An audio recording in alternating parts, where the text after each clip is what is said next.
Defensive moves being made. Euler goes to shortstop.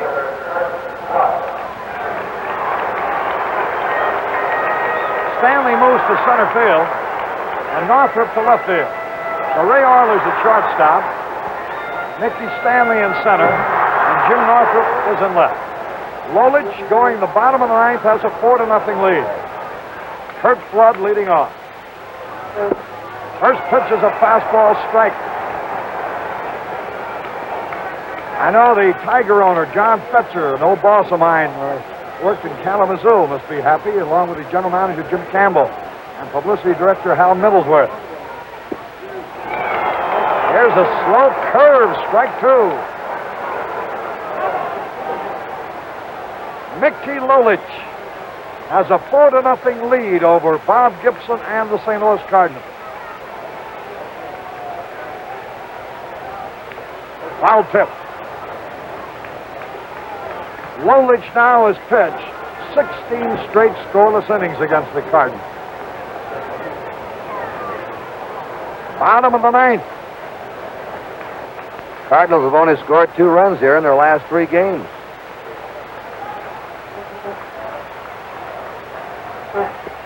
The curve is low. 2 strikes and a ball.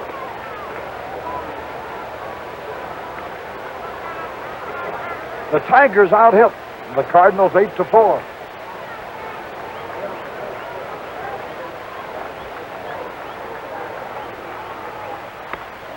Line drive, and Euler makes the grab. That Tiger infield has played some game behind Lolich today. They have fielded brilliantly. Here's Cepeda with one away. The Tigers have shown the world why they won the American League pennant.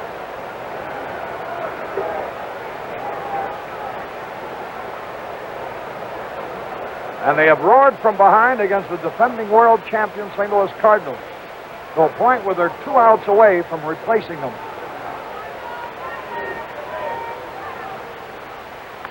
Popped up.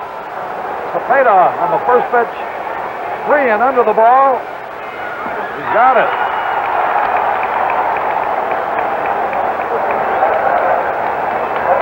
Tiger fans who are here are on their feet. And I imagine Bedlam will break loose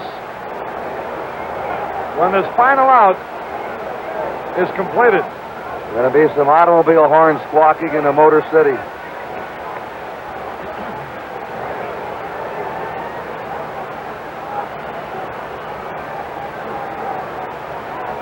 Mike Shannon is nothing out of 3.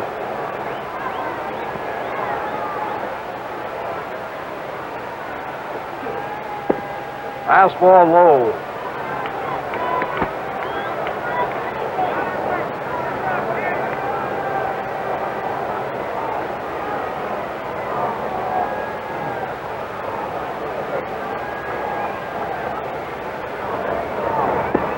High.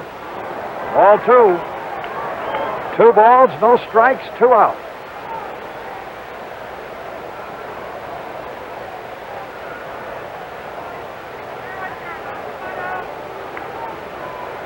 The Detroit Tigers, 1 out away from the World's Championship. Fastball in there. Harry, we can't see the bullpen.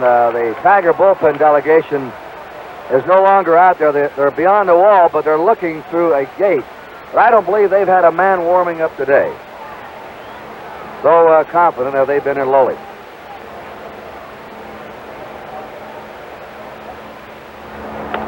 There's a long drive. Back near the wall, Northrup, but it's out of here for a home run. And the Cardinal fans have their first chance to cheer. Mike Shannon makes it 4-1. Shannon now has hit 1 home run in each of the 3 World Series he's been in. 1 against the Yankees in '64, 1 against the Red Sox last year, and 1 against the Tigers today. Here's McCarver now. There you get a look at the Tiger player. in the bullpen, and they'll be racing for the playing field. McCarver pops up. Here's Freehan. Detroit's the new world champion. And look at Freehan picking up Lolich. And there is a scene that has been repeated many times in World Series history. It's a happy bunch of Tigers. They have beaten the Cardinals 4-1, and they have replaced them as the champions of baseball. This is Curt Gowdy. Lindsey Nelson is headed to the New York Met dressing room. In case this series is over today, we'll have the celebration in the Met dressing room. Earl Weaver and Hodges now looking on for the ninth. It's Frank Robinson, Boog Powell, and Brooks Robinson, the middle of the Oriole batting order. Jerry Koosman, since he gave up 3 runs in the third, has shut out the Orioles, has retired 16 of the last 17 batters, and has set down 7 in a row. Robinson is flying to right, homered in the third, struck out in the sixth. Ball 1 and a curve. 5 runs, 7 hits for the Mets. 3 runs, 5 hits for the Orioles. Boog Powell on deck.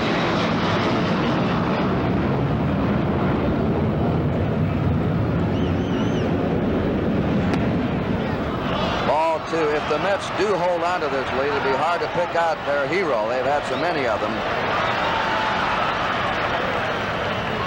One of them right there, Don Clendenin, Tommy Agee, Ron Swoboda, Al White, their pitchers.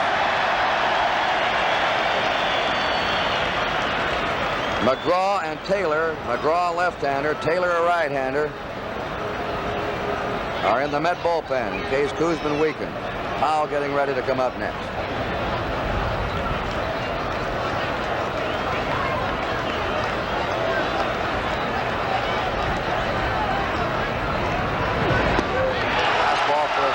The Mets, who lost 89 games last year, finished 9th, are 3 outs away now being the world champion. That's the Met bullpen. Ball 3, 3-1 to Frank Robinson.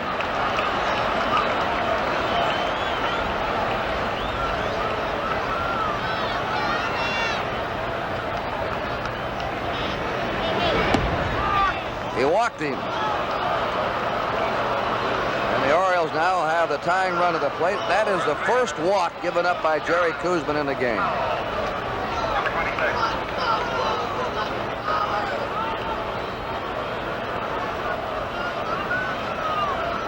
Powell is flied to left, struck out, single to left.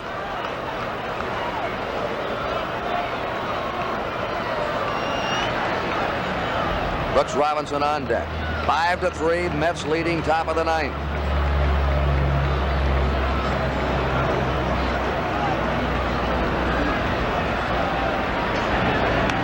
Strike 1. The Mets have had an almost incredible surge. They won 38 of their last 49 games in the regular season. Defeated the Braves 3 in a row in the National League Championship Series. Brooks Robinson on deck. And after losing the opener to Baltimore, have come back to win 3 in a row here.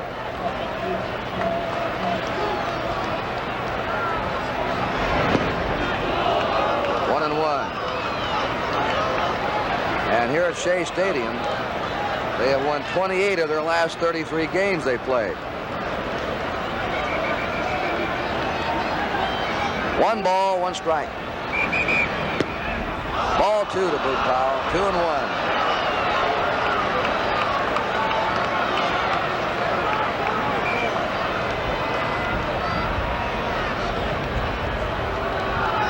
Frank Robinson at first, nobody out. Bounding ball to second. The throw is for 1. Robinson going in hard, trying to take Harrelson out. They're booing him, but that's the way he should run the bases. Foul line first, 1 down. Brooks Robinson is grounded to short, flying to center, flying to left. We're going to have a runner for Boog Powell. Your attention, please. Ladies and gentlemen from Baltimore, and Chico Simone.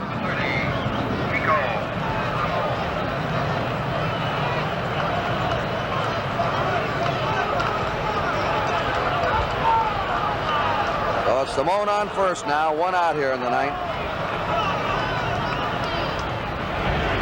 A strike to Robinson. Fowles have the only hit. There's Dave Johnson on deck. Fowles have the only hit off Koosman since the third. Strike 2. 0-2.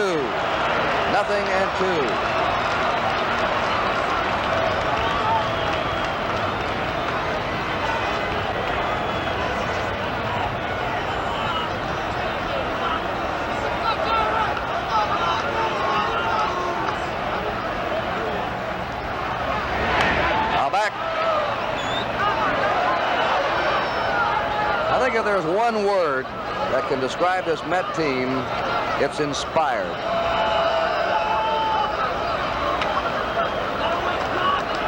No balls, 2 strikes. Curve is hit in the air into shallow right. Ron Swoboda waiting. 2 down. And if they get one more out here, you're going to see probably one of the doggone sights you've ever seen in sports here in this stadium and in this Met dressing room.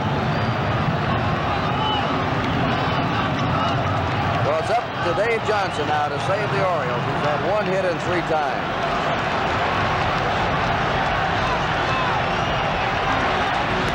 A ball to him.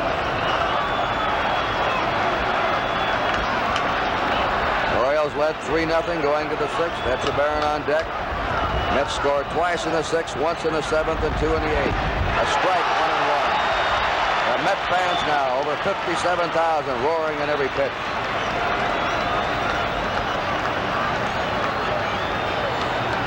Gary Koosman of Morse, Minnesota. Outside with his breaking pitch, 2-1. Beat the Orioles Sunday 2-1. Leading right now 5-3 with 2 down. Simone on first.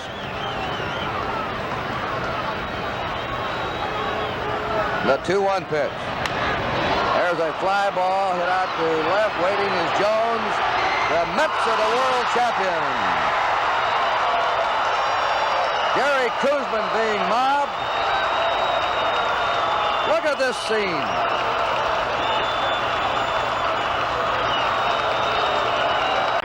Are up in the 9th inning now. Johnny Bench, 1 hit in 3 times. Mike Cuellar is inside. Cuellar gave up 4 hits and 3 runs. The Reds jumped out to a 3-0 lead in the first inning, but Cuellar has shut them out since. Foul ball. 1-1. And as Earl Weaver remarked before the game, I may let him stay in there longer than I normally would another pitcher. Sometimes he gets roughed up in the first inning or 2, but he needs to loosen up. And he started loosening up in the second inning. Strike. 1 ball, 2 strikes. Cuellar finished the season strong like he did last year. He's had 2 great finishes in a row. Slow curve, high. They smell the blood here in Baltimore. This crowd roaring now in every pitch. Cuellar, since July 1st, has won 16 out of 19 games. That's a... Oh! Robinson does it again! Brooks Robinson making another phenomenal play at third.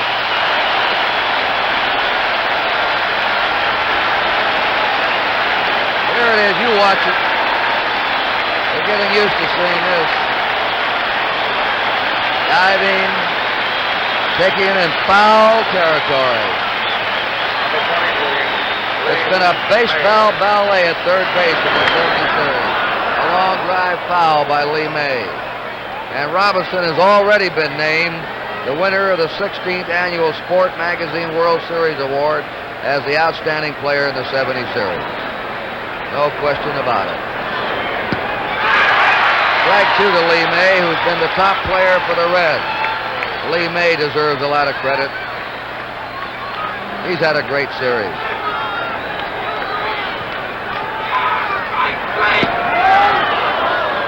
One ball, two strikes. 3 of these games have been by 1 run in this series.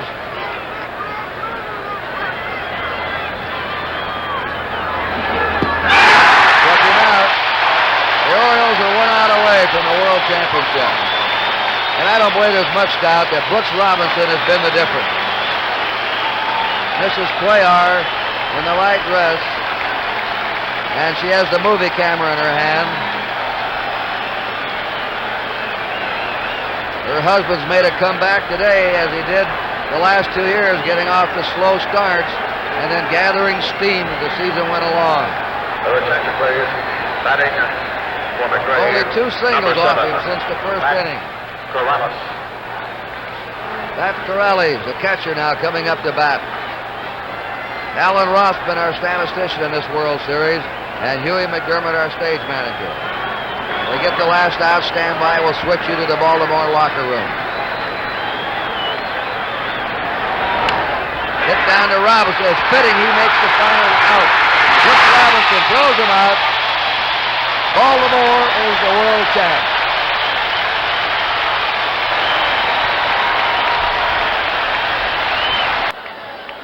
Steve Blass of Canaan, Connecticut now will pitch to Boog Powell, Frank Robinson, and Merv Retman. At the present time, nobody is warming up in the Pittsburgh bullpen. Blass had a shutout until the 8th inning when he gave up a run.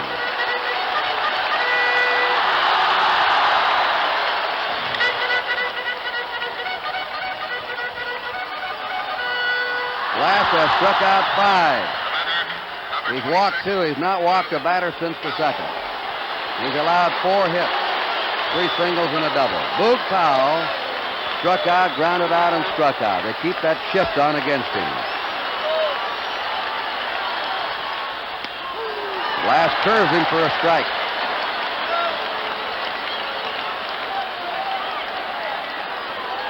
If the Pirates hang on, they'll be the 5th team in World Series history to lose the first 2 games of the series and come back to win the World Championship.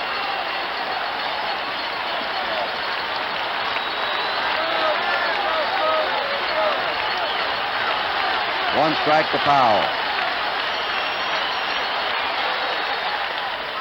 High and away, 1-1. The sun trying to come through for the first time today.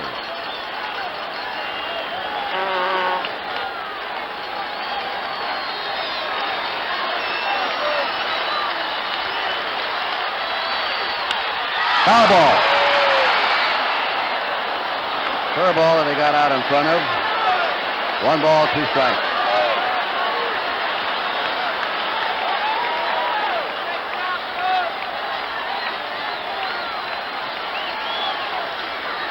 Baltimore trailing 2-1. Powell leading off, last of the 9th inning.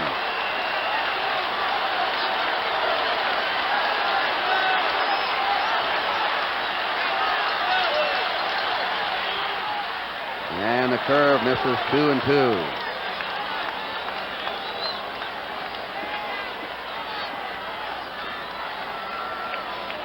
He uses that as his changeup, that slow curve. It's been an effective pitch for him. 2-2 to Powell.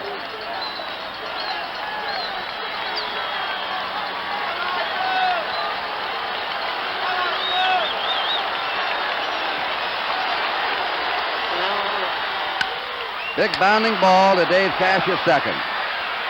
1 away. To our production staff and engineering staff, all during our Game of the Week season and during this World Series in New York, Los Angeles, and Chicago, we want to give them congratulations and a deep thank you for the excellent work they've done all year, our NBC crew. 1 out. Frank Robinson has gone hitless. He slides to right, struck out, and popped up. And he hits a pop-up in the shallow left center. Hernandez, the shortstop, is back. 2 down. 1 more out.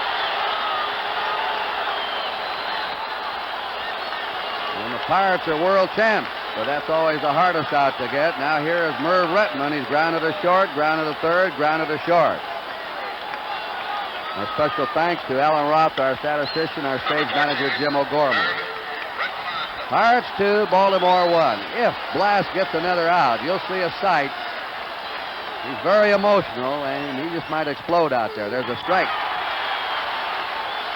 So keep your eyes on him. He pitched a 3-hitter at Pittsburgh to beat the Orioles. He's pitched a 4-hitter so far today, and he's leading 2-1. There's a drive up the middle. Hernandez in back of the bag. He's got him, Jackie Hernandez. Look at Blass. Blass has pitched the Pirates to the World Championship. The Pirates, 2 games down, have come back and become the 15 of World Series history to win the championship after losing the first 2. 23-year-old Will McEnany now is going to try and win this World Series for the Reds. He's from Springfield, Ohio. There are the batters. Benikas is going to bat for Rick Miller, a right-hander. Then left-handers Denny Doyle and Yastrzemski will follow. McEnany has been called on to get both right-handers and left-handers out. Twice he had strings of 25-plus innings without allowing an earned run. He was second on the Reds in saves. And if he gets this save, it'll be the biggest of his still very young career. Juan Benikas. Right now, Joe Morgan.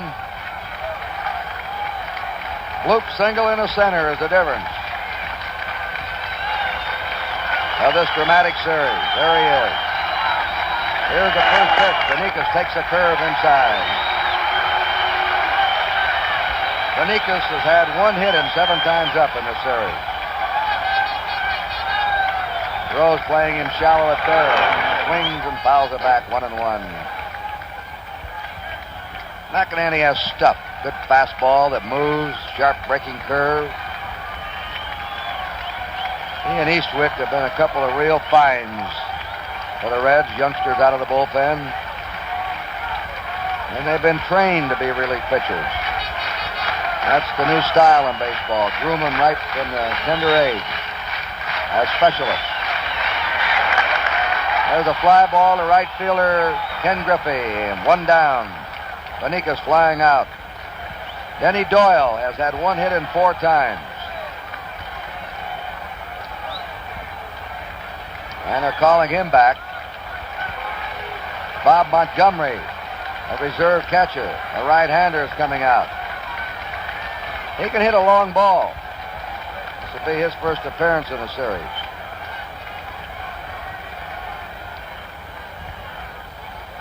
Sparky Anderson checking the lineup, checking the book on Montgomery.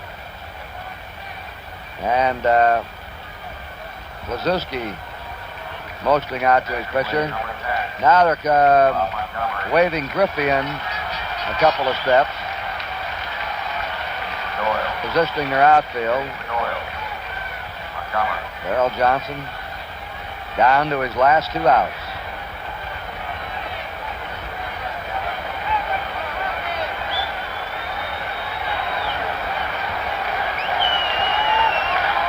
One out, nobody on. The Reds ahead 4-3.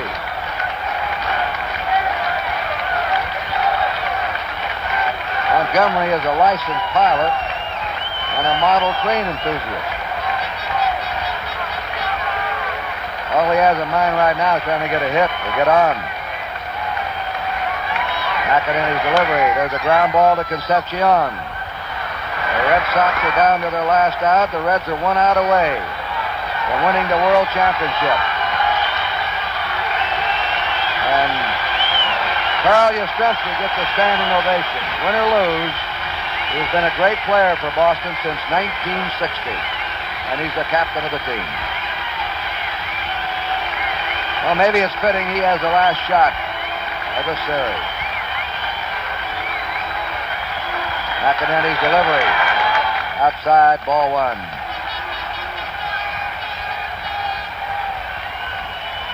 Reds need 1 more out, and they're the champs. Curve is low, ball 2. Carlton Fisk on deck. The last time Cincinnati won a World Series was 1940. Strike, 2-1. 2 down, nobody on. Joe Morgan's bloop single right now is the difference. Top of the 9th inning, he put the Reds ahead. There's a high fly ball. It should be all over. Geronimo's under it. And Cincinnati has won the World Championship, beating the Boston Red Sox 4-3. The Reds win it in Fenway Park. Some of the veterans on this team have been very frustrated. They wanted this one badly. After winning 108 times this year, setting all kinds of records, it would have been a deep disappointment for them not to win. Bottom of the 9th inning. Cincinnati out in front by the score of 7-2. Otto Velez has come out of the Yankee dugout. He'll be the pinch hitter against Will McEnany. Velez is batting for Mason.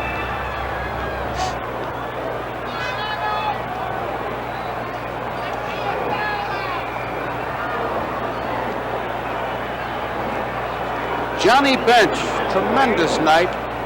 2-run homer in the 4th, a 3-run homer in the 9th.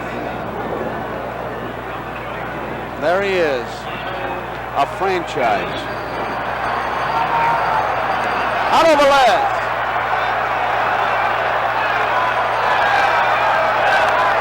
Out of play, strike 1.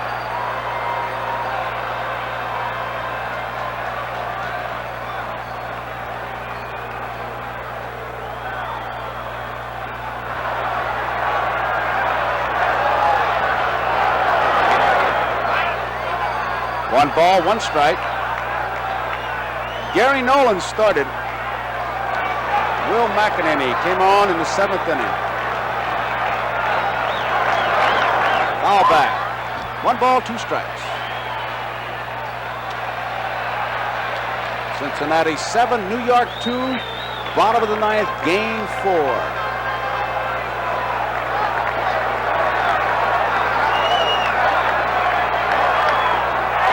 Velez is out on strikes, a curveball.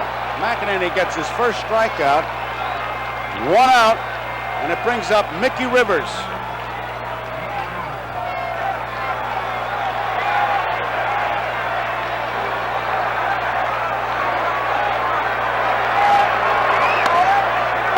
Still trying to hit it past Rose. Needless to say, Rose is right on his doorstep as we look at the Cincinnati dugout. They're poised, ready for the victory celebration.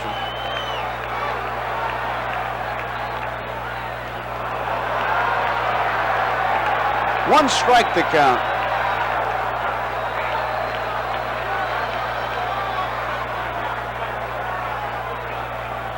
Two youngsters fighting for that foul ball down there. That's why time is being called. Ah, they got him back in the stands. Right to Pete Rose. He got him. The 1 ball he hit hard, and Pete Rose was there. Mickey Rivers finally lines one at Rose, and what do you think, Phil? He caught it. It's right there. 2 outs, and the Yankees are down to their last out. Roy White. If Roy White should get on, it'll give Munson a chance to be the first player ever to get 5 hits in the game. He's already gotten 4.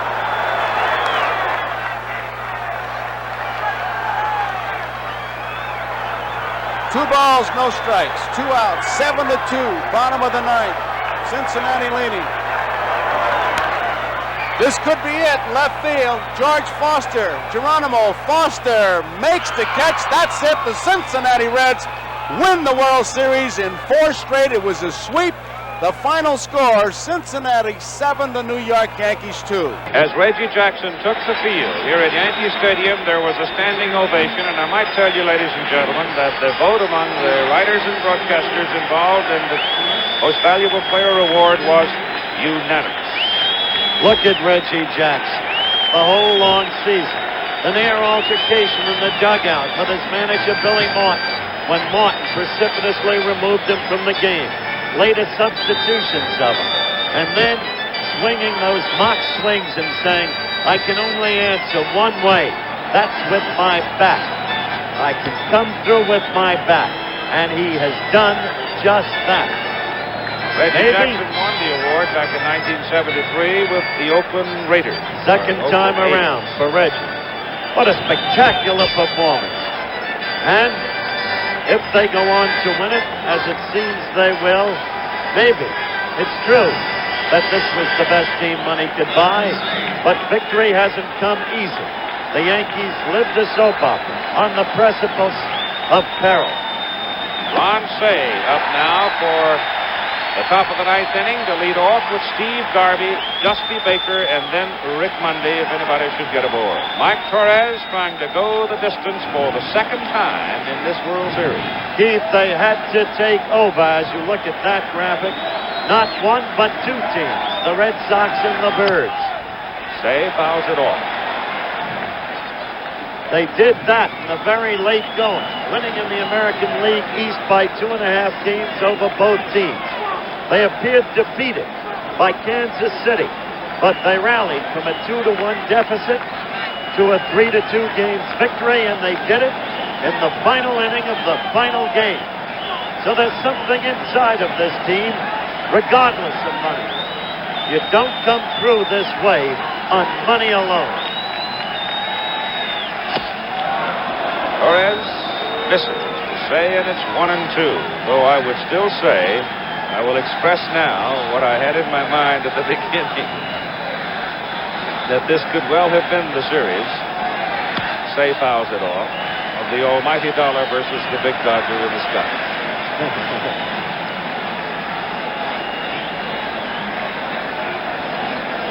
Well, I can feel for both these teams, Keith. I mean, I've been on the winning side, 1969. I've been on the losing side in 1973. There's strike three. That's one out. Cey strikes out. 2 outs to go. Torres 2 outs away from a world championship. I've been on both sides. We beat the Baltimore Orioles as a New York Met in 1969. 1973 defeated by the Oakland Athletics. Reggie Jackson in right field. I lost game number 6, and they came back to beat us in game number 7. Been on a winning team and a losing team, and there is a big span of emotions on that field and in both dugouts right now. Ground ball to Bucky Dent. Dent's throw, a little bit lame as he slipped, trying to get the throw away and couldn't get much on it. And Garvey legs it out. Garvey did a good job hustling to first base. He's got every reason to fold up and just take a routine out. He did a good job getting to first, and even though Dent slipped, he almost nipped him, but it was Garvey's hustle that allowed him to just beat the throw to first. Which traces back to what you were saying, the job the Dodgers have done all year long. The fight, the spirit in this club, epitomizing the doty little one-time southpaw Tom Lasorda, their manager. Maybe the most spirited in the league. Hits it to left, base hit. They don't quit easy. Garvey at second. Holds on. Back-to-back singles now by Garvey and Baker. Garvey, to me, is also one of those people where a multi-year contract perhaps is not considered a risk at all, but rather an investment in a quality man. An investment and probably a show of confidence, Keith. Especially with his knee the way it is. As you look at Rick Monday, and there's the ace in the hole for the Yankees, Sparky Lyle. You need me, I'm right here, he says. Torres to Monday. Strike one.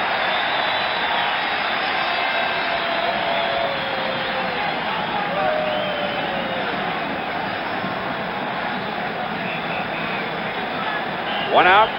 Garvey at second. Baker at first. Monday misses on the drag effort, and it's 2 strikes on Rick.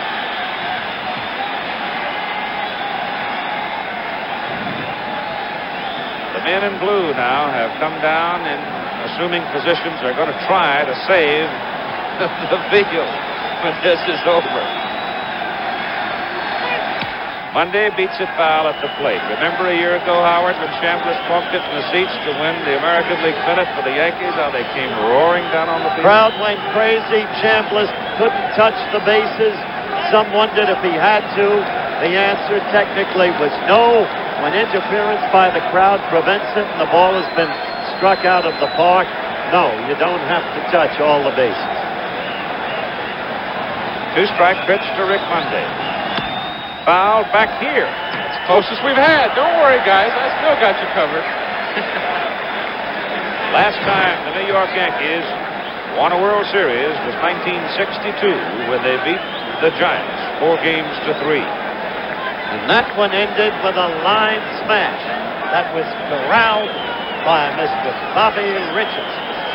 A not-to-be-forgotten moment as the Giants were threatened. I'm even young enough to remember that off the bat of Willie McCovey. That's correct.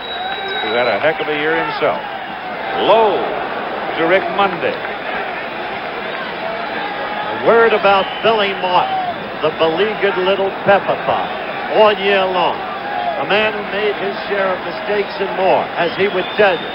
But a man who somehow, with all of the controversy, motivates ball players. That one low. 2-2. So the Dodgers are making Mike Torres work here in the top of the 9th inning. And Chris Chambliss now comes to the mound. May well have been sent there by Billy Martin as Sparky Lyle throws hard in the Yankee bullpen. Chris exhorting Mike, bear down, settle down, get him out, go all the way, big guy. You've earned the privilege. The big bull, Mike Torres.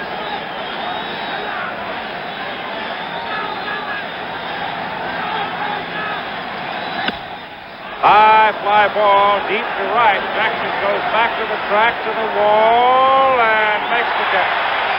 Oh, just barely. Garvey goes to third. Hearts were beating in this stadium as they watched the flight of that ball. As they watched the outfielder, as Red Barbie used to teach, they would have known Reggie had it under control. But it was so close. Now, a fan ran out to hug Reggie Jackson. Reggie personally escorts him back into the stands. Still another doing the same thing. Reggie shakes his hand. You hear the public address announced. I'm not sure that I would want to be shaking hands with some idiot that comes running out on the field in the course of the game. In the first place, how do you know how he's going to behave when he gets there? You're just telling it like it is, Mr. Jackson. Vic Davalillo comes up. Vic Davalillo, who was such a big man in that big win for the Dodgers in Philadelphia. One of the venerable veterans of this game of baseball who had fortune smile on him late this summer when he was called back from the Mexican League and was able to come back to the major leagues one more time and to participate in the World Series. With 2 out and 2 on, Davalillo bunts the ball. Greg Nettles barehanded, throws to Munson, and they can't get Garvey at the plate. And Davalillo legs it out. And Dusty Baker doing exactly what Tom Seaver said the Dodgers had to do once they fell behind. Get the singles, get the men on base. And he did that, you'll remember, in the final inning of the 3rd game against Philadelphia. Nettles makes a smart play, the only play possible. He couldn't get Davalillo at first, but he couldn't get the runner at home either. It is now 8-4 in this ball game as Davalillo gets a bunt single hitting for Yeager. And now it's going to be Lee Lacy. Billy's leaving them in, too, patting him on the back, giving him a vote of confidence. And you saw earlier a glimpse of the fans. Already, their legs over the outfield fence. And they're throwing firecrackers out into right field. Reggie Jackson now thinking seriously about leaving, and he will, and I don't blame him. Jackson coming in. The home fans chasing the most valuable player of their team off the field. He's coming in for a helmet, unless he's coming in for it. He just want to take any chances. Just get rid of that soft cap. Give me a batting helmet. I'll go back out there. We've talked about this before. We don't want to belabor the point. Behavior like this is intolerable, unthinkable, disgraceful, and not worthy of this great city. Reggie waiting. They had taken the batting helmets, apparently, back to the locker room. They've cleaned every glove and every bat, every helmet, and everything out of that dugout. You know, Cliff Johnson, big old Cliff, who was as big as a tree standing there, said, get on back out there and play. Good in here. Now he's got his helmet, if it fits.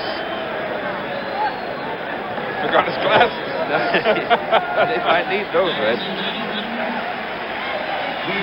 I imagine if they come piling out of there, I don't believe that there's going to be a whole lot of tolerance exhibited, however, by the security forces, because everybody has been warned beautifully that security has been quadrupled. They are not going to tolerate it. Well, I guarantee you, Keith, they'll be flowing over that right and left field wall.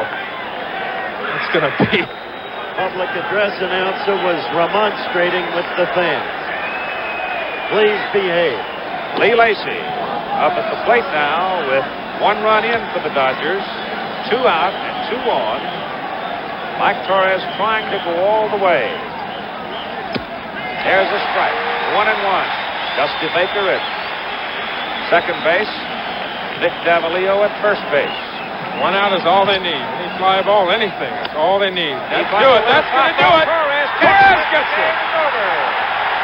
The Yankees win their 21st World Series. We've traced them season long for you. The ups and downs, emotionally and on the playing field.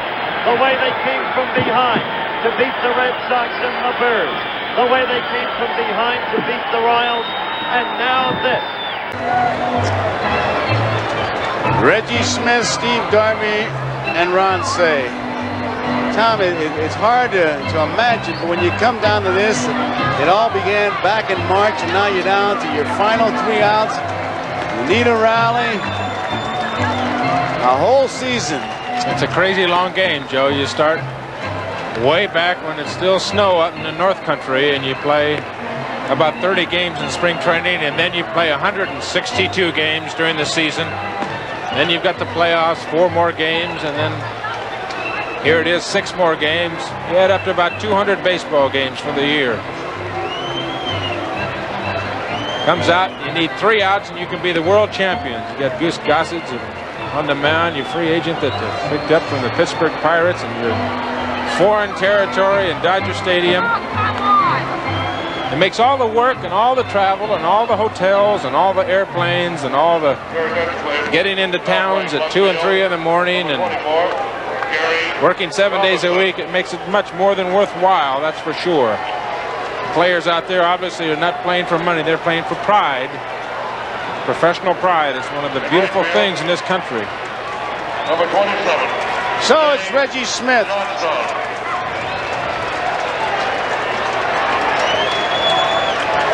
3 outs. Gary Thomason has gone into play left field. He's fanned.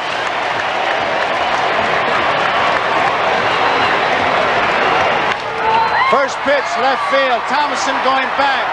He has room. There is 1 out.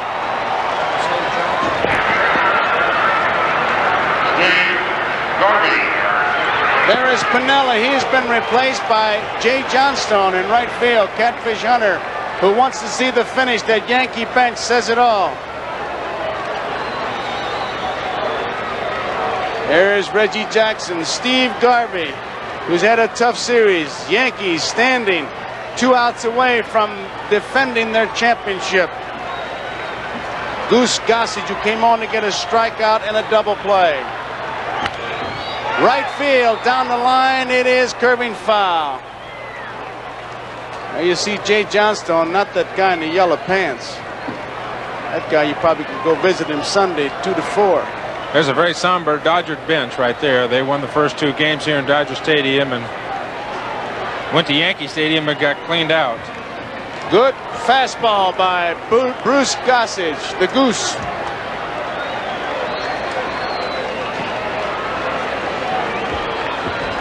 The Yankees leading by 5. Garvey fouls one back. These Yankees with this amazing comeback, if they hold on, will climax by defending their championship. They came into World Series, lost the first 2, and no team has ever lost the first 2 and won the next 4. Teams have lost 2 and won in a 7-game series, but never in a 6-game series. It's the Dodger bench with Lasorda. It really says it all. 2 strikes, 1 out, high and tight.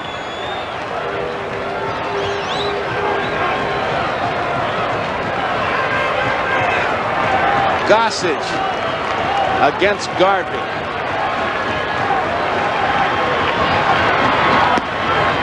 Strike 3. Garvey is out on strike, so there are 2 outs. And now it's down to the final out. Ron Cey. The Yankee bench standing, anticipating. The Dodger bench hoping against hope. Yankees, it'll be their 22nd World Championship and 2nd in a row if they can hold on.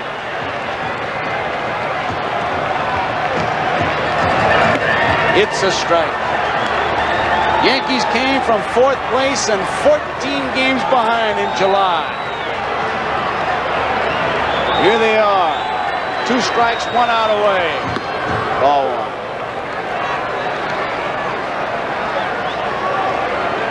And now they're 2 strikes from another world championship. Their 2nd championship in a row.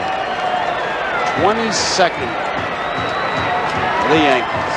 1-1 pitch. Outside.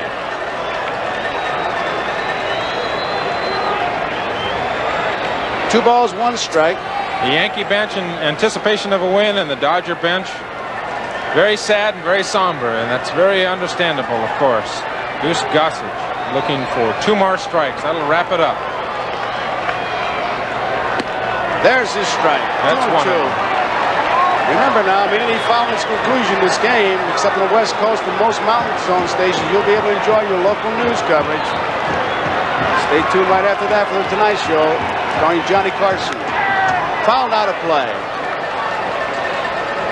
And on the West Coast, you'll see your local news and the Tonight Show starring Johnny Carson at the regular time. We're down 2 balls, 2 strikes, 2 outs. Gossage against Cey. The whole season may be wrapped up in this pitch. Popped up. Munson. This could be it. He's got room. He's waiting. The Yankee bench on the field. Yankees are the champions. Ron Cey pops out. There's the Dodger bench. For the world champion New York Yankees, 7 runs, 11 hits. And the Yankees head for the clubhouse. The champions. That's the line score in the ball game. Kent Tekulve is out on the mound. Tekulve came on in the 8th inning. Bibby started. Robinson succeeded him for 2/3 of an inning. Don. Then Grant Jackson came in and pitched very well. 2 2/3. Now it's Tekulve out there trying to put the Birds away. He has a 3-run cushion. These 2 teams played in 1971, and Pittsburgh won here in 7 games, 2-1. Gary Roenicke will be the batter, then DeCinces, and then Dempsey.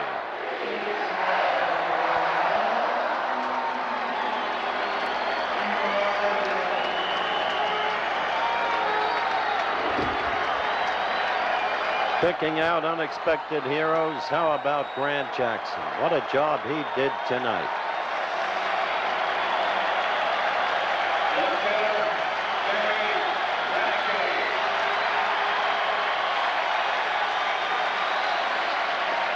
Roenicke up against Tekulve. DeCinces waiting, and then Dempsey. Last chance for Baltimore.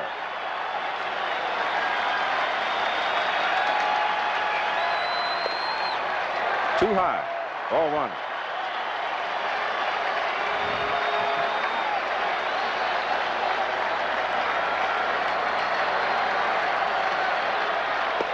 Strike. That is a Tekulve pitch. Throw out the scouting reports. I just throw it low with the buggy whip on.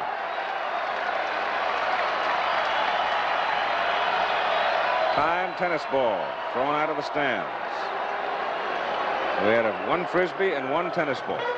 The only untoward moments during this series on this field. Crowd has been enthusiastic. Great fervor. Well behaved. Swing and a miss. 1 ball, 2 strikes. Cut it up a little. Still, Renicky swung over.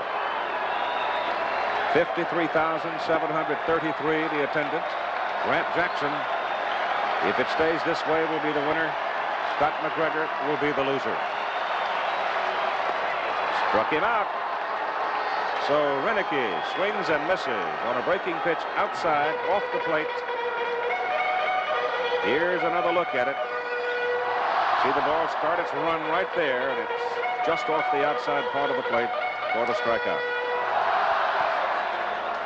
Now it's Doug DeCinces. 2 singles and 3 trips. Pat Kelly will come out and hit for Dipsy. Birds had their big shot. Last inning, bases filled, 2 out. Eddie Murray up. On the corner, strike call. Sharp pitch by Tekulve. Murray did not hit the ball well. It was clearly playable, but Parker almost tripped Hundred, producing more suspense. But Dave got the ball. Strike 2. He really mows him, doesn't he? He is spectacular. He's the one guy that if you met him on the street in civilian clothes, he'd be the last person you'd think was a major league pitcher. Boy, is he tough and durable. He struck him out on a bad pitch. Terrible pitch. He had him buffaloed. Watch this curveball go way off the plate. DeCinces, swinging weakly at it, strikes out. So Tekulve has struck out Renicky, struck out DeCinces. Now he pitches to Pat Kelly, who's 1 for 2. Tekulve needs 1 out for Pittsburgh's 5th World Series championship.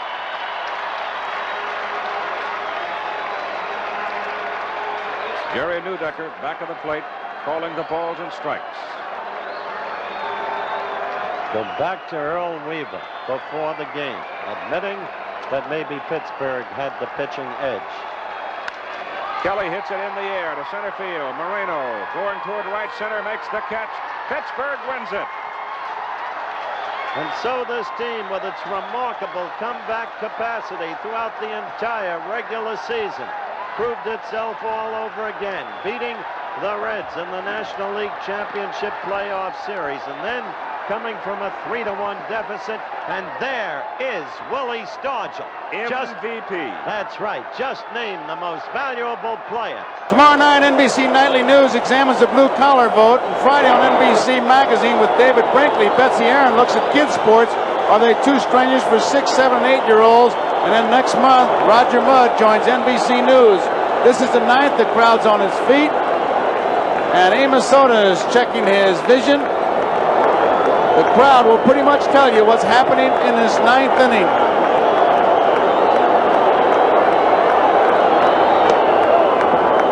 Ball 1.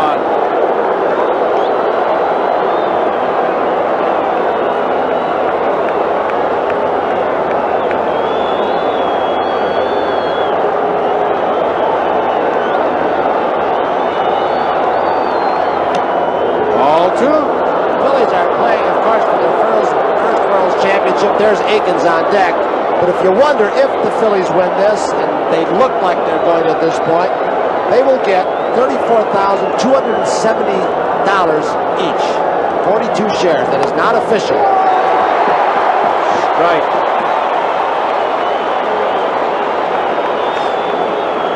Two balls, 1 strike.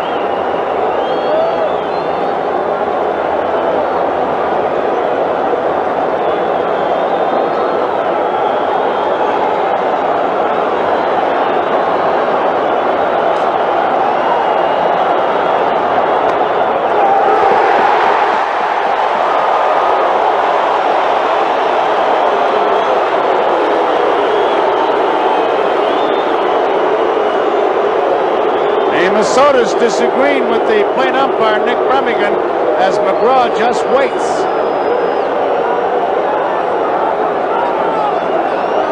Two balls, two strikes.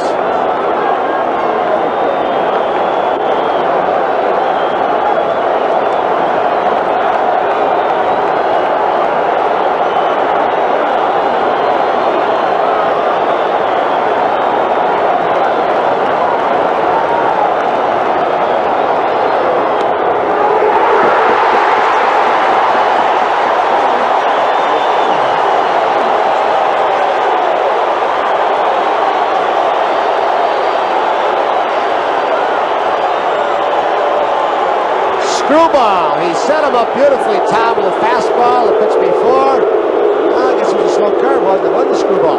Looked like an off-speed breaking ball, Tony, but he had him set up beautifully. He really did. Tug, of course, has 4 or 5 pitches that he can use at any one time, and he's a master at using them when he's on. Willie Aikens, the batter. 1 out. Phillies 4, Kansas City 1, top of the 9th. Nobody on. Kansas City knows that McGraw got himself in trouble in game number 5 over in Kansas City. A couple of base on balls, got himself in trouble. And this is they're looking for a place to get their foot in the door, and this is what they want.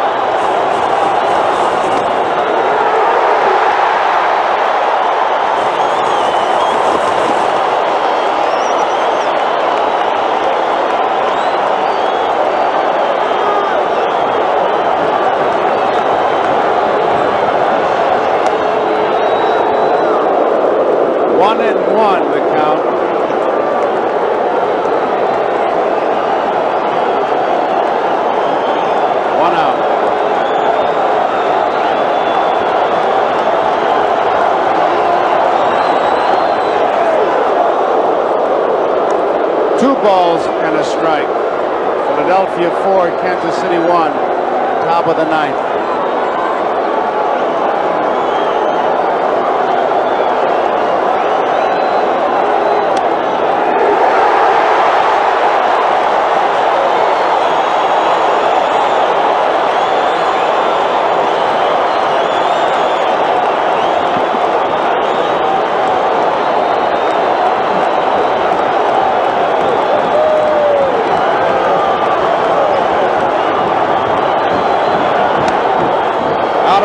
Count remains at 2-2.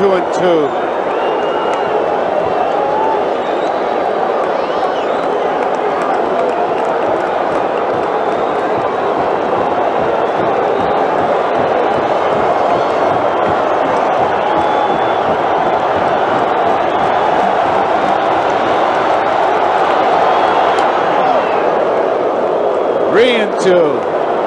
1 out.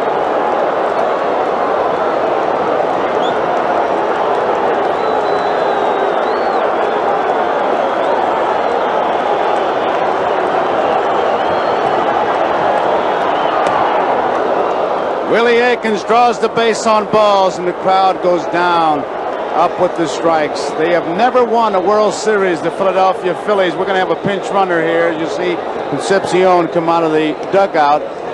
This town has been waiting for it a long time. We saw it all day today, all day yesterday.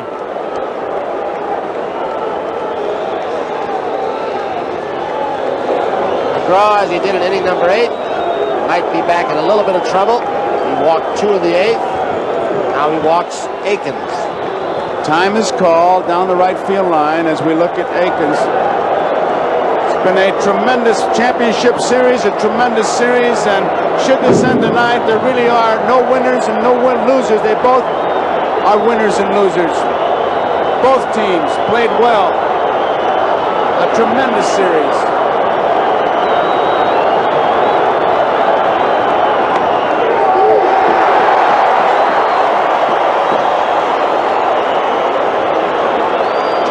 Wathan, 1 out, base runner at first, strike 1. How these Phillies battled all year. Kansas City, great year. Base hit, right field. Concepcion stops at second. One out. Tying run is at the plate again in Cardinal as Wathan gets his second hit of the night. That sends the buzz through the stands. Cardinal singled his last time up.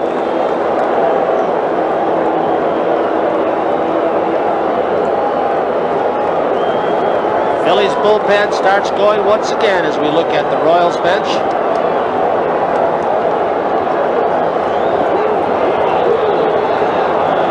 They've been referring to these Phillies, as we see an overhead shot, as the cardiac kids. And once again, the tying run is at the plate, which has been typical of this whole series. They have gone, both clubs, to the 27th out. Foul back. 27th out with the chance to win.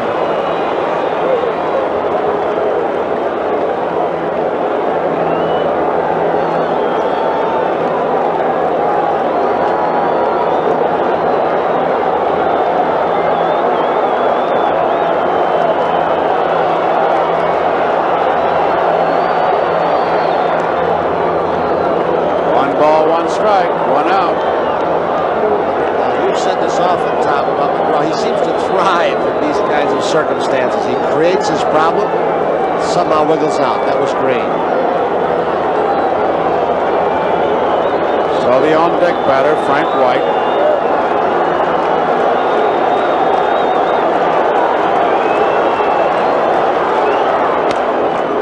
Foul ball. One ball, two strikes.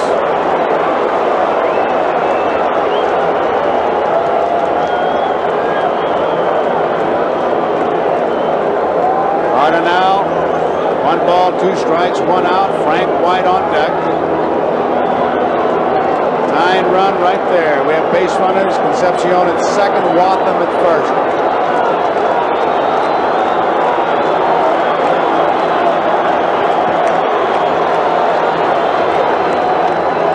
Pickoff play at first. They're going to have a little bit of an argument, maybe. No.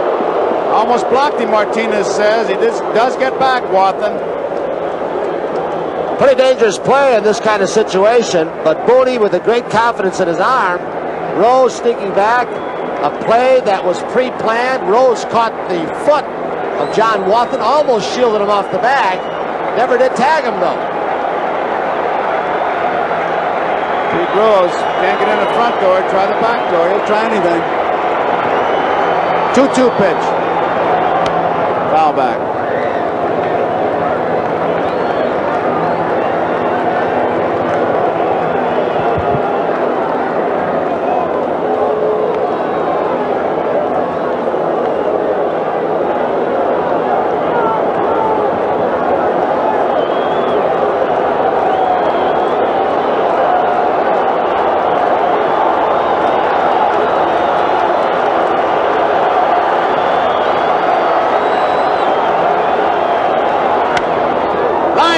Center field. It is a base hit. They're going to hold everybody up. The bases are loaded. And Frank White is the batter. The tying runs are on. There you see Martinez, the coach at first base, as he pats Cardinal. At second base, Wathan. Concepcion stopped at third. And Frank White is the batter. I think it's just marvelous as we look at Della Green, the way this Kansas City ball club, who looked like they were completely beaten by Carlton early in this ballgame when he was almost overpowering them, have come back in both the 8th and the 9th inning and threatened this Phillies ball club. Frank White, who is 2 for 24 in the batter's box.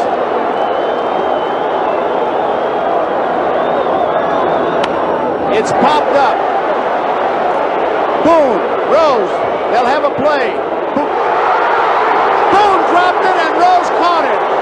Rose was right there. It popped out of his glove and Rose made the play.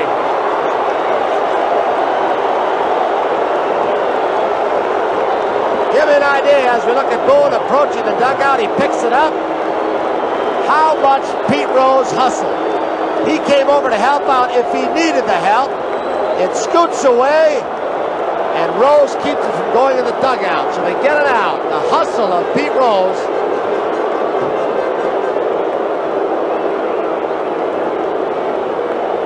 Pete Rose, a tremendous play.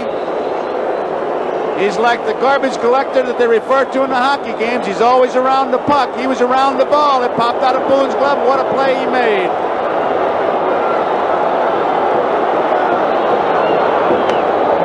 Strike. Willie Wilson. There you see the Canine Corps in the backdrop. Part of the security here at the stadium. We talked about it before. Kansas City bullpen making their way in. Fouled off.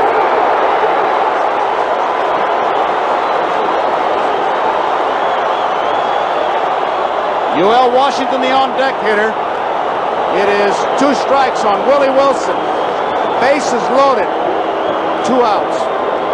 What pressure on McGraw, what pressure on Wilson.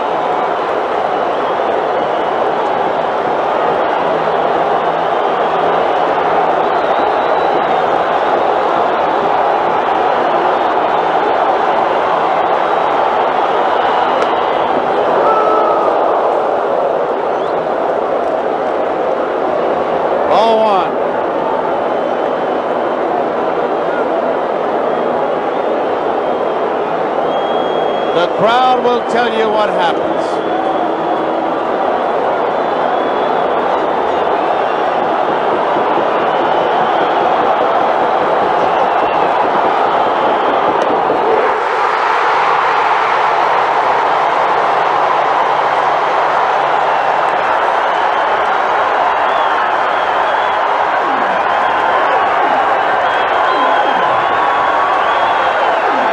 Sailing overhead, Barry Chambers, Flanner, Charlie Mitchell giving you the picture. And here we'll go as young Steve Howe is going to try to set the Yankees down, and then the Dodgers are going to have, how shall I say this, a heck of a party. Well, I don't think Tommy, Lasorda can eat too much. I had lunch with him today, and he had a Frankfurter omelet. And I don't think it's set. Yeah, I never heard of it before. Just chewed it up, and I don't think it's set too well. Undoubtedly, a Dodger digestive system. Willie Randolph was a home run and a double tonight. Well, there's an old baseball phrase you kind of reserve for games like this, 9 in the 9th. And that's what it's going to take to win. Kind of always jokingly say that on the bench. But it's happened before. Well, it's a left-hander and a right-hander in the Los Angeles bullpen. I would imagine that's Messrs. Forster and Welch.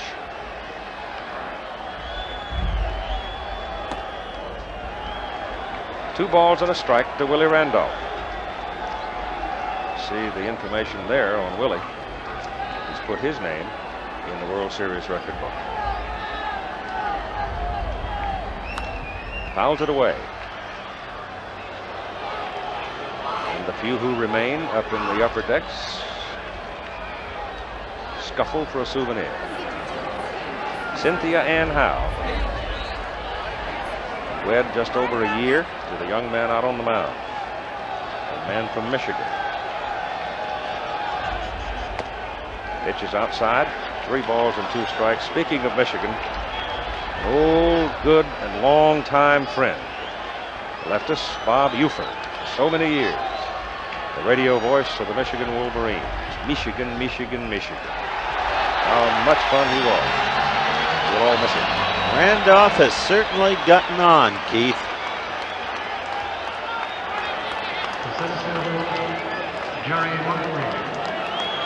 Breaks the record of the Babe. 9 walks. Meantime, Peter O'Malley has just reserved Chasen's for the celebration party. They drew over $2 million in a short season. There's a strike to Mumphrey. And Jim Palmer's rooting for 9 in the 9th. If there had not been a strike, I don't think there's any question the Dodgers would have gone over $3 million again in attendance. Might have broken their own record. Not only that, they have the oil rights under the land. Well, I know you New Yorkers still chafe some at Walter's decision. However, those of us in the West have enjoyed them, and he did make a heck of a deal.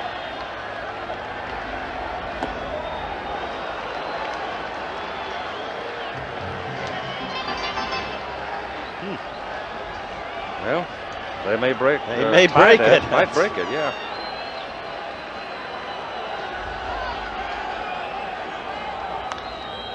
Fouled out of play.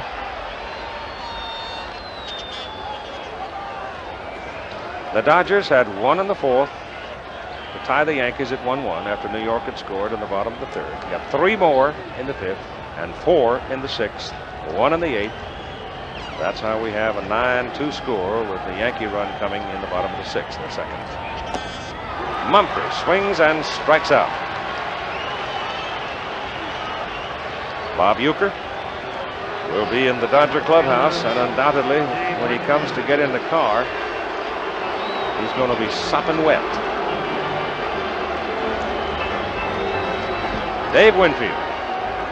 All the frustration of the remaining Yankee fans here comes out against Dave Winfield.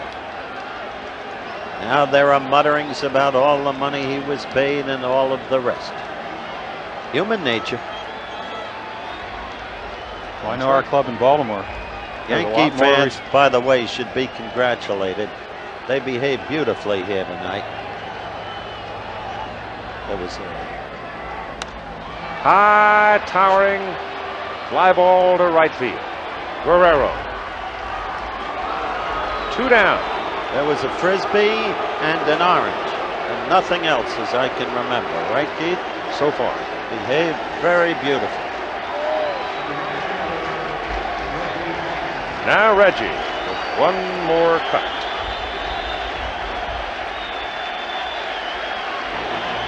Fans are chanting Reggie. Those relative few are still here, perhaps remembering all the heroics and sensing that, look at them, that this is the last time, or could be.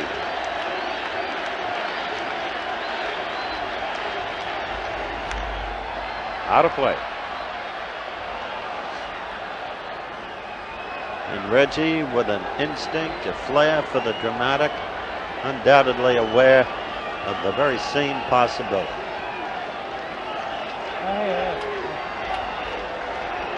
Still no word on the MVP. We'll probably get it. In fact, we will get it in the clubhouse. Well, Steve Howe has the edge. 2 strikes, and Cynthia is about to fly out of here.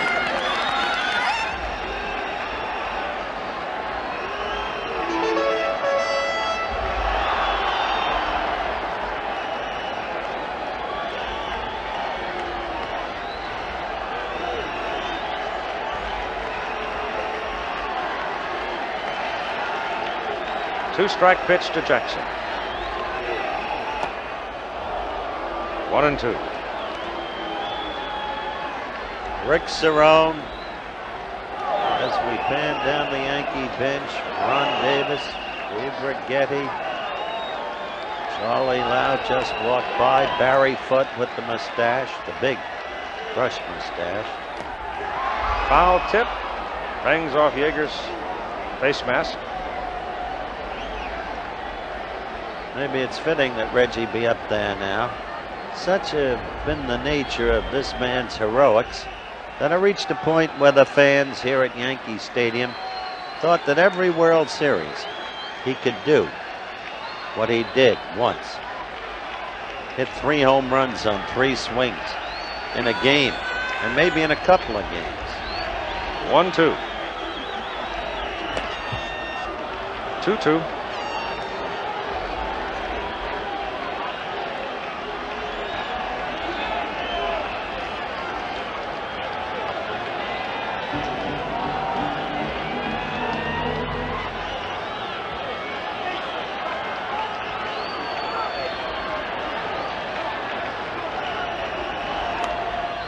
Fouled away. It's a 9-2 ball game. Steve Howe in his early 20s. Reggie Jackson in his middle 30s. Will not yield.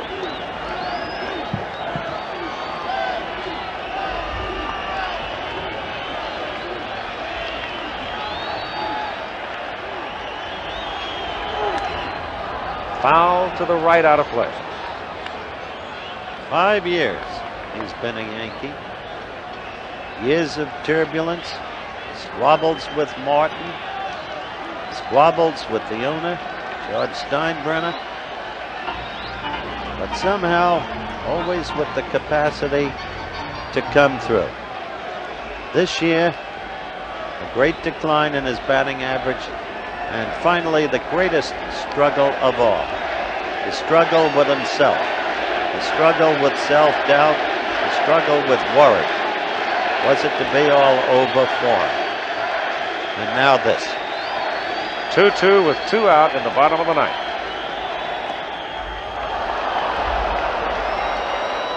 Well, they're stretching the string as tight as they can in the final moment. 3-2.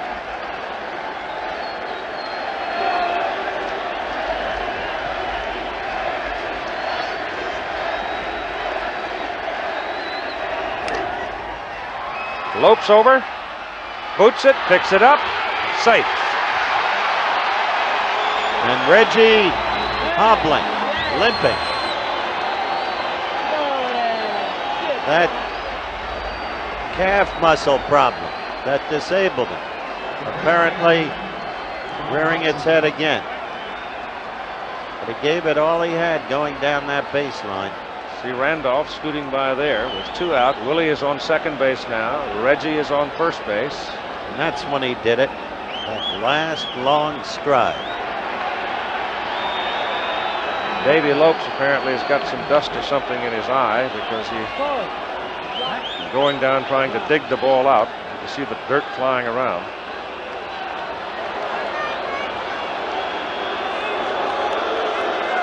Davy is coming to the dugout. They're going to give him an error on the play. Did he hurt himself?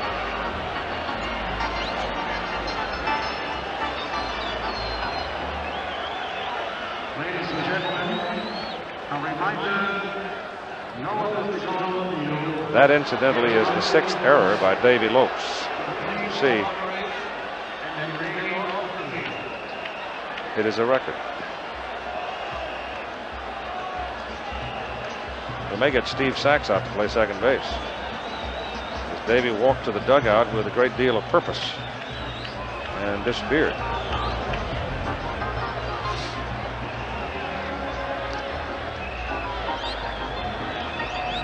However, he will be part of a championship team, and whatever manner of record you might consider errors in a series and in a game, his pain will be alleviated considerably by the ring he'll wear on his hand. You wonder at that moment what Steve Garvey and Reggie Jackson might be talking about, Jim. Looked like they were talking about the ground ball that Lopes missed, that it stayed down, but no, yeah, knowing Reggie could be anything. Comes back now. Lopes is back out of the dugout. I think he had a face full of dirt. Garvey might have asked him what size uniform he wears.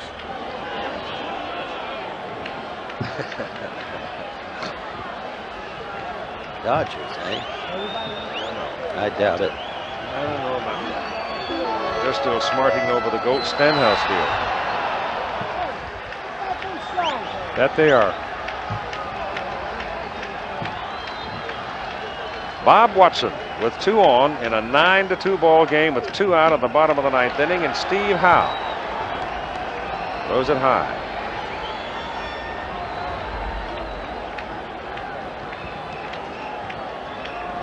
The ending is typical of the whole game. Sloppy. From the Yankee point of view. Welch continues to throw in the Los Angeles bullpen. Watson hits it high in the air. For the center fielder, Ken Landreau, this should do it. The Dodgers are the 1981 champions of baseball. And so there is not the usual noise making. It became apparent midway in the game, almost with the departure of Tommy John, that the Dodgers would take command. Now the Dodgers leave the field. Ted Simmons leads it off.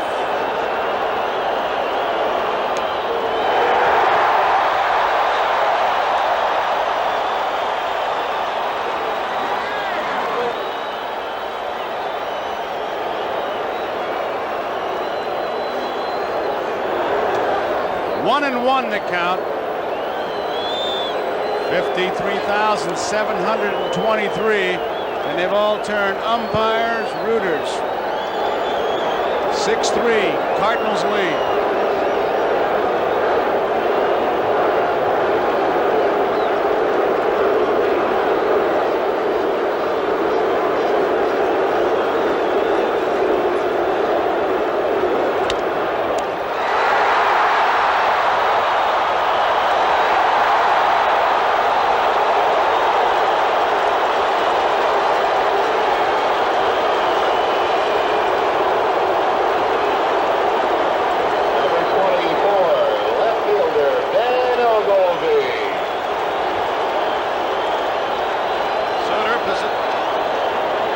Position. That went almost out of his reach. It would have been playable by her. Makes sure of the out. He's retired 4 in a row. He was going to give Hernandez room service here. 1 out. Here's Ogilvie. And a home run in the 5th.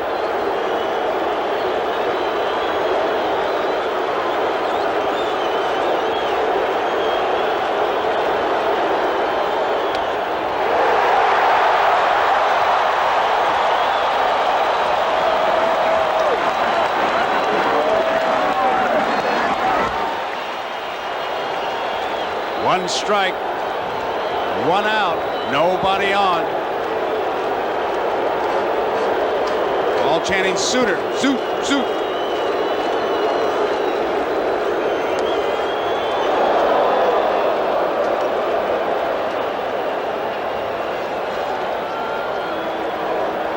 One ball and 1 strike, 1 out. The Brewers, who have battled all year.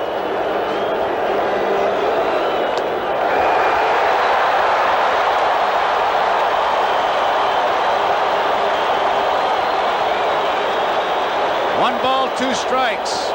Their owner calls every Brewer game a stress test. 2 outs away.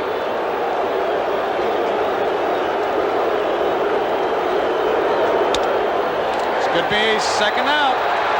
It is.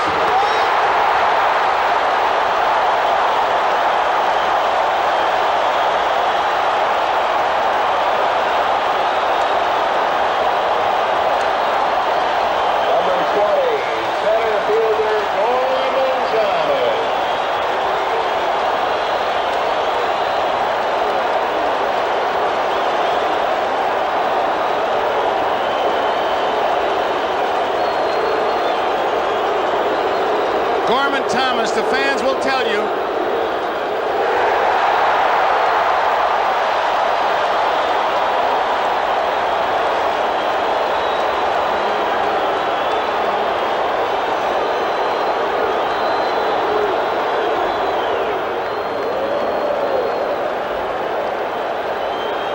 One ball, 1 strike the count, 6-3 the score. 2 outs in the 9th.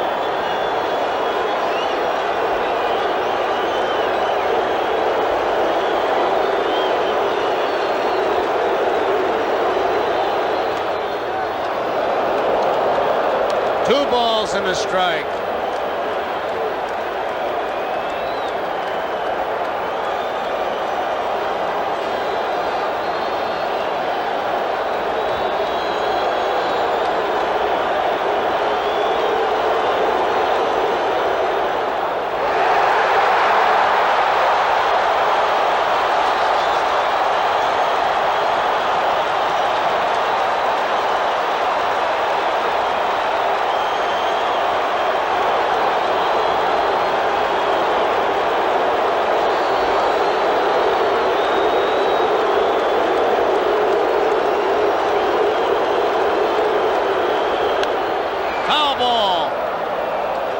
2 balls, 2 strikes, 2 outs.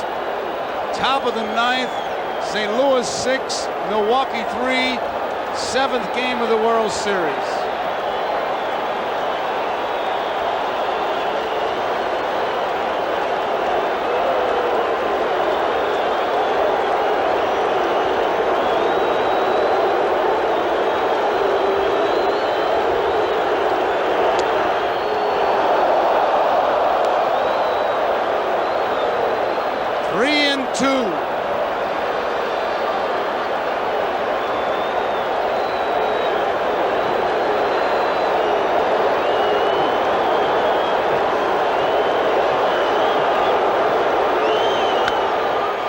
Foul ball. Count remains 3 balls, 2 strikes, 2 outs.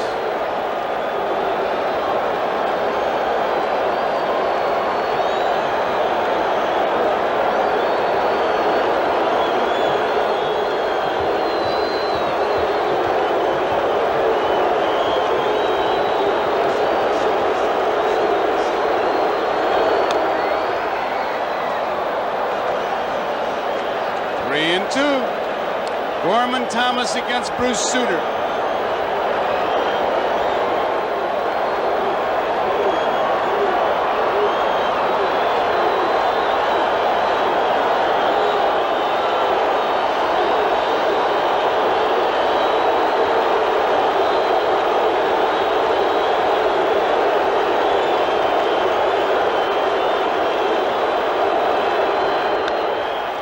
Foul ball. And the drama continues. Kantner. Sutter.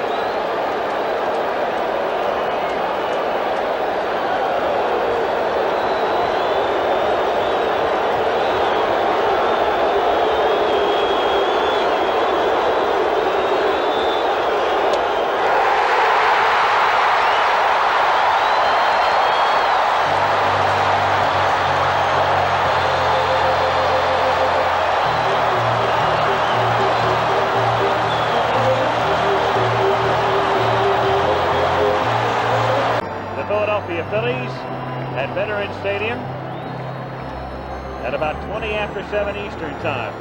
And if I was the manager of the Orioles and sitting in that dugout, which I'm happy I'm not at this particular time, I would really be rooting for the first out of this inning, to get the first hitter out in this inning. Well, we have 2 teams. Howard talked about the differences, how they were built. Meanwhile, you've got Tippy Martinez and Sammy Stewart throwing just in case. But a couple of teams that were built differently, and also a couple of teams that figure to have, Howard, very disparate off seasons. Baltimore figures to remain relatively pat, and the Phillies may have a major overhaul. That relates, Al, and that's exactly right, to what I talked about earlier, the different manner in which these 2 teams were put together. The Phillies scrambling, but efficiently to produce a pennant winner, largely ignited by that man, Pete Rose.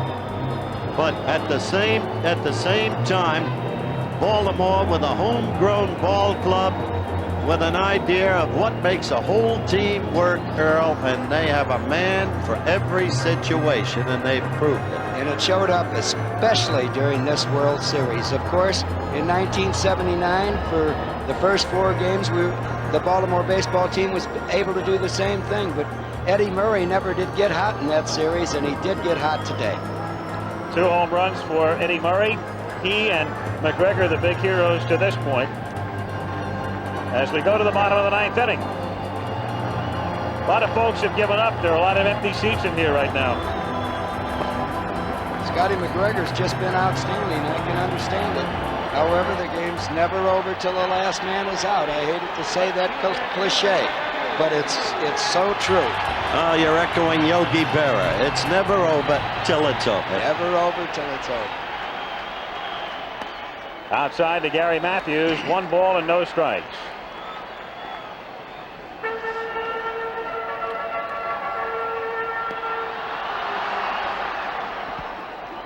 He checked in time. 2-0. Pete Rose, 42, 201 hits away from Cobb's record as Matthews goes after the pitch and hits it in the air down into the right field corner where Landrum sprints over and makes the catch. So it's been clearly Baltimore's day. That was a very difficult catch. You remarked earlier when Ford juggled one but retained it that you run out of room in a hurry in that corner. Look at this. Very evident right there. Of course, here in Philadelphia, you run out of room in about a tenth of a second. Couple of feet of foul territory. He's got to be thinking about the fence. And makes a nice play. Perez takes low, ball one. Another point about this ball club and situation players. Landrum with a key home run in the playoffs right there. Don't let a rally get started. 1-1, Carol McGregor. Kara McGregor, Scott's wife. Foul back, 1 ball, 2 strikes. Gary Maddox waiting next. Stats of Perez against Scotty McGregor did not hold up today. No, they didn't. And there are 2 of the former Reds. To center field. Shelby is there, and the Orioles are an out away. Mike Schmidt, well, we'll talk about Schmidt's series. Glowingly in 80 and 1 for 20 in 83. One end of the spectrum to the other. Here's Maddox. So the Orioles, who lost the first game at home, came back to even the series and an out away from winning it in Philly. It's a looper foul off to the right. 0-1.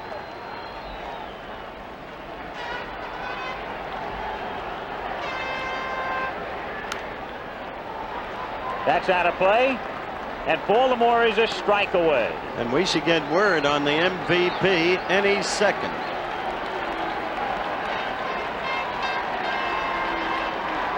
Oh, and 2 the count on Maddox. A liner, and the Orioles are the world champions.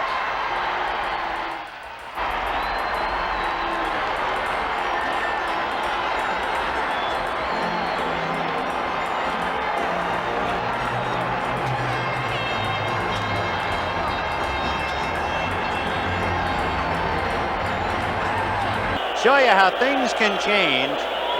Does this man look like the same man who was so angry in the 7th inning? And does this look like Gary Templeton, who was left at the plate when Salazar was picked off and was left in front of the bag on the sacrifice? Fouled away. That tells it all, doesn't it, Joe? Yes, it does.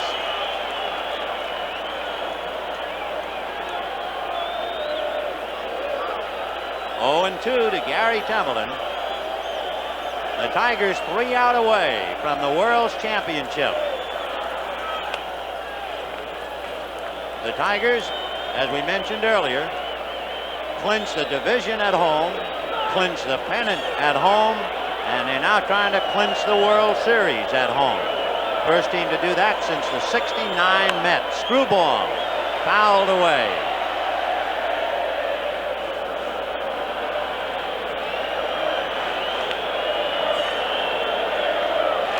On deck, Bruce Bochy. He'll bat for Bobby Brown.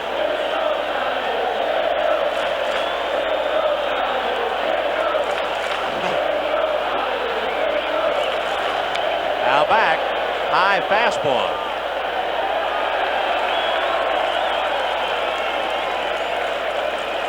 If pictures tell the story, look at the Padres.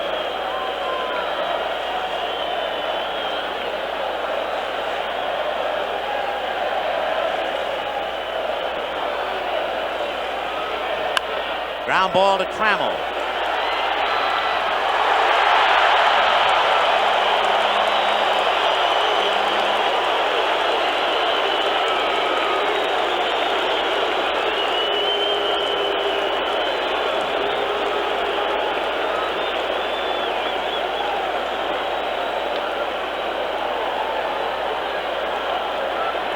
Bruce Bochy, born in France,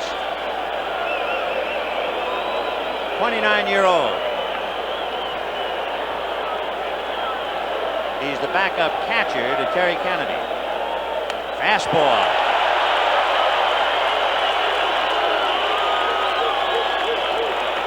This is just a gesture by Williams, I'm sure, to get him into the World Series. Something to tell the kids. 0-1. 8-4 Tigers. 1 out, 9th inning. Curveball, and he hit it foul, but he had a good rip at it. 0-2. One of the few curveballs we've seen Hernandez throw. And the Tigers 2 outs away from the bubbly. That's Aurelio Lopez without the hat.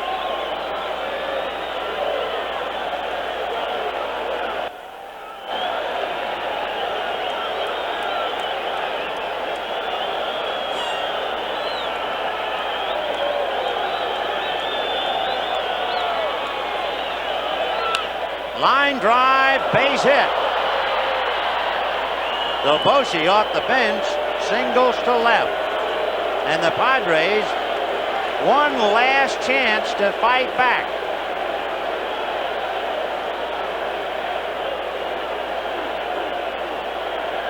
Ron Roenicke, the brother of Baltimore's Gary Roenicke, gets a chance to get in the World Series. In '81, he had hurt his ankle and couldn't play in the Dodger-Yankee World Series.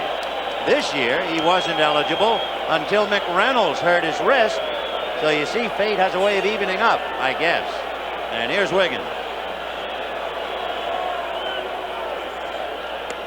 Ball 1. From day 1 of the season, the Tigers have been in first place. Incredible team. Incredible year. And this is the capper. Fouled away.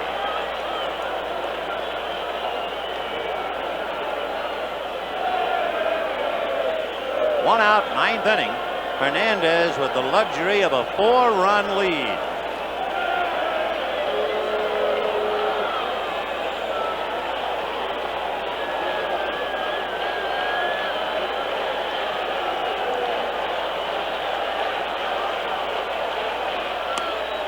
Two and 1. Little Scroogey that stayed very high and ran away.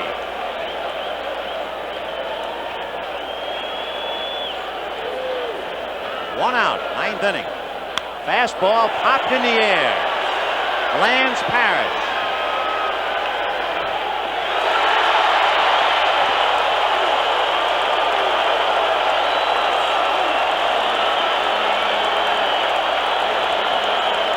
Don't forget, we'll take you into the locker room after this game if the Tigers hold on to any part of this 4-run lead. And the way this crowd is going, we're just going to be quiet and let you listen and enjoy it to your heart's content. Johnny Grubb, preparing for the onslaught, took his cap off and put it in his shirt. And that's why most of them have their caps off. They'll be running out there. Fans love to, even Tracewski. He doesn't like to take his hat off. He hasn't got that much grass.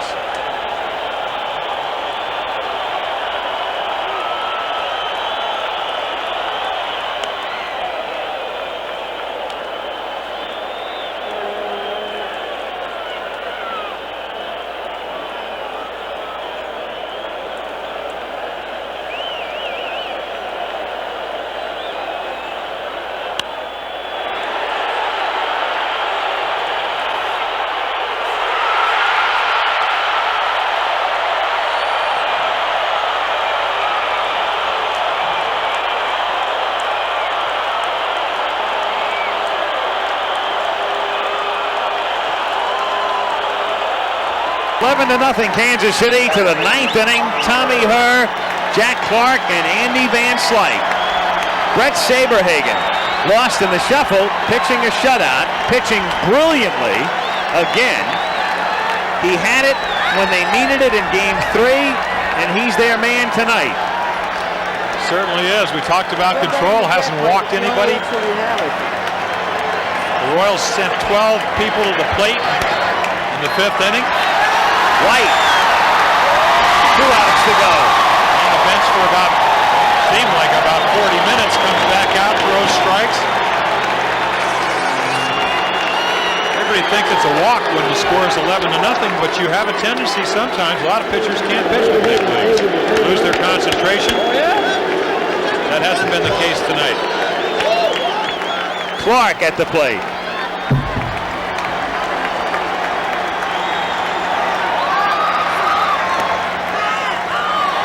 One thing about the Kansas City fans, and they can be very proud of it, for the first time in a while, we have no horses winging the field.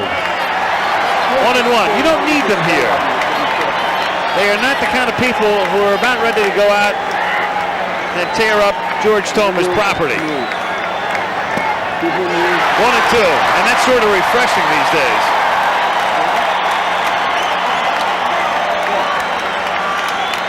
Could almost pose that as we don't think. We don't think. I'm pretty sure of it. Now, a few may wander out there. In the air to center field, and it's Wilson, and there's one out to go.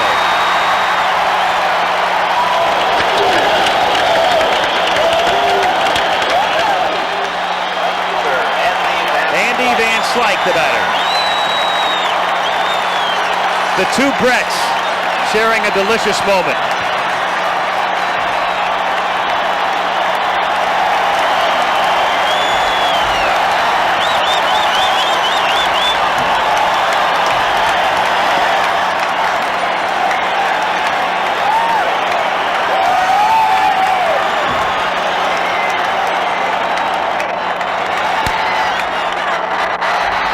To Motley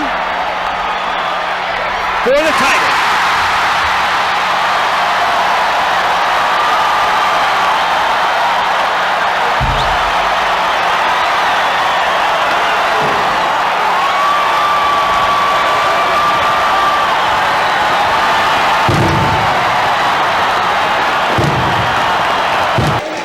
The culmination of the impossible dream in 1969, a fly ball to left field for the last out, and the Mets are the world's champions. What made it interesting, the batter who made that last out is right there, the manager of the Mets, Davey Johnson. He was also the last player to get a base hit off Sandy Koufax in the 1966 World Series. But now let's see if the Sox have anything left. They rallied gamely in the 8th when they were down by 3. They had 2 singles and a double to get within 1, and they left the tying run at second. Now in the 9th, Ed Romero, Wade Boggs, and Marty Barrett against Jesse Orosco.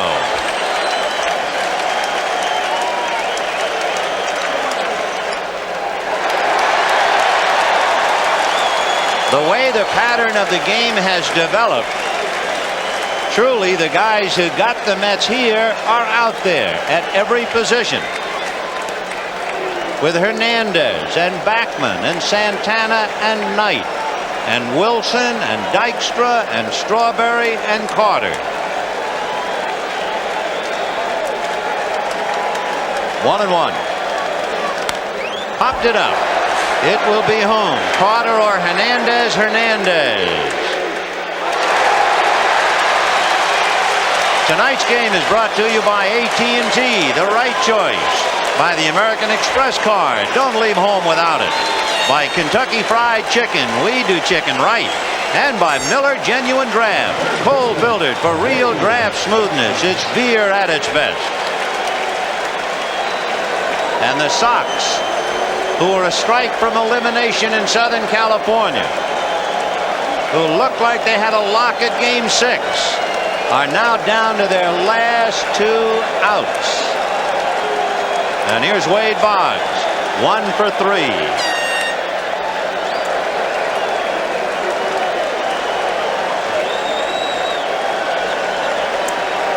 When this game ends, we will visit both clubhouses, and we will have tributes to each team. As well we should, as each team merits a tribute.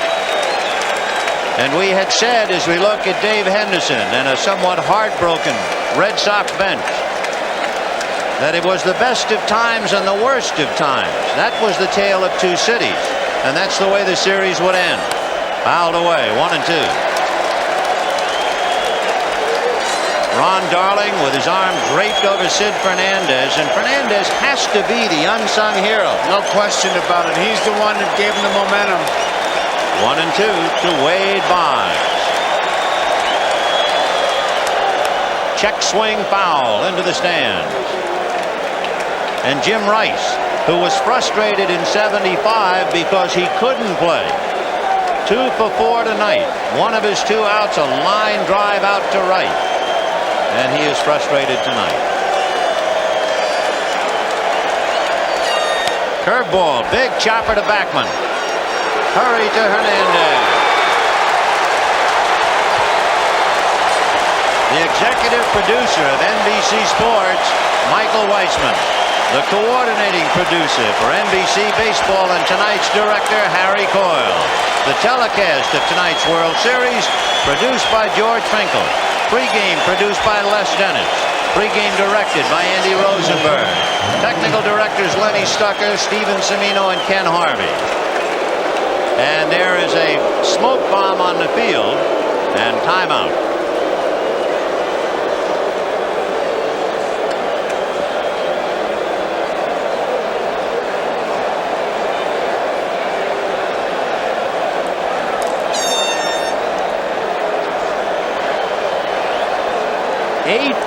Mets, 2 out, bases empty in the 9th inning. And this crowd of 55,032 bursting their buttons to make some noise, but hopefully that will be all. Standing in the way is Marty Barrett.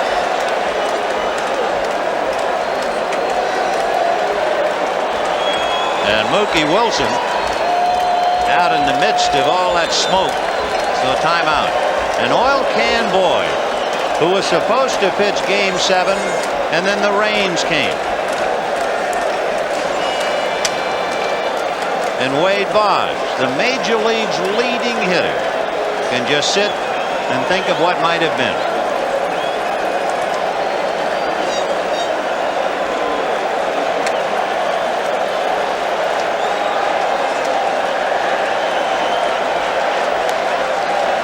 We're still not really ready, and there is no breeze to help, but it is dissipating. Bill Buckner is on deck, but it will be up to Marty Barrett to keep the Sox very faint hopes alive. Barrett, 2 fly balls to right, a bunt single and grounded out.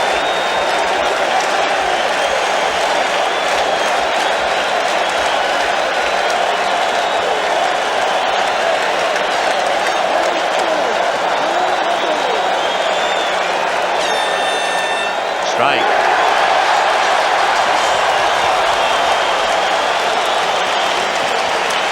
And there is His Honor the Mayor, standing in the back of that line of Mets. 1 ball, 1 strike.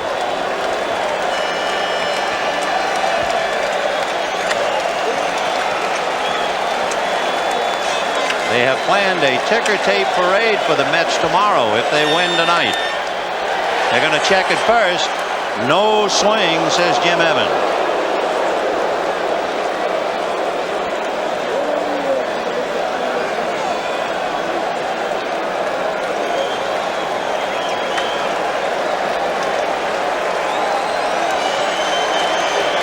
One ball, now 2, and 1 strike.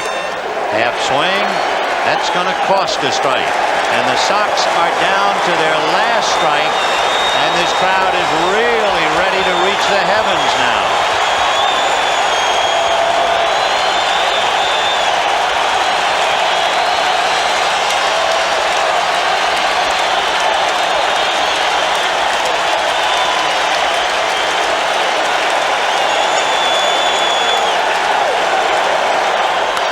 Fouled away. This crowd will tell us what's happening. French, tonight's NBC Miller Lite Player of the Game, we feel, is left-hander Sid Fernandez. Miller Lite is happy to present a check for $1,000 in the name of Sid Fernandez to the National Multiple Sclerosis Society. 2 1/3 hitless innings with 4 strikeouts. Got him!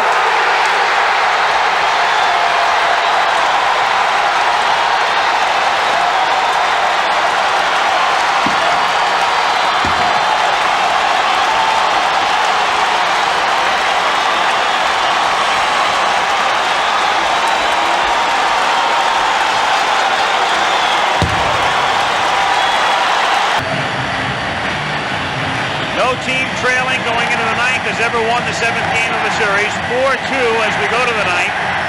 Last year, when the Twins season ended October 5th, Frank Viola was the winning pitcher. He beat Chicago 3-0, and that meant the Twins wound up 21 games out of first in 6th, ahead of only Seattle in the American League West. A year later, they are 3 outs away from the World Championship, and Jeff Reardon to try to get the 3 outs. The man so responsible for them getting here, along with Gladden, Berenguer, the new players on the ball club this year. 31 saves, 35 last year in Montreal, 41 the year before. The only relief pitcher in the last 6 years that's had over 20 saves. Fastball, curveball. Her, and then Kurt Ford is out on deck, and then McGee. 1-0 on Tommy, who is 1 for 3. Anything for a rally. And if you think that run in the 8th inning wasn't important, consider the fact that you really take away the meaningful running attack of the Cardinals. They can still run, but it's not going to be the tying run unless 2 are on. 1-1.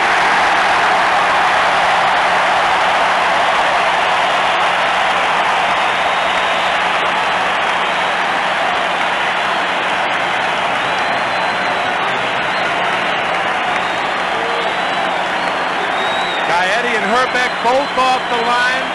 That's another thing you can do when you have a more than 1-run lead in the 9th inning.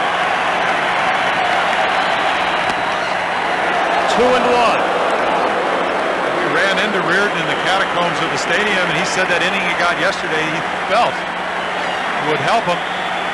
3 2/3 inning in this World Series, 5 base hits, so the Cardinals have been able to get something going, but line drives up the middle, just making contact, what they do best.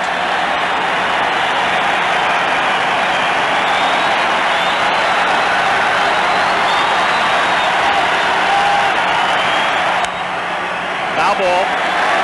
2-2.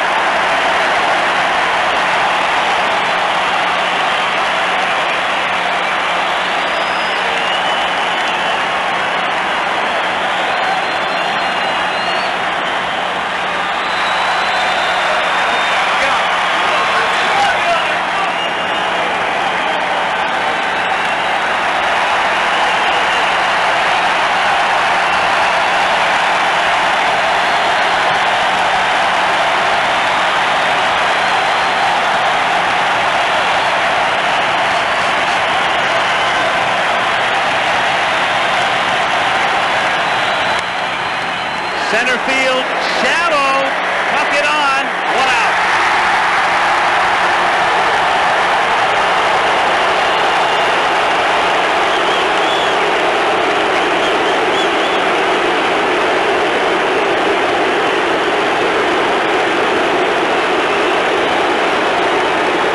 Kurt Ford, that's for Lindemann.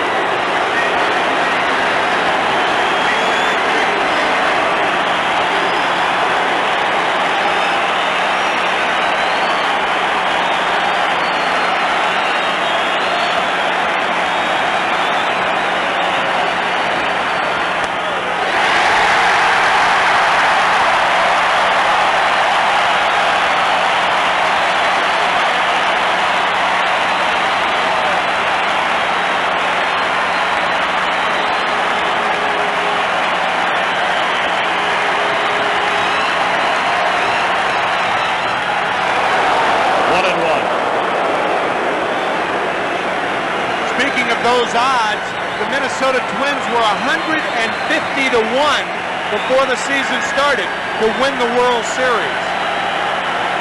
And some thought that was too low.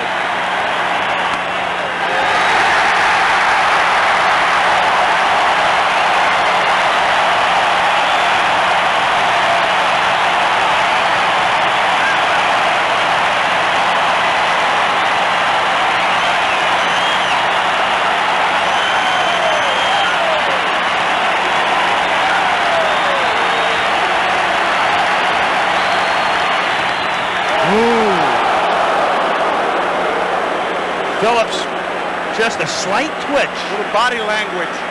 2-2. Yeah, but good curveball like that, you can fool the ump. I mean, that's true. And what are you looking for here? He showed you both pitches. One's over 90 miles per hour. You got to look for the ball. Herbeck will run out of room.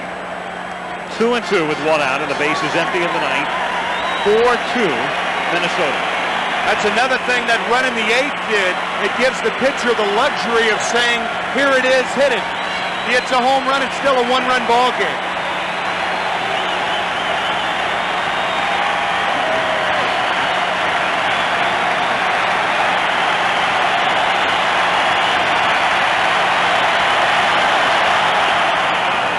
Three and two.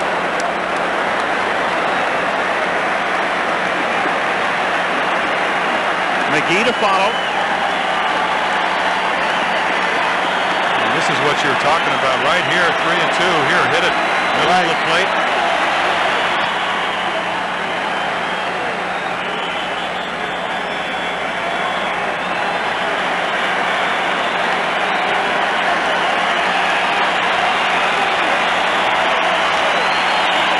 It happened to Todd Worrell in the playoffs. 2-run lead. Harry Spillman hit a home run. I don't like to give up home runs, but it's better than walking somebody with a 2-run lead. Gaetti calling. Two guys.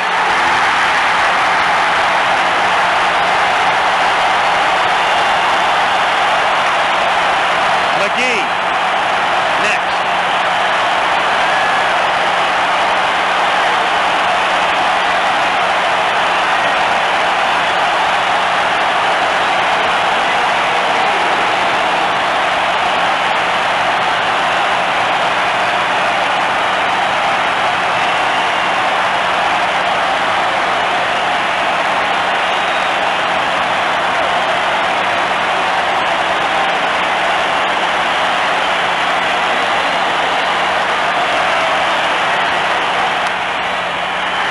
Looper in foul ground.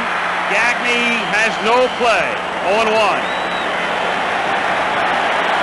If McGee keeps it alive, Pendleton has come out on deck. He would be the tying run. Terry would bat for Pena.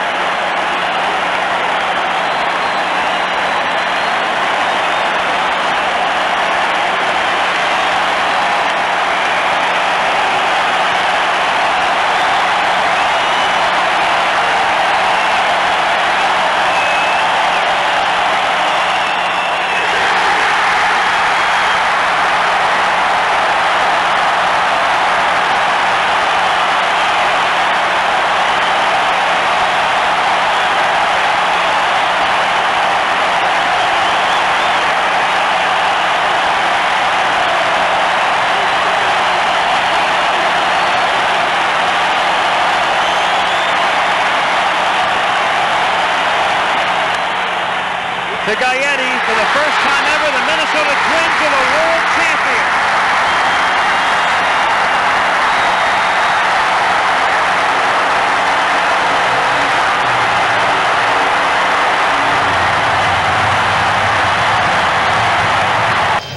Like father, like son. And we go to the bottom of the ninth inning. The Dodgers trying to win the 1988 World Series right now. And standing in the way of Oral Hershiser, Mark McGwire, Ron Hasse, and Carney Lansford.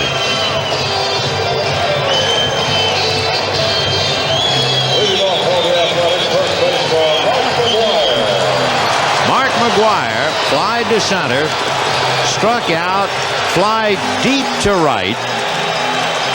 The hero the other night with his 9th inning home run. I think you're going to see Hershiser behind that mound a lot, because in Dodger Stadium, that's what he did, and just kind of regrouped almost on every pitch to make sure he knew exactly what he wanted to do. Pena and Orozco are behind him in the bullpen. Off speed, though, starts him with a change. 1 ball and no strikes.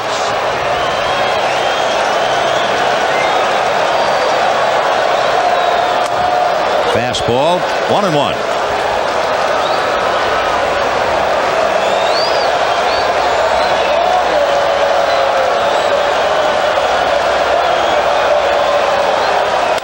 Breaking ball is hit to left center. Back goes Shelby to the wall to make the catch.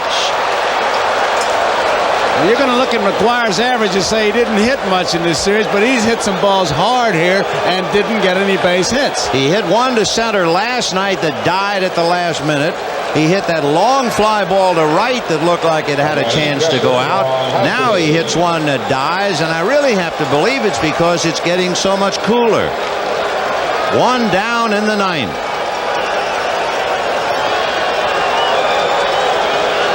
Ron Hassey flied to left, walked, struck out.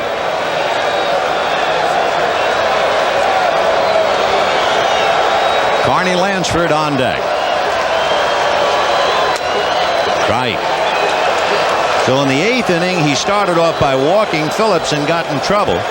Now he gets McGuire and picks up the strike to Hassey. And the breaking ball.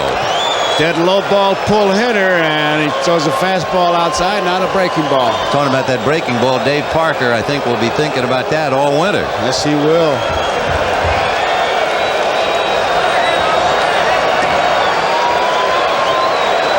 No balls and 2 strikes to Ron Hassey. Breaking ball got him looking. 8 strikeouts for Orel Hershiser. And it really began in the 5th inning when he really settled in. 1 out to go for him, his teammates, and his family in the stand. And standing in the way, Carney Lansford. He's made 108 pitches up until right now. Lansford singled, scored a run, and twice flied to center. His single went to center. Ground ball to the hole, backhanded by Griffin. Off balance throw is too late. And the A's are still alive. Griffin ended up right on the foul line. He really made a fine play. Was not satisfied just to come up with it. Tried to get his man at first base, but it was almost an impossible throw for him, and he did make it close. By a whisker. And so Tony Phillips, as he was walking up to home plate, kept looking back at the Oakland dugout. And now he has reached home plate, so he knows he's up there to bat. Tony Phillips had an infield single to the hole, struck out and walked. Hershiser trying to help out young Jeff Hamilton as he gestured for the moment. He gave everybody instructions. Stubbs, the sacks, watch the bunt.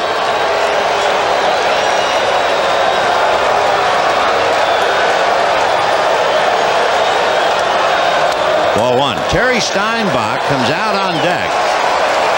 So Steinbach would be hitting for Walt Weiss.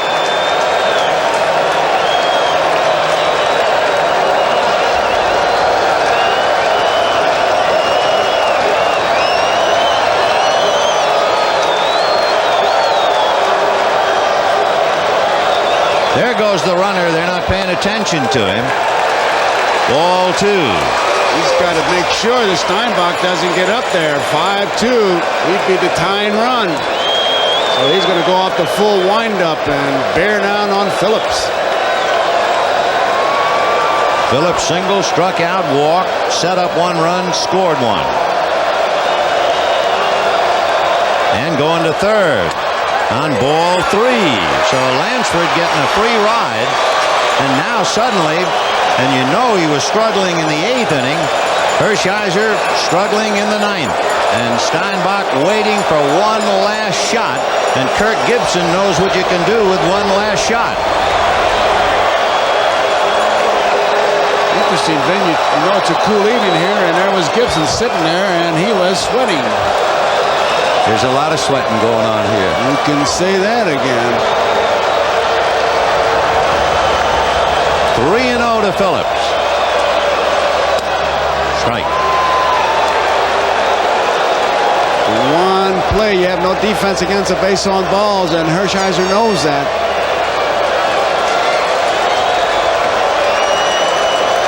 Three and one.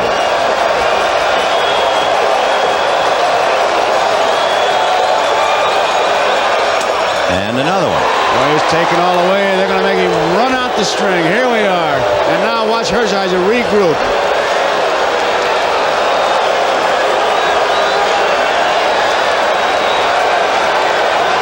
Three and two to Tony Phillips. Lansford down the line from third with 2 out. Steinbach on deck. 5-2 Dodgers in the ninth. Got him. They've done it. Like the 1969 Mets. It's the impossible dream revisited. A fastball, 9 strikeouts for Hershiser. He gives up a total of 4 hits, and look at the mob. And Nixon will come up. He's the number 8 hitter. Uribe, when he came into the game, placed in the 9 spot. Then the top of the order, Butler. Then you've got Bedrosian spot 4th, where they'll probably save Pat Sheridan, the left-handed batter. The only other player they have on the bench is Kurt Manwaring, the other catcher. So Dennis Eckersley comes in to pitch. He has a 3-run lead, and of course, the 5th hitter in the inning would be Clark. You get to a 6th hitter, Mitchell. So here we go in the bottom of the 9th inning with Nixon to lead off, and tries to bunt his way on, and it's a good bunt to the right side, and Phillips shovels, gets him.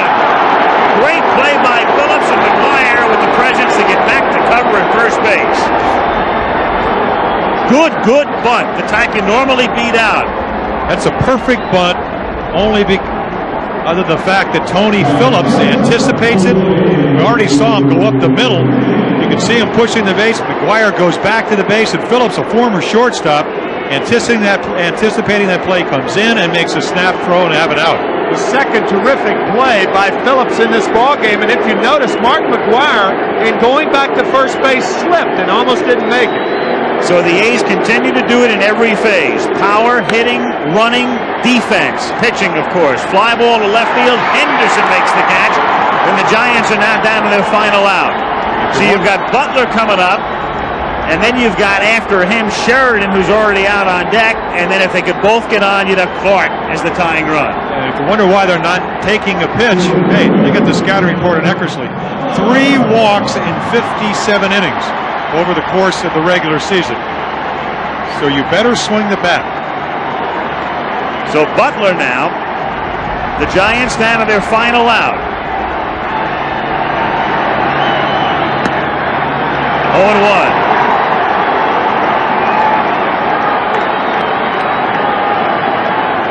A's trying to sweep, but the Giants have certainly not made life easy for them tonight. It's a ground ball to the right side, steered by Phillips, flips to Eckersley. Yes, he's there in time, and the A's are the world champions.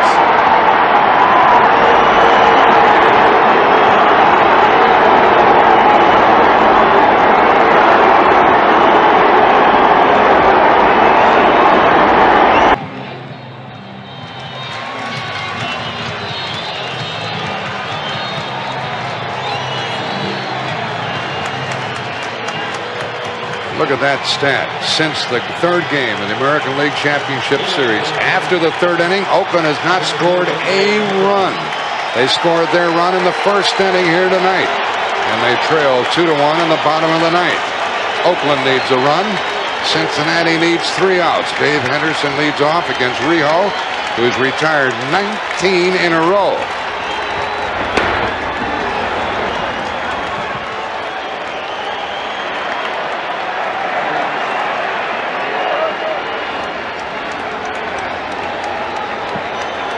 Rijo has fanned 8, walked 3, 1 intentional. Strike 2.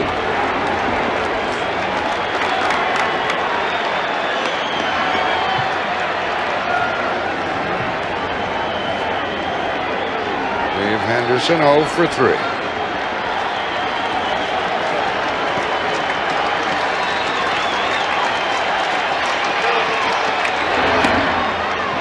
One and two.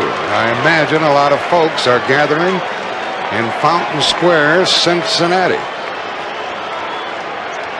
Sabo guards the line against the extra base hit. And at first base, Bensinger does the same. Strike, and the Reds are 2 outs away from being the champions of baseball. That's 20 in a row. 9 strikeouts for Jose Rijo. Fastball right on the corner. He has been living there all night long with his fastball and his slider. And here comes Lou Piniella. And Lou Piniella told us before the game that when he goes to the mound, he doesn't take the pitcher out. Only Stan Williams will take the pitcher out. I wonder if he's going to change it right now. There's Randy Myers in the bullpen. They're dealing with Harold Baines. And the word for Jose Rijo is going to leave is Magnifico. Canseco picks out a bat. Myers in. Rijo out. Canseco coming up. Do you like drama? 2-1 Cincinnati. 1 out, bottom of the 9th. Jose Canseco batting for Harold Baines. He is 1 for 11 in the World Series, and that one hit was a home run. 2-1 Reds.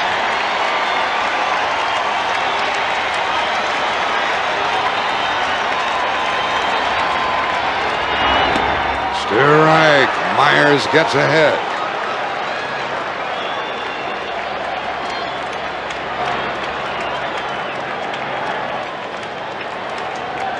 Canseco has not been getting around on the fastball. I would imagine Myers will stick with that pitch.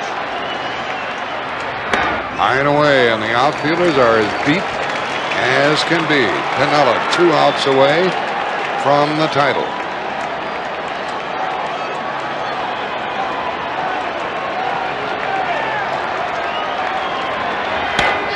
One ball, 2 strikes. Sabo guards the foul line at third. Bensinger does the same at first base with 1 out. 1-2 the count.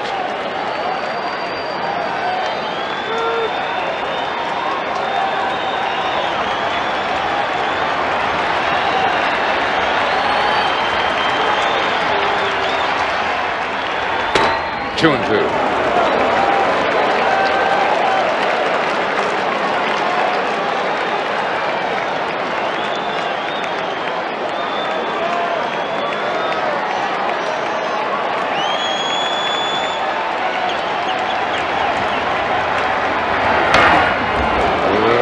By Canseco. That's one of the few pitches we've seen him bend right on. That ball was in a little bit. More on the inside part of the plate. And he did have a crisp cut at that ball. When you foul it straight back, you just miss it a hair. When you foul it off the other way, you're not getting around on it.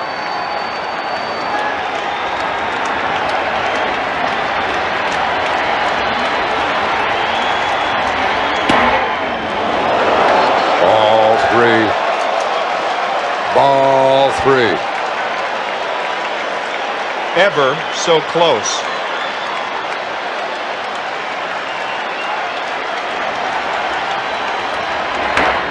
And a chopper to Sabo. 2 out. Canseco fails to deliver. And the Cincinnati bench ready to explode. And the last hope for the Oakland A's is Carney Lansford. The last hope. They are on the verge of executing one of the most astounding upsets in the 87-year history of the World Series. Ball 1.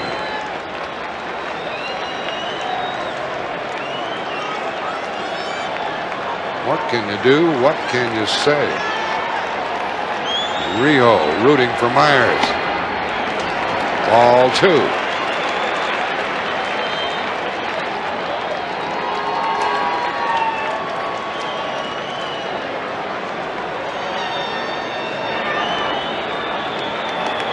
Tom Browning looks on, anxious to get back home to the new baby.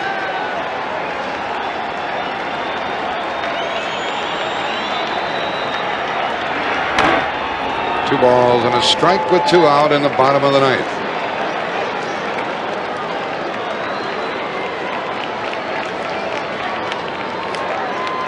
Talk about the unexpected. Oakland a run in the first, the Reds 2 in the 8th.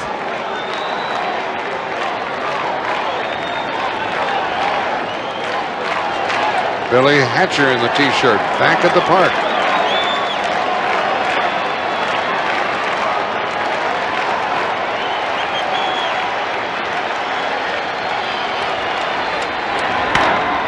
Popped up into short right, foul ball. Bensinger wants it. Cincinnati, the champions of baseball for 1990, with an improbable sweep over Oakland.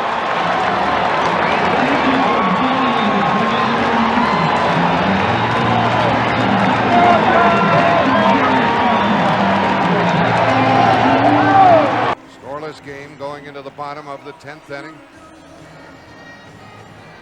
You know, a lot of times you'll attend a sporting event or watch a World Series or some other athletic competition, Tim, not realize at the time how sensational it is. Later you look back and say, man, I was glad I was there. That was something. Tonight, it's so apparent that this is one of the most remarkable baseball games ever played. Yeah, you're trying to look for some historical perspective to look back on, but you can't find any. It's a one of a kind, and it has been a remarkable evening, and everybody, I think, is glad they're here. All right, let's get on to Jim Cotton, see what he thinks after having pitched 25 years in the big leagues.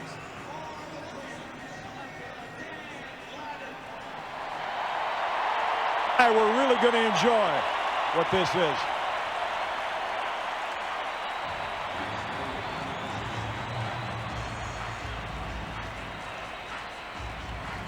We've been a part of here for the last 10 days.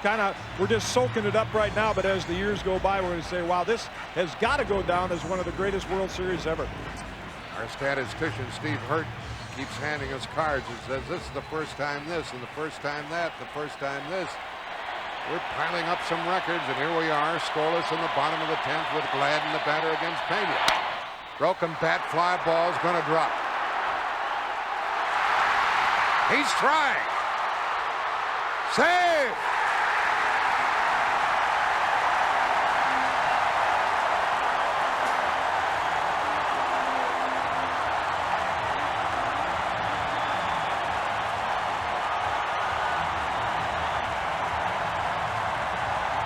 A broken bat, trademark shot over the glove of Brian Hunter, retrieved by Gant, and Gladden never slowed down.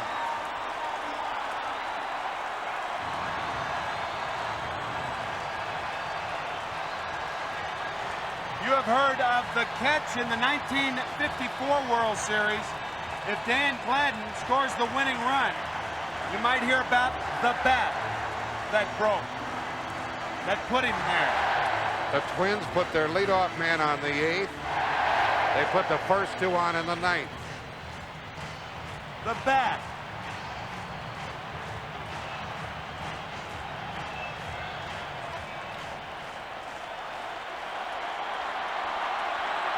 And these Twins are in great shape because their batter, Chuck Knobloch, is an opposite field hitter. He's had 1 out of 4. The odds are pretty good of him moving the runner to third or driving him home.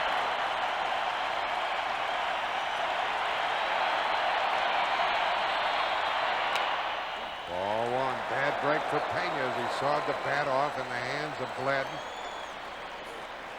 But the Twins have an excellent runner at second, carrying the winner.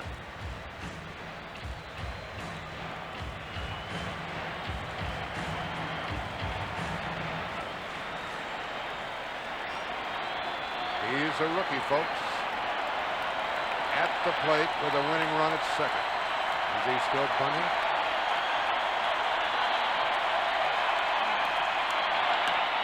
One ball, one strike.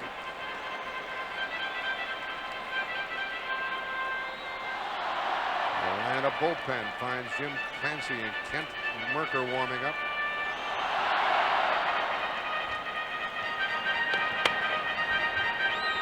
Three times in this series, the winning run has scored on the final play of the game.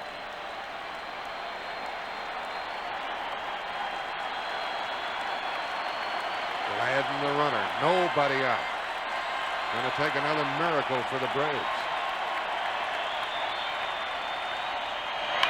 Now block bunts, Pendleton goes to first. Lemke took the throw. There's the winner at third base, one out.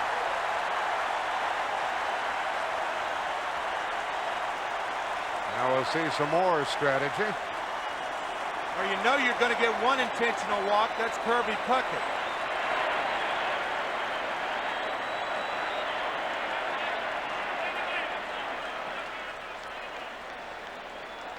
And the bunt, a successful one.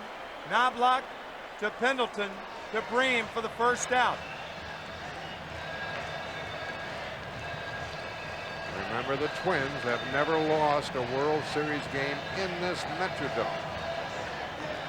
So you know the alternative Bobby Cox has is to just throw Kirby Puckett high fastballs, but I doubt very seriously that they will do that. Ken Hrbek, they're going to walk him. Now the outfield comes in. The outfield in a position where they can stand flat-footed and nail the runner at third if they catch a ball. A long fly ball, and the Twins are the world champions. But Pena and the Braves are going to have to pitch to somebody here. Well, do you pitch to Ken Hrbek? There's Chuck Knobloch, who did his job. His job's out of the way. Bunting Gladden to third base. Jack Morris has pitched 10 shutout innings. On deck is Hrbek. How will they deal with him?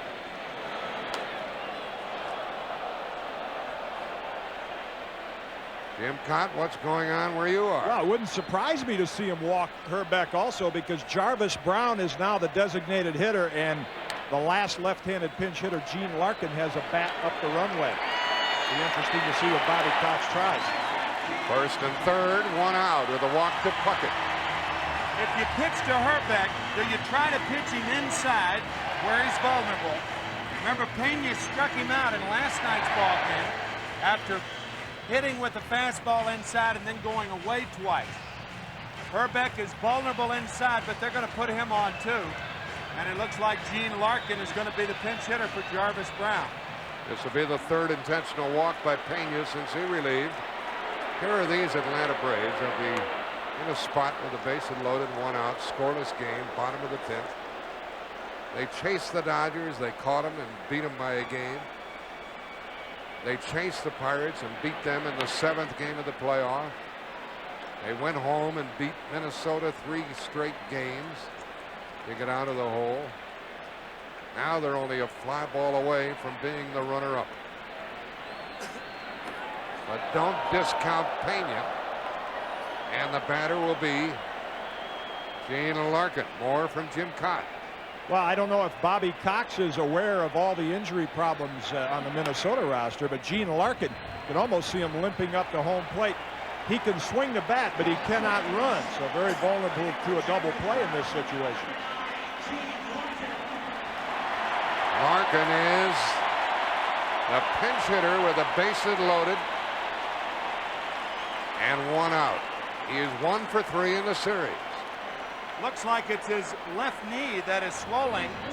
The Getty alluding to the left knee. He also has a shin guard on his right ankle. If you hit it far enough, you don't have to run. And I'm sure that's what Gene Larkin is thinking right now. Braves pulled off a double play in the 6th, in the 8th, and in the 9th. The infield is in, the outfield is in. And they're going to go back to halfway at second and short. It's funny, you know, they're going to, Templeton now is talking to Brian Hunter, the left fielder. Jeff Blauser, the shortstop, is back. Mark Lemke is in. And there's some confusion in the middle of the infield right now. Now Blauser's coming in. They could still go to second base. Now Lemke comes in closer. I think the key point is that Gene Larkin is not a fast runner. I think you can afford to stay back if you're the middle infielders. Both Lemke and Blauser in doubt as to what to do.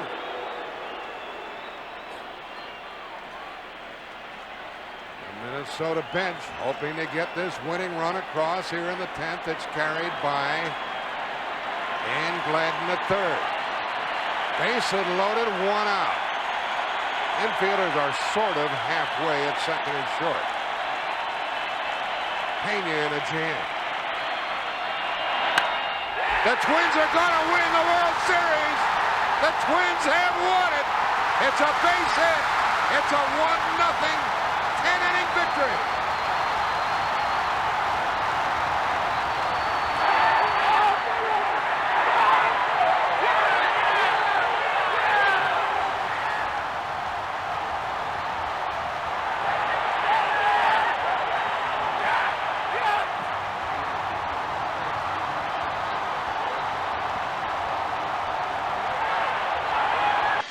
Jeff Blauser, Damon Berryhill, and Rafael Belliard, the scheduled 3 for Atlanta in the bottom of the 11th. The Braves will need to dig into their bag of tricks again. They scored a run in the bottom of the 9th to force extra innings. They'll need 2 to keep it alive in the bottom of the 11th. They're ready in Toronto to have the biggest party that city has ever seen.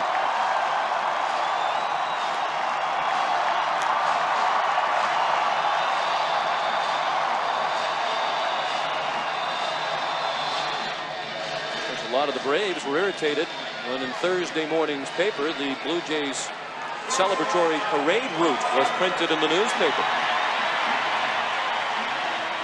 We might bring those parade plans back out of the drawer again. Not much left on the bench for Bobby Cox. Brian Hunter and Javier Lopez. Pair of right-handed hitters, and that's it. Remember, again, 10 days ago, the Braves trailed by 2 in that bottom of the 9th inning. And it was Jeff Blauser who scored the tying run in the 9th inning tonight. Jimmy Key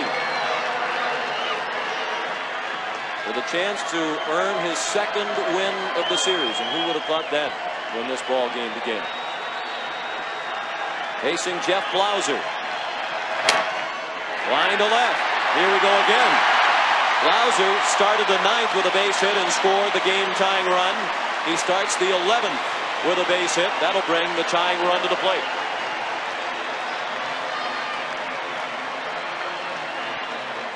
So Blauser starts it off again. Talk about an uphill battle. Damon Berryhill is not a strong hitter from the right side of the plate. Rafael Belliard is on deck.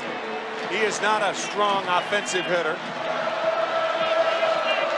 But if Berryhill can get on, then Belliard will be allowed to bunt him over.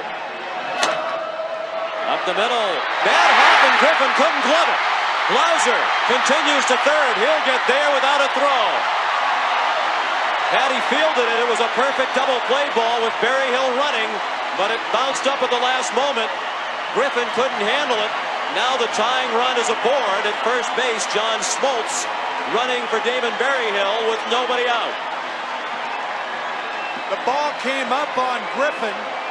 Watch how it scoots along, and right there it comes up and hit him in the thumb of the glove. It's going to be an error, but it was a tough hop. Blauser goes to third on the play. And Belliard, I would imagine, will still be bunting because only the runner at first matters. It is an error charged to Griffin, the first Toronto error of the night. Rafael Belliard with his first at bat in this World Series. Appearing in his 4th game, prior to tonight, he has come in for defense. He does bunt toward first, and it's a foul ball.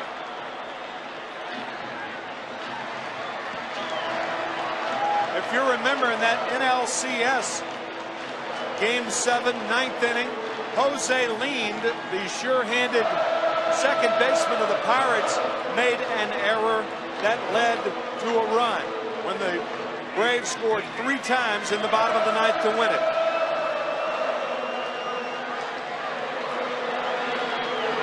Belliard hit just .211 during the regular season. He squares to bunt again. This time it's in play. The runner holds at third. Key to Alomar covering for the first out. But now the tying run is in scoring position. Blauser still at third. Smoltz has moved up to second.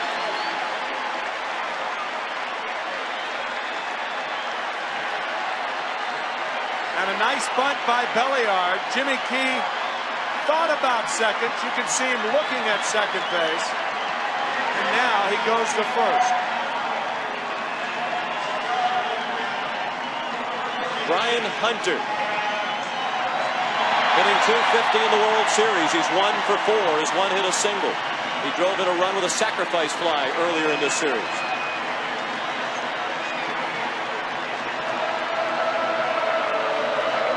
The Blue Jays lead 4-2. 1 out, 2 men in scoring position in the bottom of the 11th. And Borders out to the mound to discuss the strategy with Hunter, who's dangerous, particularly against left-handed pitching. He had 12 of his 14 home runs during the regular season off lefties, and Hunter averaged a home run every 13 times up against left-handed pitching in the regular season. Yeah, he only started against right-handed pitchers 8 times this year. You can see he is much better against left-handers, 90 points better this year. But I guess Cito Gaston is going with the experience of Jimmy Key. Key's first pitch, a ball to Hunter. Hunter was 1 for 3 against Jimmy Key in Game 4. That one hit was a bunt single.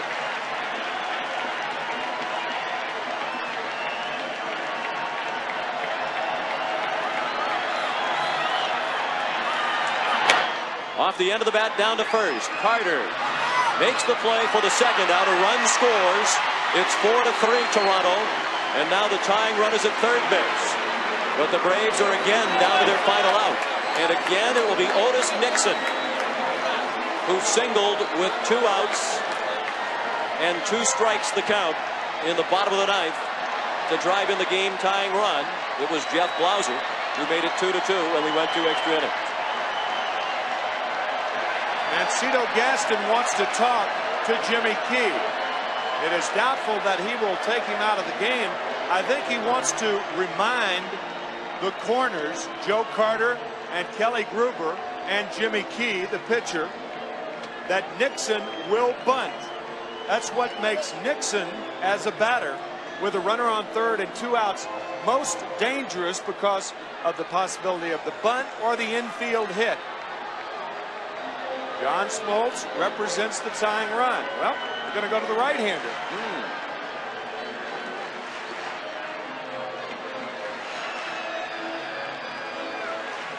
Mike Timlin will be the new pitcher for Toronto when we come back.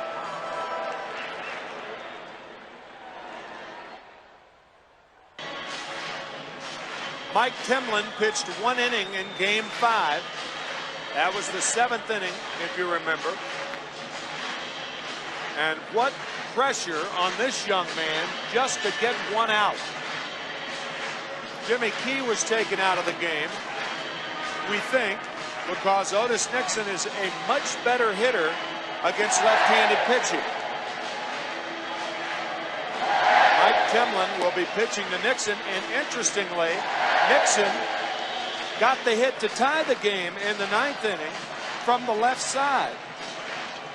And there they are, the numbers for Otis Nixon. So that's why they brought Timlin in to switch Nixon around. A lot of things run through a manager's mind here. Otis Nixon, as a left-handed batter, gets down to first a lot quicker than he does from the right side. He's a better bunter as a left-handed batter. If the ball is hit to an infielder, they better hurry. Nixon 2 for 5 tonight, including the RBI single, with 2 outs and a count of 0-2 in the bottom of the 9th that drove in Jeff Blauser to make it 2-2. Mike Timlin saved only 1 game this year. He has only 4 major league saves. Now he's on to save the biggest win in Toronto Blue Jay history. With a tying run at third and 2 down in the bottom of the 11th. 4-3 Blue Jays. John Smoltz, the pinch runner at third.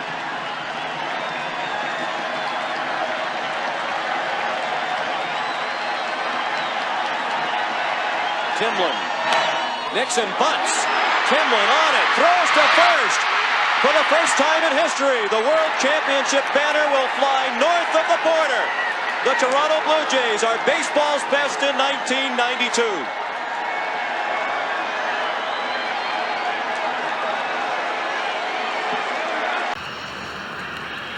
A 1-run lead for Philadelphia as we go to the bottom of the 9th, and the question posed in the top of the 9th has been answered. Jim Fregosi will manage as he did during the regular season, and he'll give the ball to Mitch Williams to try to get the final 3 outs and force a Game 7. Remember that old television series, Get Smart, with Don Adams. The great line in that was right 99. Well, Jim Fregosi getting smart and calling in number 99 again. 43 saves this year. It was not a clear-cut thing. I mean, the last time out, Mitch Williams was laced all over Veterans Stadium. And this is his first appearance since Wednesday night. And he was not warming up with the score 2-0 in favor of Philadelphia in the late innings the other night.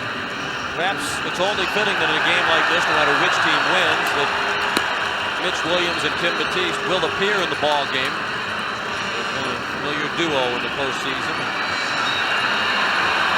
Hasn't been a dull moment yet when those two have been in the ball game. Concern about Williams lately from the Phillies standpoint has been his velocity. It has been down in his last couple of outings. Top of the order, Rickey Henderson, Devon White, and Paul Molitor. The Blue Jays need a run before 6 innings. 2 runs and they're the world champions.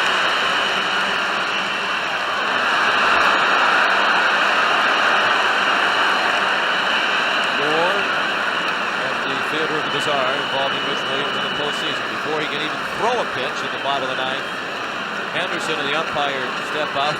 Look at Darren Dalton. He's clearing the way, too. Everybody is just moving out of the way, including you folks in your living room. Right. Well, you can see the pitch could hit one of them at home. His first pitch of ball, Henderson 0 for 3. John, I think one of the things, that lack of velocity you were talking about, that's what happens when Williams opens that front side too quickly. Right there. When you open that front side, you have a tendency to push the ball. And one thing that would help Mitch right now is try to keep the front shoulder closed. Mitch last appeared in Game 4 and gave up the runs that lost the ball game in the 15-14 Toronto win. He appeared in the 8th inning and was charged with 3 runs. Henderson got to him for a 2-run single in that inning that brought Toronto within 1. The 2-0 pitch. Ball 3 high.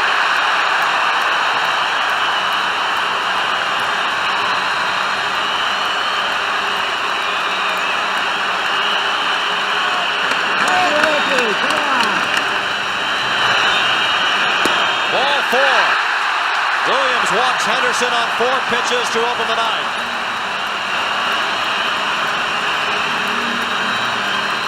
It is said that television's a visual medium, but not in Philadelphia tonight because nobody's watching.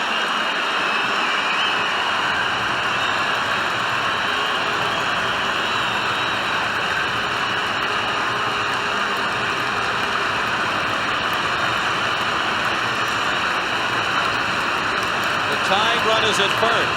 The go-ahead run, the winning run, the run that would win the World Championship, comes to the plate in the person of Devon White. who had the 2-run triple at the expense of Mitch Williams that won Game 4, 15-14.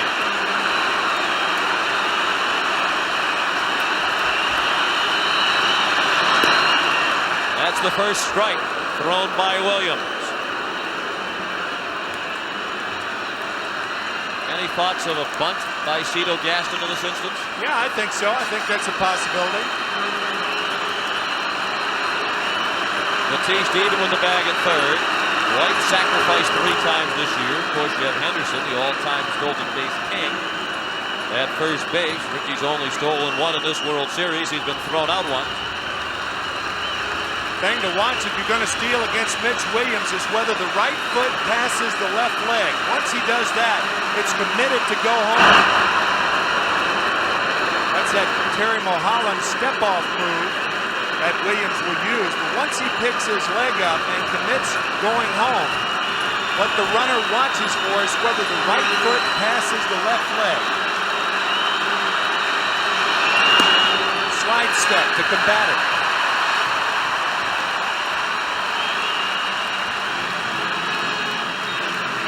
One and one, the count.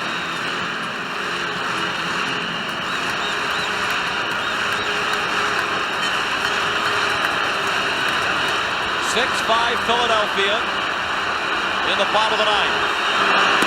Up and away, 2 and 1 the count. See, now Ricky Henderson has taken Williams out of his game. I mean, he's not a pitcher that can use the slide step. So he's been high. He has been high with the fastball because of this move toward home. See, that's very unusual and unorthodox for Mitch Williams. That was the move where he picks the leg up, but once he does that, Henderson may run.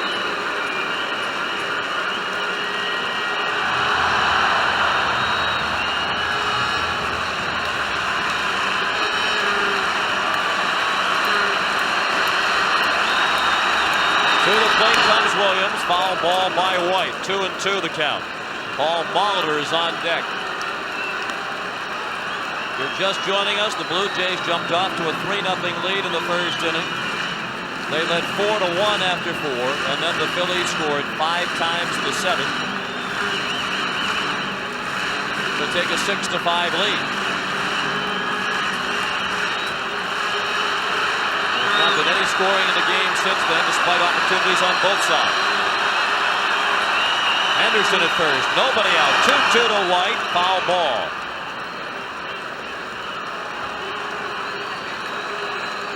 That was another slide step, a slider inside to White.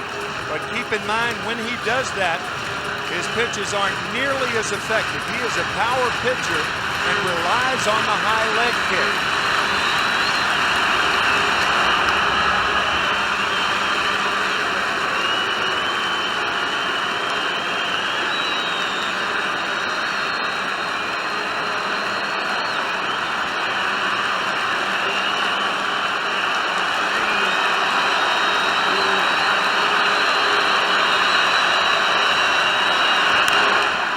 Sharply fouled.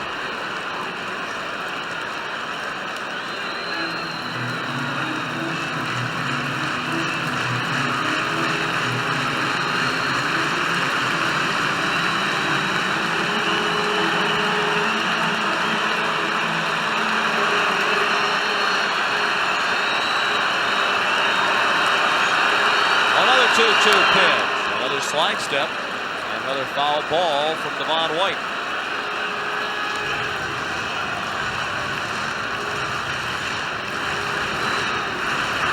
Got Kim Batiste on the line at third. If White hits the ball into the position, a double play gets him out of trouble. It's 2 out and nobody on. I think what he's protecting against here is second and third and nobody out. And I think the odds are now to play the back part of the field and forget about the line. I mean, what are the chances if Ricky Henderson gets on third with nobody out? He'll probably score.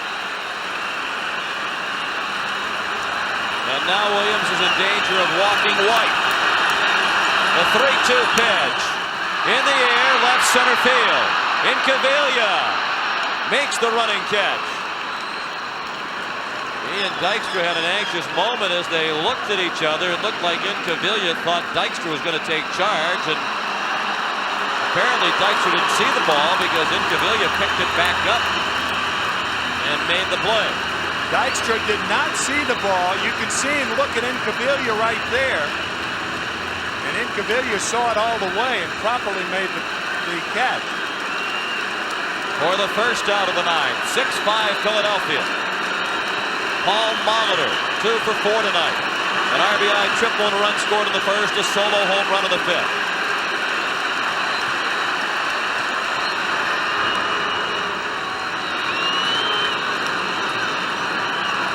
Rickey Henderson at first with 1 out.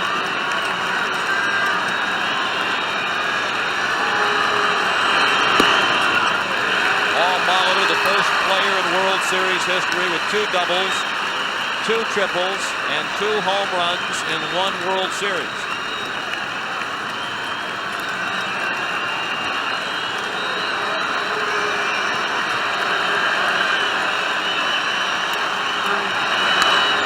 Fouled away, 1 ball and 1 strike.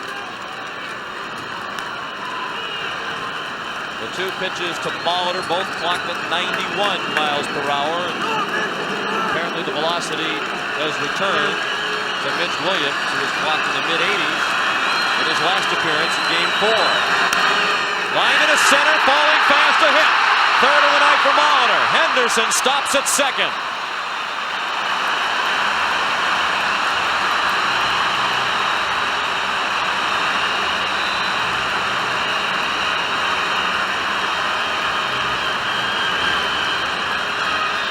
Paul Molitor has been a hitting machine in this series. His 12th hit. He is now 12 for 23 in the series, and Rickey Henderson has to stop at second because the ball was hit so hard. And he had to make sure it would sink fast enough to fall in front of Dykstra. So the tying run is at second. The run that would win the World Series is at first, and Joe Carter is the batter.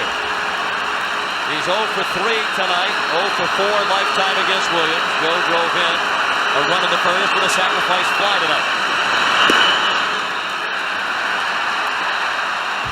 I'm sure Rickey Henderson at second base is thinking about Game 2, 8th inning, with the Blue Jays trailing by 2. Mitch Williams with that trick move and nailing Alomar at third.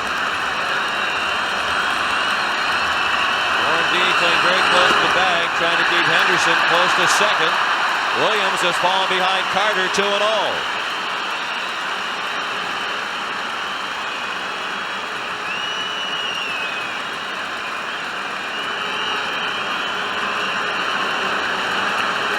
Alfredo Griffin, who entered the game last inning as a pinch runner for Olerud, is on deck, and there's that move by Williams. He wasn't more than 3 or 4 steps away from second. There's Griffin.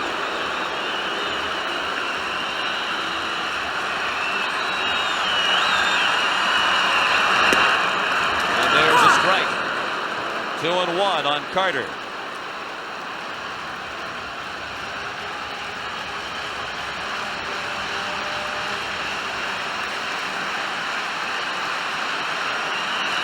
Carter is 0 for his last 7.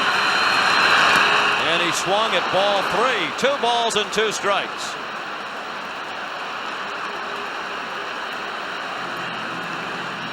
That was a flat-footed strike. And Joe Carter, a flat-footed swing that he took at that slider from Mitch Williams. Looked awkward, didn't he? Now the 2-2. Well hit down the left field line. Way back in.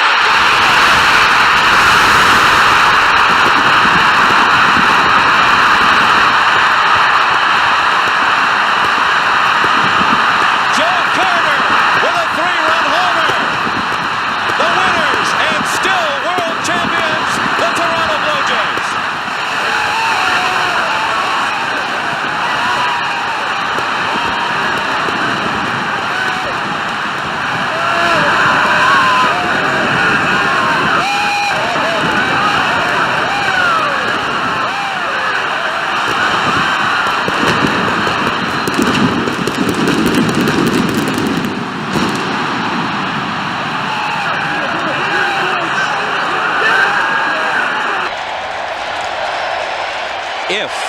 line if the Braves win it here. It'll be especially sweet for people like Tom Glavine, David Justice, Mark Lemke, Steve Avery, Kent Merker, John Smoltz, Rafael Belliard, Jeff Blauser, Wohlers, the man on the mound now, Bobby Cox, the pitching coach Leo Mazzoni, because they were all here for the near misses in 91 and in 92, and in the LCS against the Phillies in 93.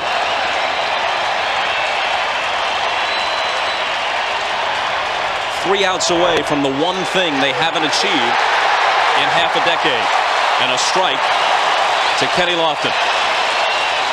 This is the key hitter of the inning because he cannot stop Lofton from stealing a base if he happens to get on. So he needs to get Lofton out.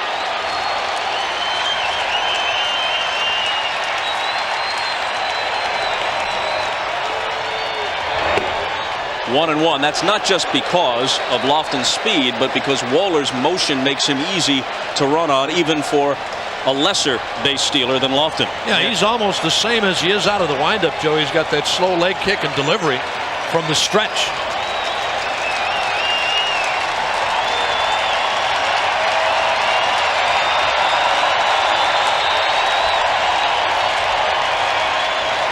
The 1-1. Down and in. Thousands of people here trying to record almost any moment in this ninth inning for posterity. We see the flashbulbs popping all around the park as each pitch is delivered from Wohlers to Lofton. Just a few now, but as the pitch comes, there will be more.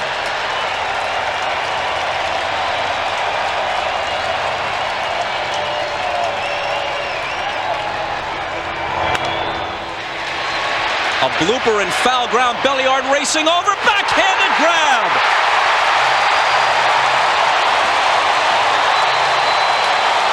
That's why the batting average doesn't matter so much. That's why Cox wants him in the ninth. This, folks, does not presume that it ends here, but it's business that must be taken care of. This 1995 World Series game brought to you by the makers of Advil. Buick and your local dealers. Remember Buick, the new symbol for quality in America. And Network MCI, how to get modern communications technology working for your business. Well, again, for all of those who wondered why he didn't pinch hit with him for him early in the ball game, this is why. He is their defensive specialist. He's the guy that he knows can make the plays under pressure. And that's why Bobby Cox said, I always hate to take Rafael Belliard out of the ball game for a pinch hitter. And look at those numbers. One error in each of the last three seasons. That tells you how good he is defensively. He booted his first chance in this series. Kenny Lofton leading off game one against Greg Maddux, but since then he's sparkled. Mike Hargrove can't afford to leave his shortstop in. He'll send up Sorrento, a 25 home run man, hopeful that Wohlers makes a mistake and Sorrento can tie it. Sorrento had a pinch hit double off Wohlers in game 4.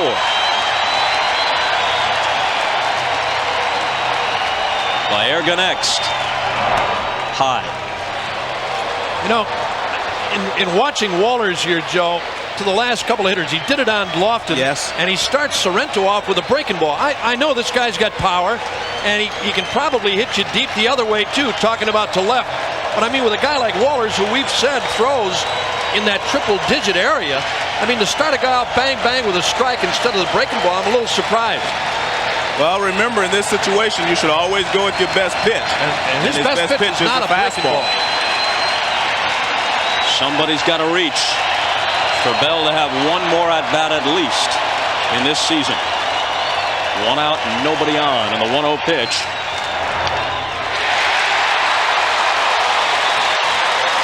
I mean, he's got a great splitter, too. Fastball, curve, and a splitter, or slider and a splitter. But to establish yourself or get ahead on that guy is so awfully important. It's only a 1-0 game.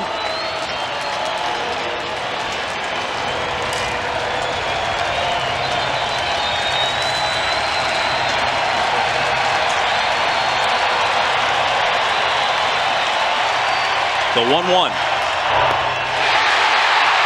Threw him the splitter and gets ahead 1-2. That was it. And a good one it was. Bottom fell out of that baby. Here it is one more time. You can see it. Splitter down. Sereno chases.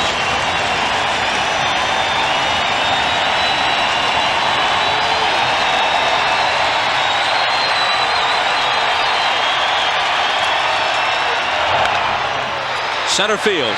Grissom. Lots of room. One out away.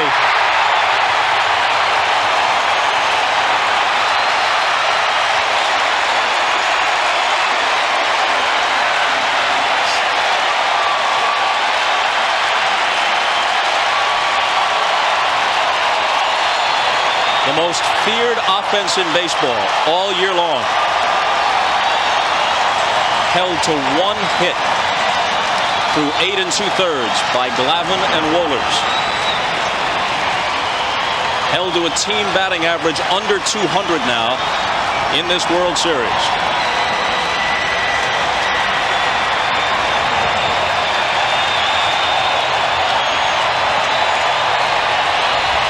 Maybe.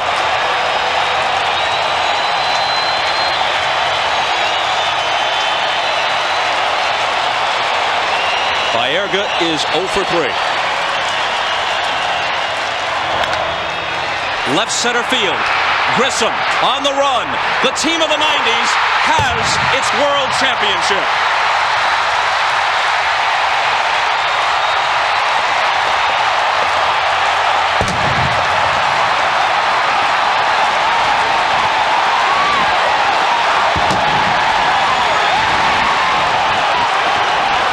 This World Series got underway last Sunday night after the Saturday night start was rained out.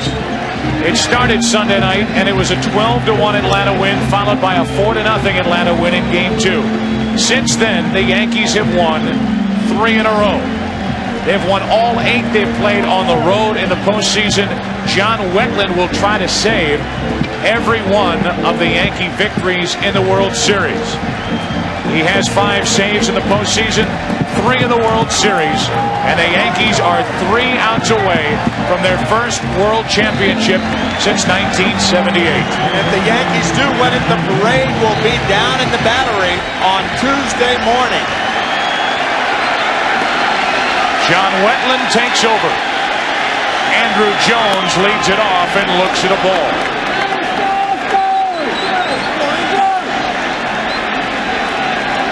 Andy Pettitte was praying in Game 5. He's back at it in Game 6.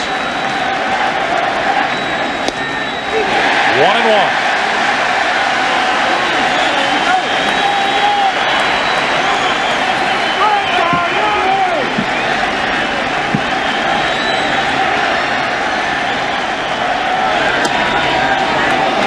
Andrew Jones, very patient as always, 2-1.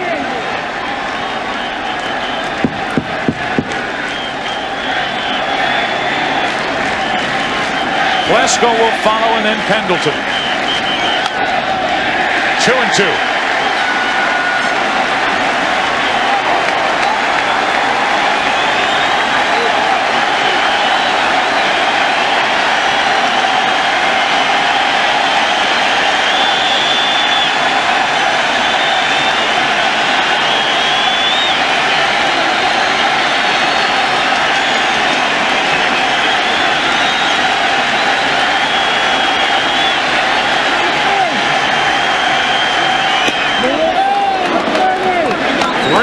From Wetteland.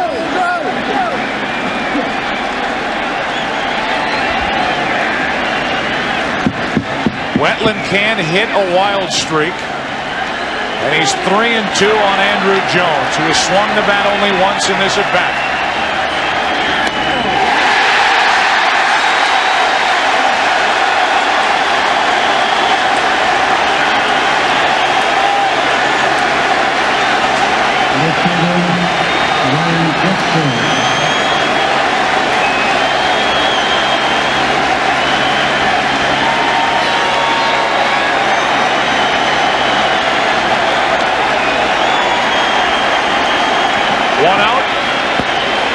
Klesko.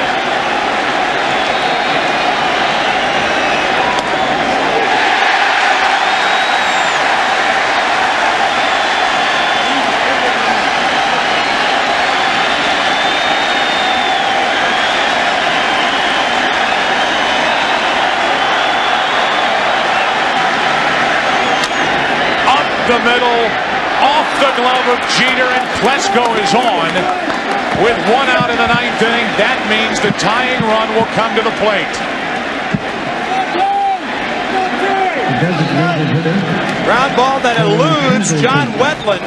He can't make the pivot and bring the glove to the right-hand side. As a result, Jeter's forced to field the ball, and Klesko has an infield hit. The Yankees certainly not guilty of counting their money while still at the table. 1 on, 1 out for Terry Pendleton. He's reached on an error, grounded into a double play and walked.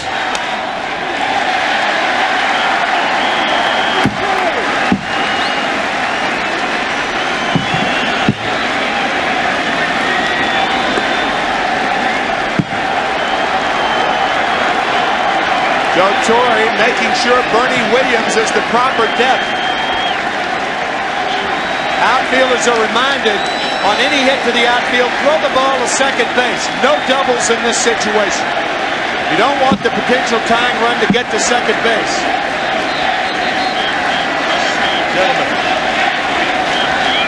Gentlemen, look who's on deck. Luis Polonia, waiting for an opportunity to redeem himself. This a long way from over. Something got loose down the left field line. That was the reason for the delay. 1 on, 1 out. Pendleton. Strike 2.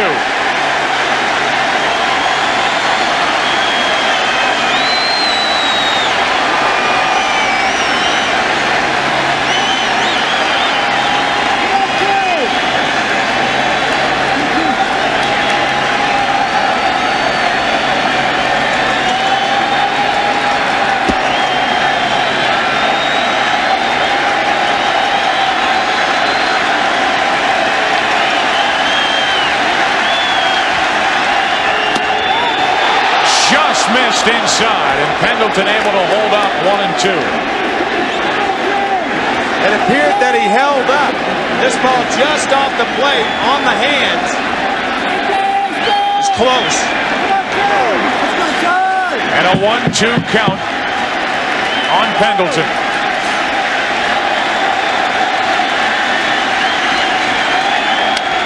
Into right field, that's a hit. Klesko will stop. Now he'll head to third. Throw cut off, and it's first and third, 1 out. Pendleton comes through with his second hit of the World Series, and now the tying runs are on. A breaking ball over the middle of the plate. And Paul O'Neill making sure that he throws the ball to second base to keep Pendleton at first. And as Dave Whitfield said, Luis Polonia, the pinch hitter, a little redeeming value here, right, David?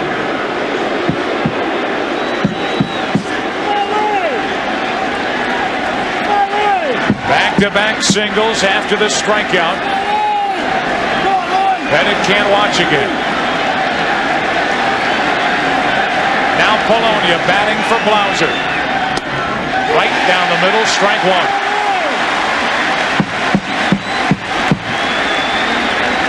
Jose Cardinal in the game the other night, part of the reasons,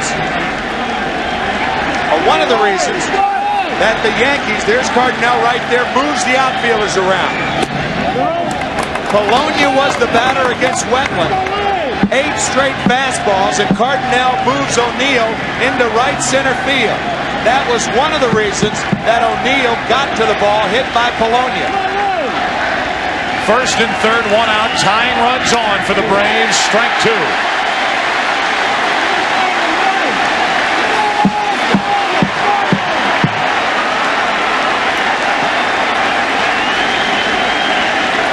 You can see just how far O'Neill is off the line. Cardinal and the Yankees do not believe Polonia can pull Wetland. First and third, 1 out. So with that in mind, you don't throw him a breaking ball like you throw Pendleton, because the breaking ball is the pitch that you can get around on. And if Wetland's pitching to the defense now, he'll continue to throw one fastball after another.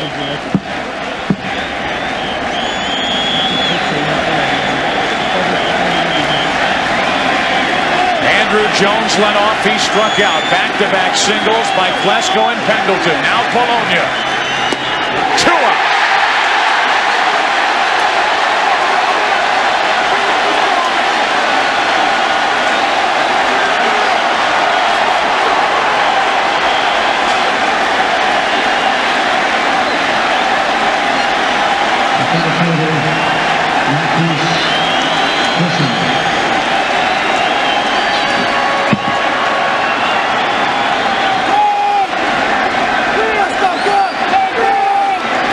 It took Joe Torre 4,272 games as both player or manager to get to the World Series. Rafael Belliard will come in and pinch run for Pendleton. That's the tying run at first. Joe Torre and the Yankees are now 1 out away from the Yankees' 23rd World Championship. It's Wetland and Grissom. To the right side and through. A base hit. In to score is Klesko. Belliard will stop at second, and now one more hit could pull the Braves back even. 3 singles in the inning, and it's a 1-run game.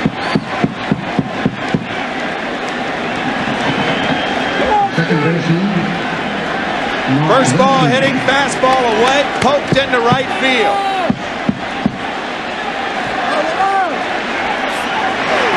Two more hits tonight for Grissom, 12 in this World Series. Now it's first and second, 2 out for Lemke. Strike 1. There are a lot of guys the Yankees would rather see up there than Mark Lemke. A career 300 hitter in World Series play.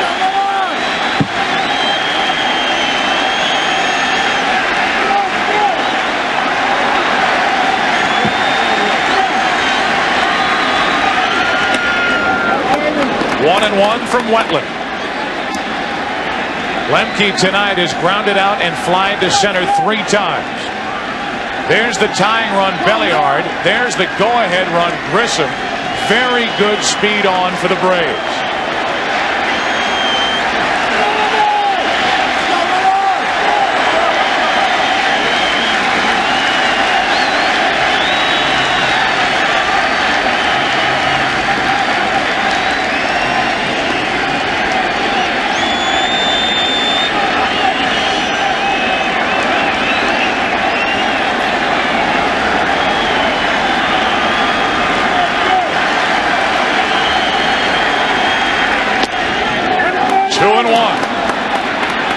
If Lemke can reach, Chipper Jones waits on deck.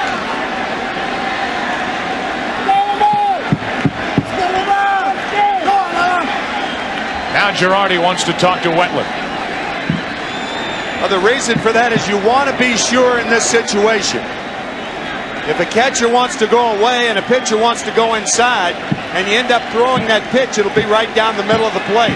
So Girardi making sure not only of pitch selection, but pitch location. The starter and potential winner for tonight's game, Jimmy Key, watching. 1 run home, 2 on, 2 out, 2 and 1 on Lemke. 2 and 2, and the Yankees are 1 strike away.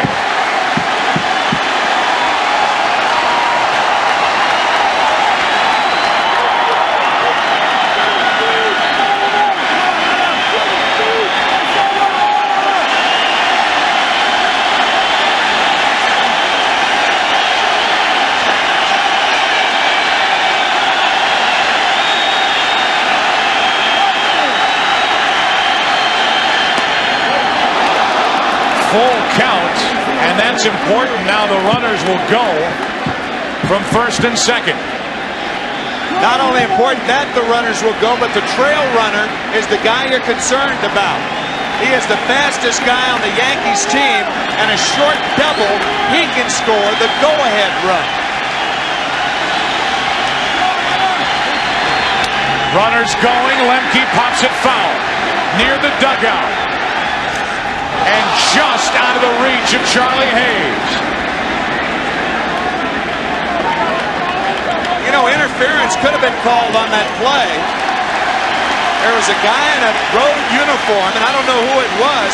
I think Charlie Hayes actually collided with an Atlanta player in uniform right there. You're supposed to clear the top step. Hayes had a shot at it, and now it is cleared. But something could have been called as Hayes collides with an Atlanta player in uniform. Inches away, and the count stays 3-2.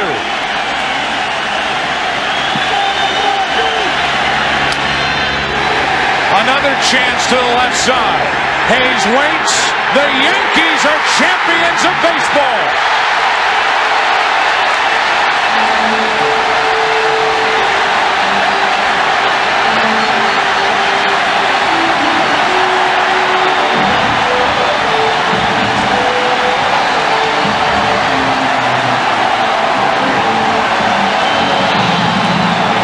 Marlins on the board. They trailed 2-0 at that time. The white-haired gentleman he's speaking with right now is Joe Black, the former Brooklyn Dodger pitcher, teammate of Newcomb and Campanella and Robinson and Snyder and Hodges, seated next to National League President Len Coleman. And according to our Jim Gray, who is down by the Marlin dugout, before his 7th inning at-bat, Bonilla got a little bit of advice from Joe Black. I'm not exactly sure what it was, but he talked to him just before the at-bat, and Bonilla jumped on the first pitch and hit it out of here. Jim Gray apparently heard that conversation. Let's go to him. Well, each time that he's come to bat, he's had a word for Joe Black as well as the National League president, Len Coleman. Joe told him to take a step away from the plate, that he was crowding the plate a little bit. Took a swing at that pitch. It hit the ball out of here. When he touched home plate, he pointed right over to Joe Black. Bob? Joe Black now has been expelled from the pitcher's fraternity. Helping a hitter out that way. Unless he moves over to the other dugout on that side. Well, as good as Charles Nagy matched up against Moises Alou with the curveballs and the off-speed pitches, he doesn't match up as well with Bonilla. If Bonilla is patient, he will get a good pitch to hit. Nagy's pitches will not fool Bonilla unless he goes out of the strike zone. So he doesn't match up quite as well here as he did with Alou. To the bottom of the 11th, and Bobby Bowe cuts and misses. And right out of the strike zone right away. And you talked about Bonilla earlier, Joe, the fact that he chases pitches every once in a while over anxious. That time down low and inside, a slider from Charles Nagy, and he chased it. Called strike 2. Each team with 2 runs on 6 hits.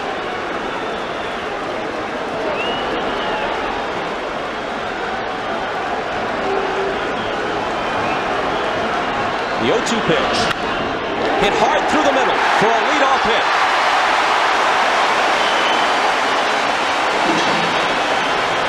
Nagy just does not match up well against Bonilla. Bonilla will always hit him well if he's patient.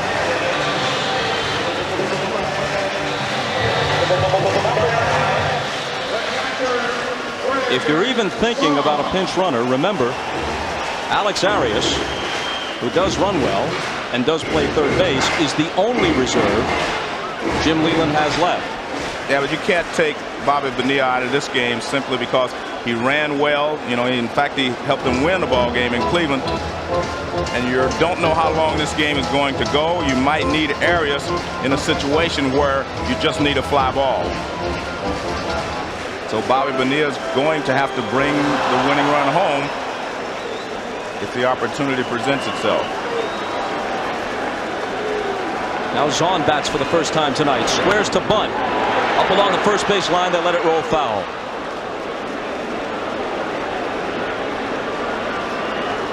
Zahn ran for Charles Johnson in the ninth.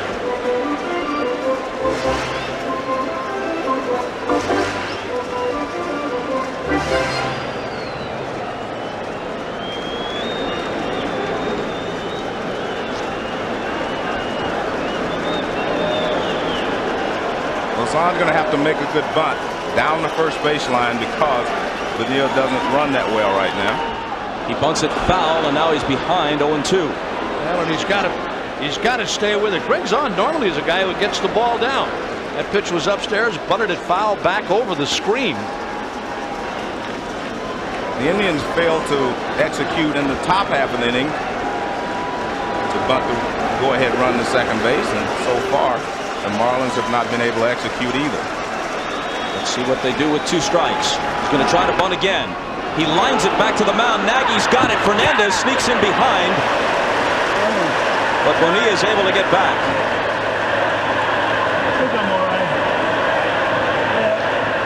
Almost a bad throw. A good play by Tony Fernandez as he took that throw from Nagy. Bonilla getting back to the bag with Fernandez right there with him. But a bad bunt by Greg Zahn. Here it is. This pitch, a good ball to bunt. He just bunted that ball in the air. And Nagy hesitated a little bit. Finally threw over there, and Bonilla back with a head-first slide. Looked like Fernandez had his feet crossed, but he made the catch. I must say I don't agree with a 2-strike bunt there with a left-handed hitter facing a right-handed hitter, but that's Jim Leyland's prerogative. He's making those decisions. Counsell fouls the first one back. He's without a hit tonight, but he could emerge from this game as one of its heroes. His sacrifice fly with 1 out in the bottom of the 9th tied this game at 2.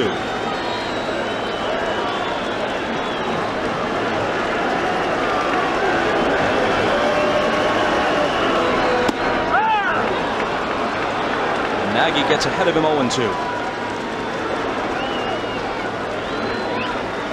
Eisenreich is on deck.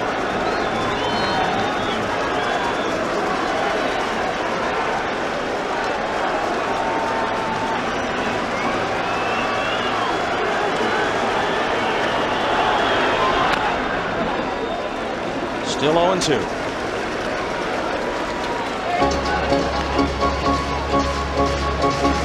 It's no longer his birthday.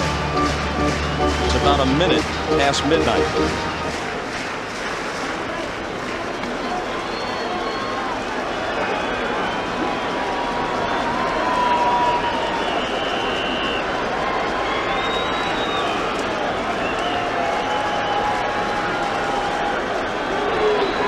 Another 0-2 pitch.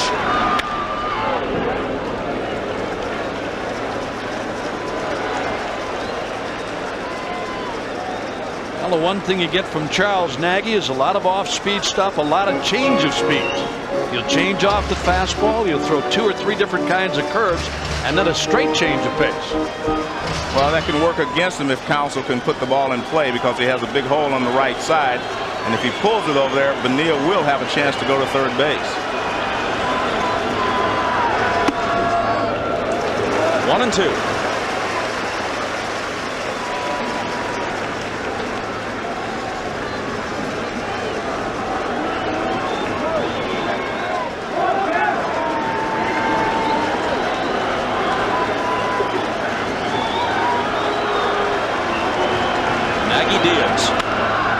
Counsell punches it to the right side. Fernandez has it go through him.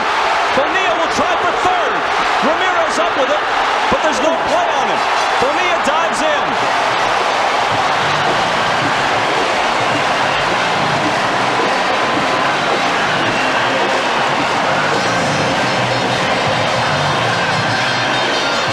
Well, Bobby Bonilla tried to shield Tony Fernandez from this ball. Let's see if he does a good job. See, he waits right there and then he lets it go past him. I'm not so sure if that caused Fernandez to miss it, but that's what Bobby Bonilla was trying to do. And then he hustles on around to third base. And he is the winning run at third. So now the only choice you have is to load the bases so that you have a force out at the plate. Tony Fernandez, who has worn hero's laurels throughout the postseason, including earlier in this 7th game of the World Series. Now, cool as it may seem, perhaps being fitted for goat horns.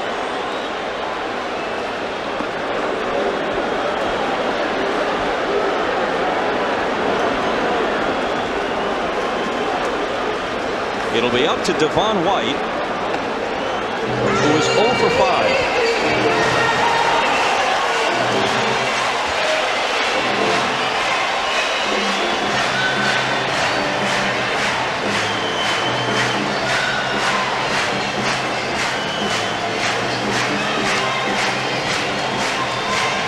All the Gold Gloves of the past won't take the sting of this one away if the Marlins score here on a run set up by Fernandez's error.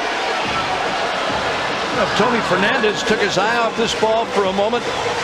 Here it is one more time. There's Bonilla, as Joe said. He tries to shield the ball from the view of Tony Fernandez, and then the ball gets by him. It touched his glove, winding up in short right field. That's what allowed Bonilla to go to third. But a good play by Bobby Bonilla, and it looked like Fernandez may have taken his eye off the ball momentarily to see if he can make a play at first on Counsell.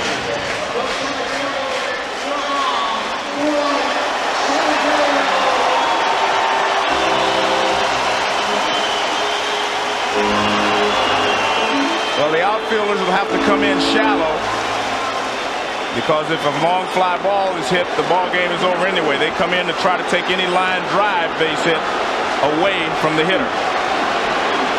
Nagy works to White on the first pitch to Fernandez. He's got to come home, and it is in time to Alomar. Well, he got another chance right away, and that's what it means to be a professional ball player. Well, this is a much easier play technically because he gets it on the big hop. Now watch, he'll get it on the big hop, makes an easy routine play right there. If that ball stays down, it's a lot more difficult to turn and make that throw to the plate. So he got a little lucky there that he got it on the big hop. So now it's Counsell who carries the run that could win the World Series as he leads away from third. Renteria bats with 2 out, and a breaking ball is in there. 5 times this year in extra innings, Edgar Renteria drove in the winning run in the bottom of the inning for the Marlins, all after the 9th inning. The 0-1 pitch. A liner off Nagy's glove into center field. The Florida Marlins have won the World Series.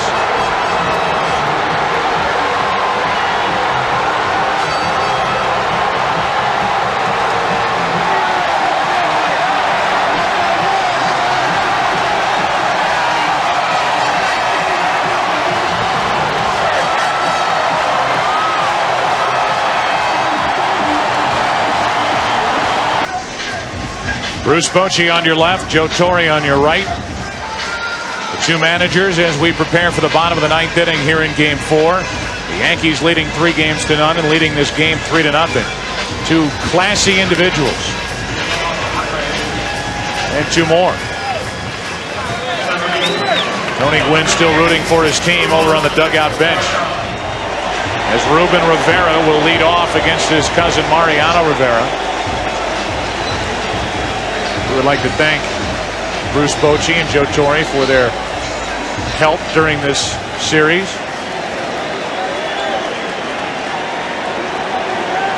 Jim Leyritz and the Padres hope for a rally against one of the game's best closers, Mariano Rivera.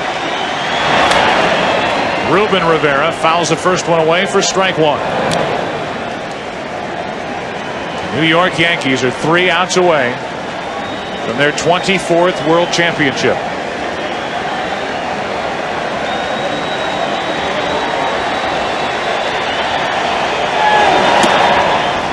One ball, 1 strike. And true to his word, Bruce Bochy is doing what he told us he was going to do before the game. That's keep with the right-handed batters against Mariano Rivera at the suggestion of the hitting instructor, Merv Rettenman. We must mention that right-handed batters this year against Mariano Rivera are batting .194, .235 against left-handers. 2 balls and a strike. 2-2. So the numbers don't back up. No. The statistics do not back up the thinking of the Padres. But this backs up what Bruce Bochy did here last night in Game 3 by allowing Rivera to hit against his cousin Mariano Rivera, despite having Sweeney, Myers, Joyner, and Finley on his bench. The 2-2. Full count to Ruben Rivera.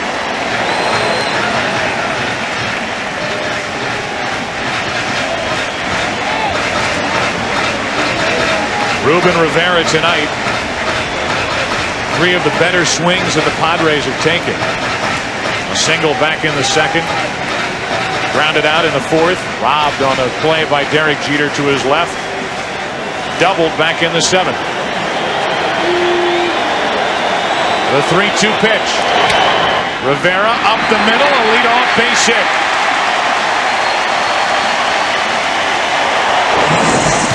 And Ruben Rivera is on to start the bottom of the 9th inning for San Diego.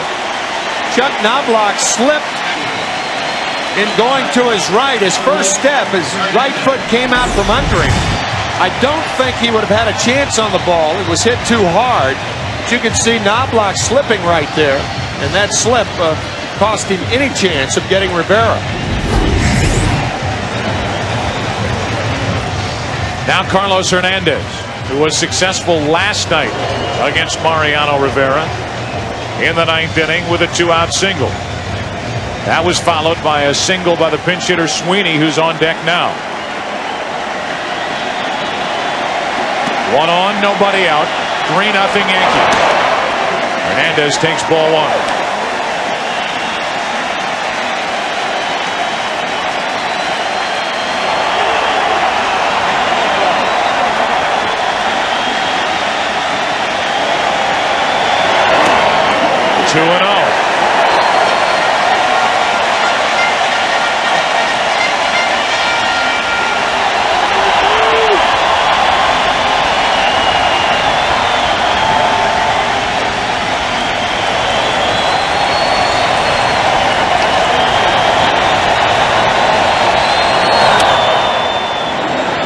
Swinging on 2-0, fouls it away, 2 balls and a strike. Should the Yankees win, we'll have the American General World Series post-game show.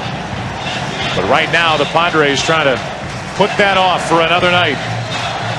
As Hernandez waits at the plate, 2-1 after this foul ball. A 2-run home run does not help the Padres. In my opinion, Hernandez had to be taking that pitch. Padres need base runners to get the tying run up there. Ground ball to Jeter. The flick for 1 on the first. A double play. 6-4-3, and the Yankees are 1 out away.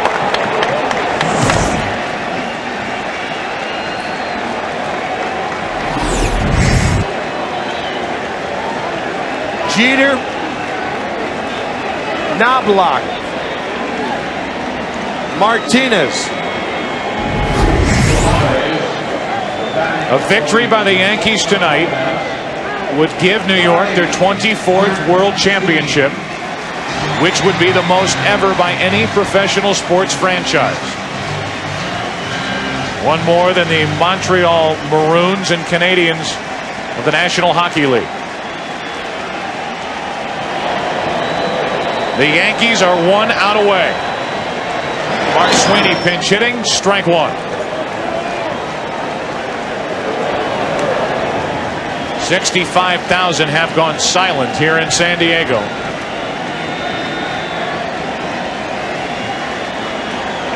As Sweeney is at the plate with an 0-1 count.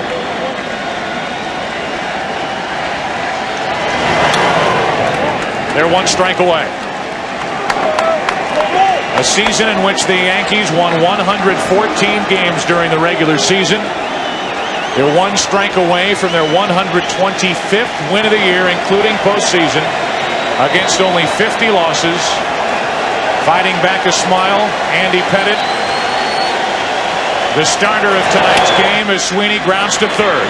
Brocious fittingly with a throw, and the Yankees have done it again. Number 24. They are the world champions of baseball in 1998.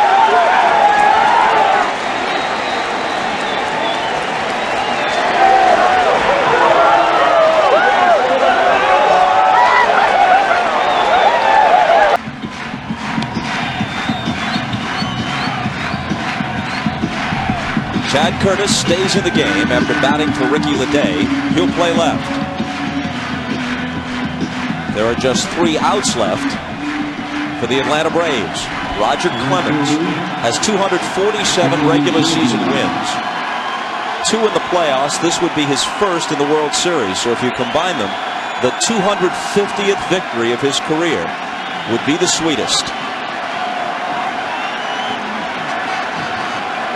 And if you're the Braves, you want to at least give them a good finish. You want to put a little pressure on Mariano Rivera. A ball to Brian Jordan. You do not want to go quietly here in the ninth.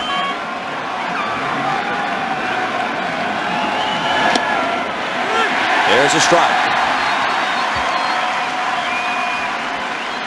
Mariano Rivera, who remembers fashioning a baseball glove out of cardboard in his native Panama. Looking to finish the World Series at Yankee Stadium. His manager Joe Torre says he's so automatic it's almost boring, and I love it. Strike 2 swinging.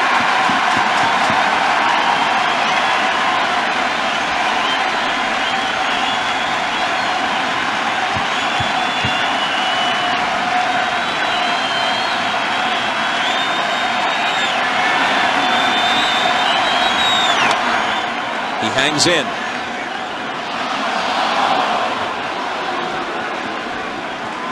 Everyone talks about his overpowering fastball and his great cut fastball, but the thing that makes Rivera so tough is his control. He very rarely gets a ball in the middle of the plate. He's always on the corner. Hit back to him. He spears it, and they're 2 outs away.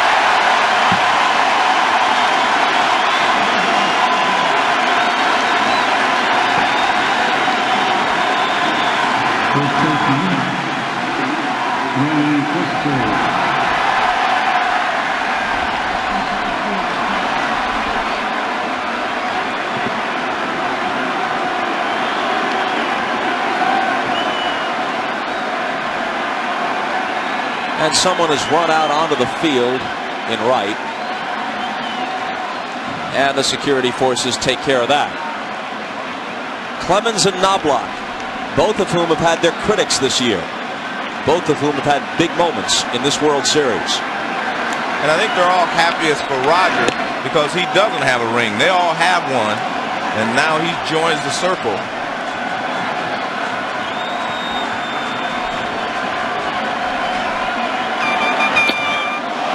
Up and into Klesko, 2-0.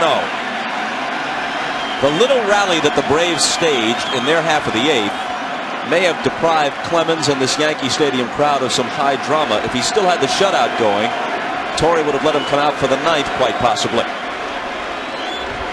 That is a small drawback to this entire evening and this entire season. Well, the way it's shaping up for the Yanks. It's probably fitting that Mariano Rivera is on the mound for them anyway. I mean, he has been the guy for them. I mean, he's the guy that gives them the security blanket. They know if they can get to the 8th inning with a lead and even 1 out in the 8th inning, they know that Rivera can come in and close the deal. And he's done that the second half of the season. I mean, no one's been able to touch him. So that is the best security blanket you can possibly have. Yeah, so if it ends this way, it typifies their season, that's right, for sure. Exactly. That's why it's probably fitting, like I said, that he'd be on the mound here in the 9th inning. Although Roger Clemens, of course, wanted to be there. He pitched a great ball game for them tonight.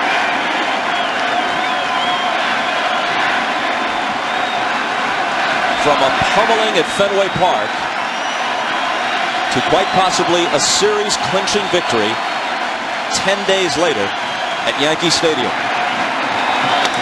Klesko's bat is shattered as he lines one foul.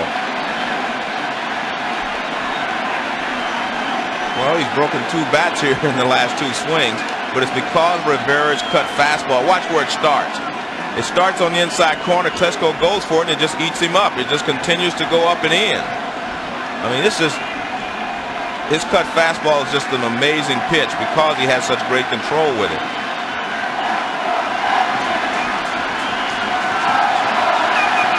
Another 2-2 pitch. full count to Klesko.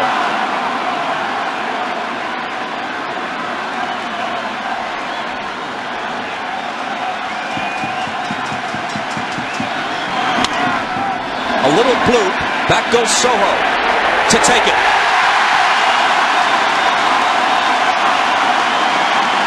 Well, Klesko broke 3 bats in that one at bat. You see Klesko, Chipper Jones kind of smiling about it.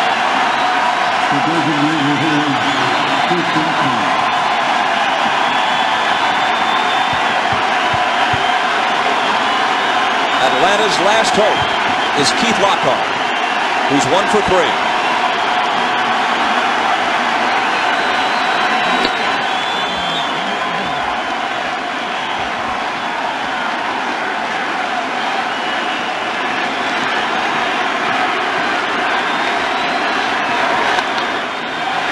In the shallow left, the New York Yankees, world champions, team of the decade, most successful franchise of the century.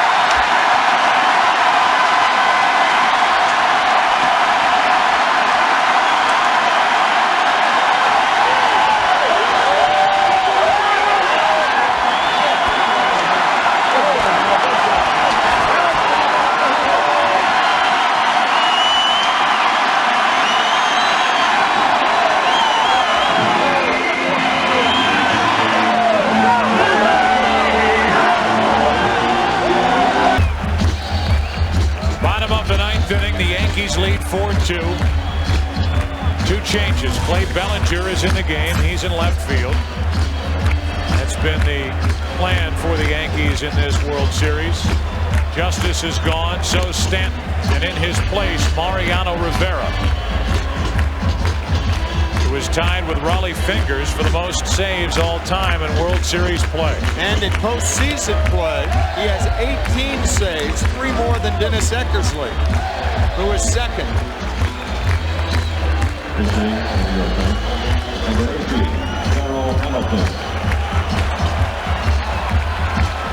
Darrell Hamilton will come off the bench and bat for John Franco, who went a third of an inning. All zeros as he retired Glenn Allen Hill.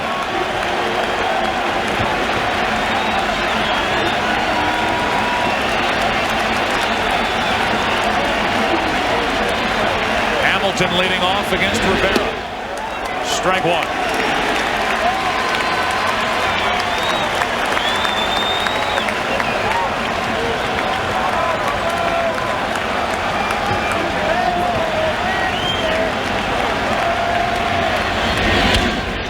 Strike 2 on Hamilton.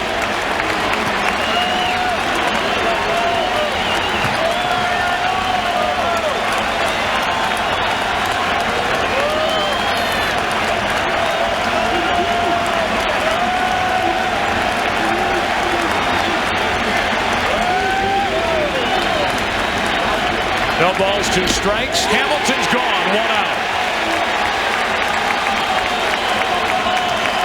If the score stays as is,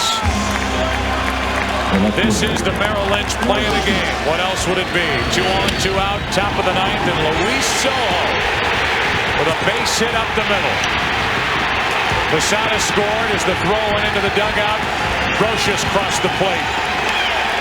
A 2-out rally and a 4-2 Yankee lead.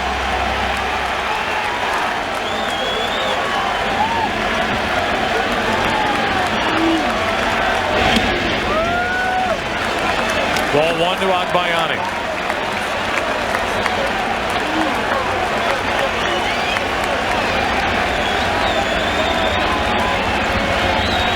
Luis Sojo is trying to add his name to a list of unlikely World Series heroes in Yankee history. Billy Martin in 1953. Bobby Richards in 1960 is the MVP. 1996, Jim Leyritz, that game-tying 3-run home run in Game 4.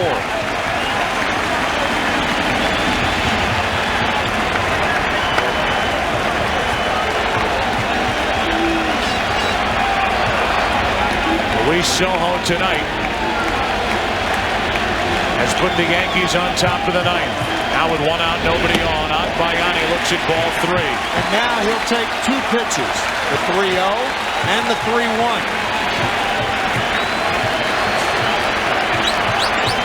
Give Mariano Rivera 3 chances to throw 1 ball to get the tying run up to the plate.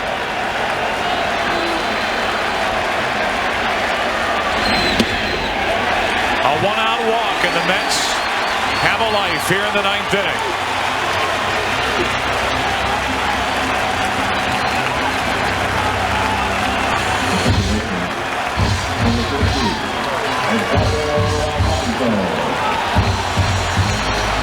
Mike Piazza waits on deck as Edgardo Alfonzo stands in against Mariano Rivera.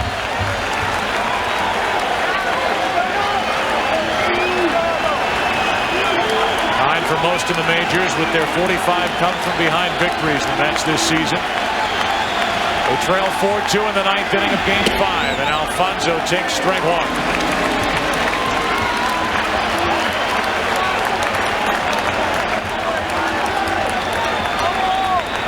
Edgardo Alfonzo during the season, the first 2 rounds of the postseason. Last year in the postseason, a clutch hitter for these Mets. Runner goes on ball 1, up and out of the strike zone. And Agbayani's at second with 1 out.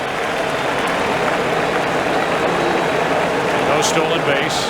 It takes that force out away at second base, which is a big play with Piazza on deck.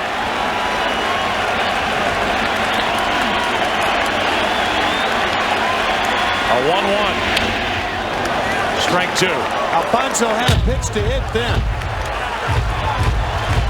That's what you try to do with Rivera. You try to make him get the ball down. Alfonzo did. Good pitch to hit. Fouled it off. Tuning in this game in Caracas, Venezuela. Luis Sojo from Venezuela, the hero at the moment. Edgardo Alfonzo from Venezuela batting with a runner at second, 1 out. And he pops it into right field. O'Neill. The New York Yankees are 1 out away as Agbayani tags and goes to third. 1 more out for the Yankees, and they will have a 3-peat. It hasn't been done since the Oakland Athletics did it from 1972 to 1974. But a big barrier right here in Piazza. Tremendous power the other way. And Rivera generates power the other way from a guy like Piazza because he throws so hard.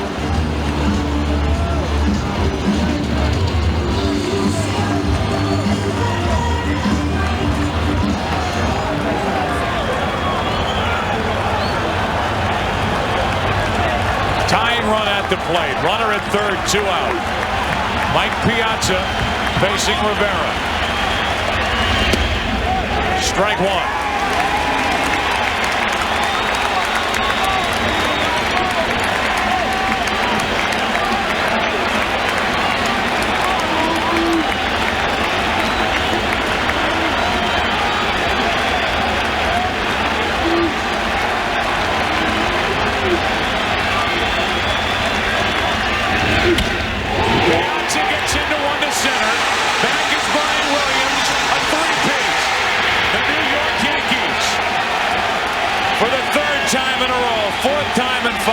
And 26th time in franchise history, they are the world champions.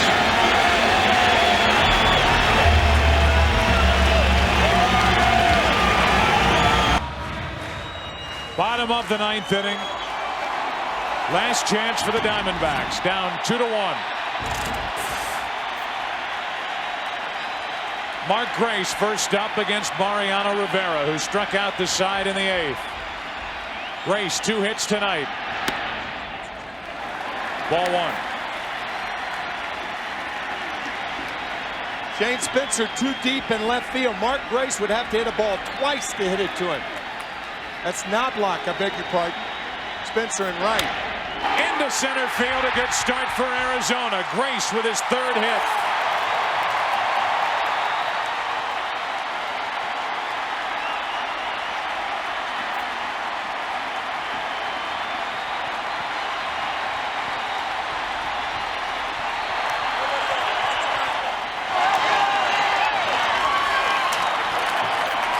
Brindley saying he had a feeling about Mark Grace tonight. Mark Grace has a third of the hits. Look for Miller to be bunting. David DeLucci runs for Grace. They had Colbrin coming to the plate. He was in the on-deck circle until Grace got on. Now they have Miller up to bunt. Strike one. I'm sure just as it is no picnic to try to swing and hit against Rivera, it's no fun to try to bunt against him either. That's exactly right. A lot of catchers have a tough time catching knuckleballs. Hitters have a tough time hitting knuckleballs. And hitters have a tough time bunting against Mariano Rivera.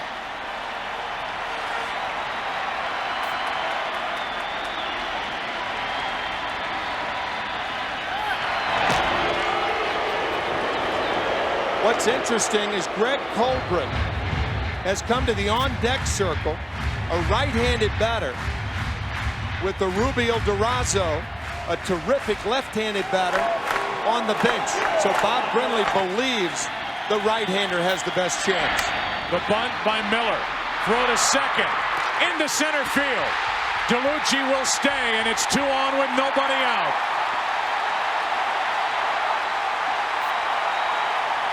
And Jeter can't get up.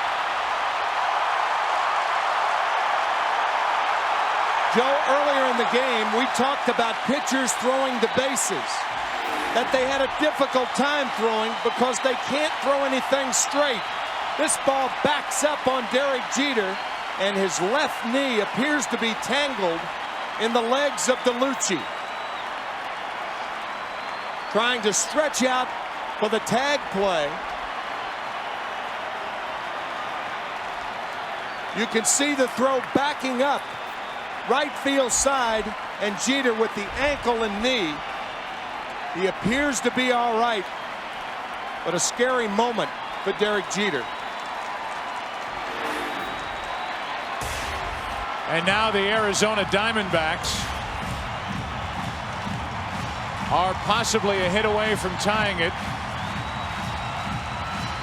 And a well-placed extra base hit away from winning it, as Jay Bell now will walk to the plate. Again, Colbrin is called back. And now the Yankees will be shortened up, expecting another bunt. Jay Bell led the National League in bunts in 1990 with 39 sacrifices. He's one of the better bunters in the National League. He would want to bunt it down the third baseline to make Brosius field the ball. 2 on, nobody out, and the bunt to Rivera. Throws to third, out. No other play, and it's first and second, 1 away. Rivera cat-like off the mound. Bell thinking about bunting it toward third. But as you can see, Rivera is so quick to third base that Brosius actually had to play it first had he come off the bag. Jay Bell's about halfway down the line, but Brosius content for 1.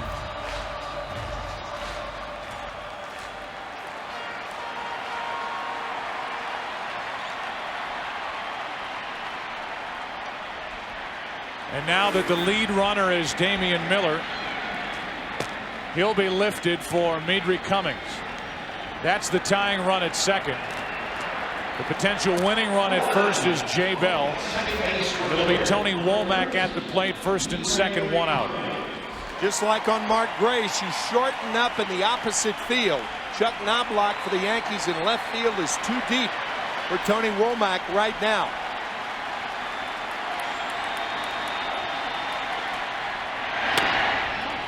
Ball 1 to Womack.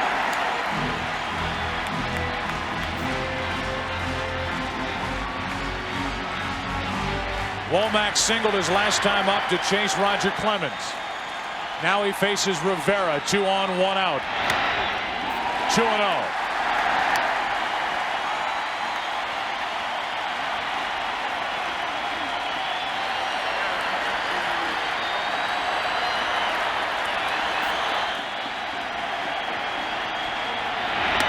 Two and 1.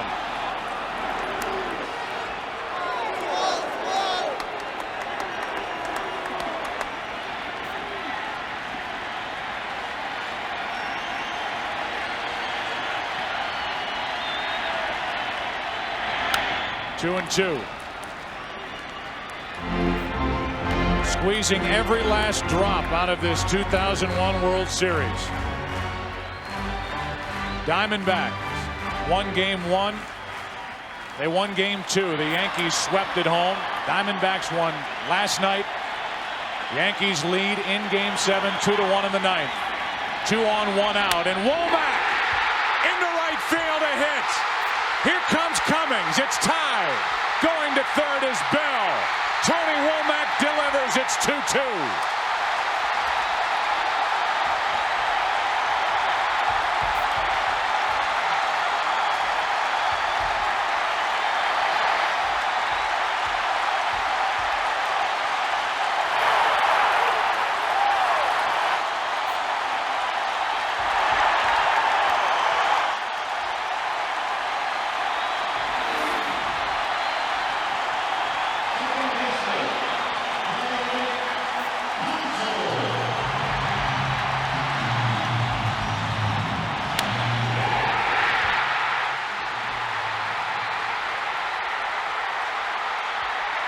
Diamondbacks with late magic of their own.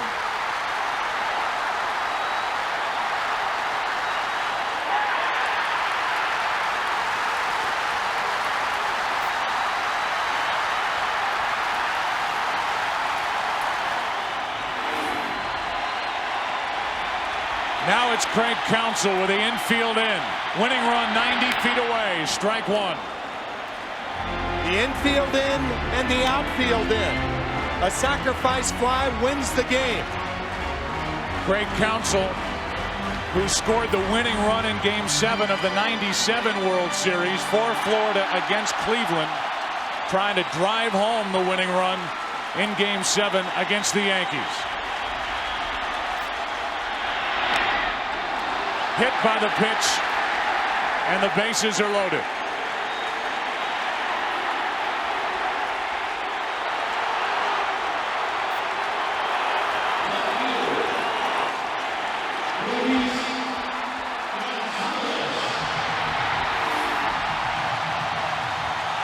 The reason that Rivera did not put Counsell on was because on deck was the best Diamondback hitter in Luis Gonzalez, their most valuable player. And here he is with a chance to win the World Series for the Diamondbacks.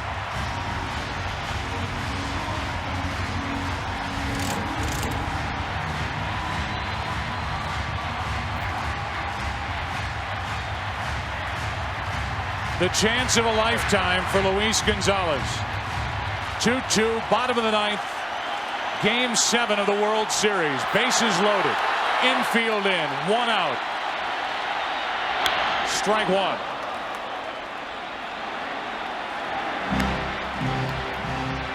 The one problem is Rivera throws inside the left-handers, and left-handers get a lot of broken bat hits in the shallow outfield. The shallow part of the outfield. That's the danger in bringing the infield in with a guy like Rivera on the mound.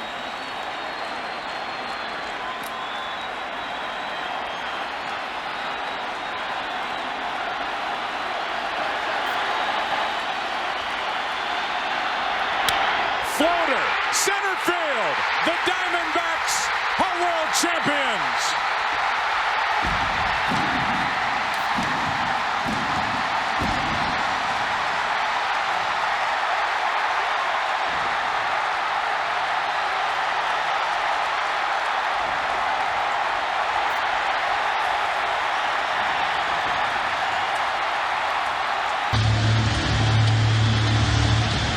We move into the 9th inning. Game number 7. And Troy Percival, 6 for 6 in save chances in the postseason. 40 saves during the regular year. Will try to do his thing and end the World Series.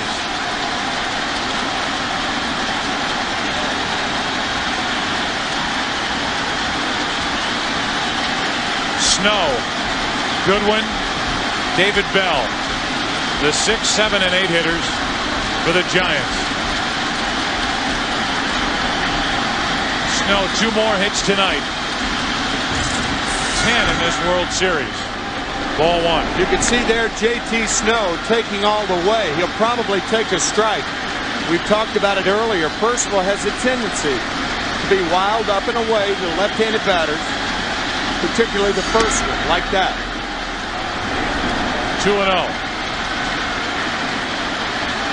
After a long night of sitting and watching last night, Percival came in and had a 1-2-3 ninth inning in a 6-5 Anaheim win.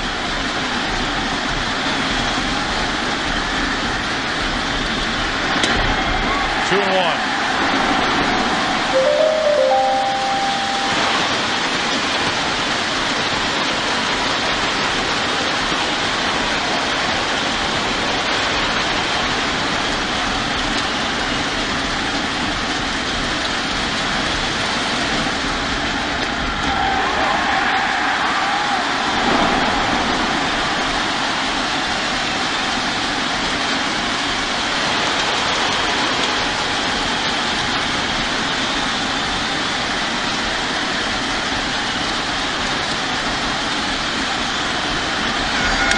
Into right field, another hit for Snow.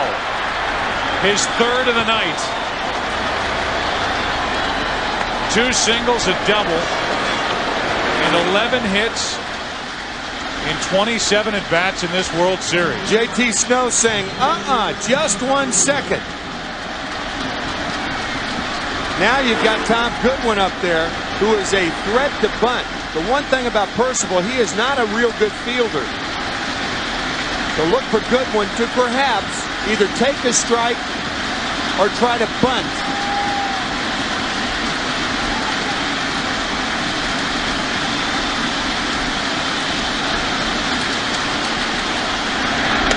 Strike one. The Giants need one more base runner to have a chance.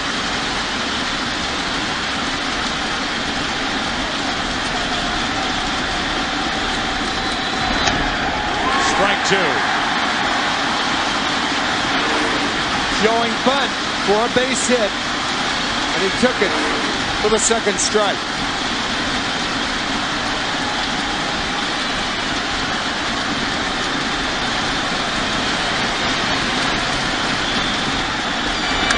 Out of play. Goodwin 1 for 8 with 3 strikeouts in his career against Percival.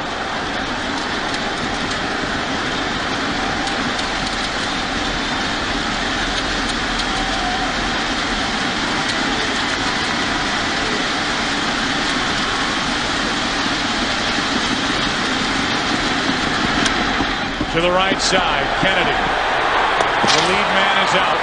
1 away in the inning.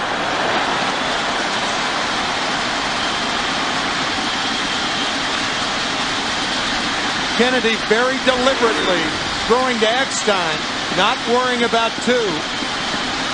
Tough takeout slide by Snow. But the Angels making sure of 1.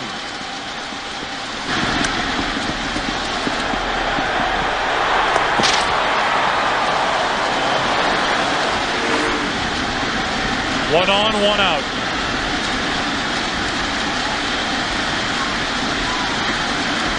David Bell. The Anaheim Angels finished 41 games out of first place a year ago behind Seattle. They are 2 outs away from their first championship in 42 years of play.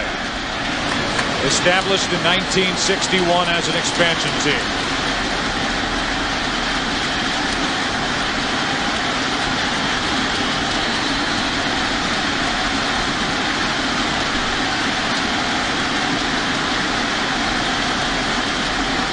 Goodwin's taking second as that misses for ball 2, 2-0. Angels giving Goodwin second base. Spezia way behind him. You're in the 9th inning. That's the only way to play it.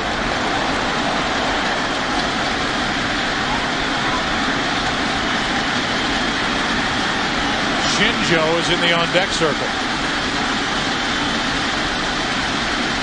Bell on 2-0. strike one.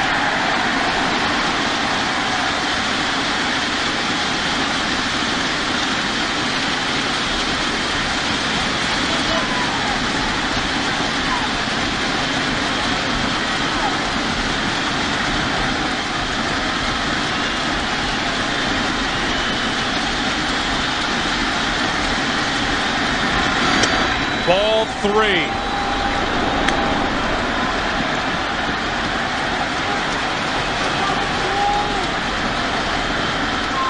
Three balls and a strike. If Bell reaches, the tying run comes to the plate for the Giants.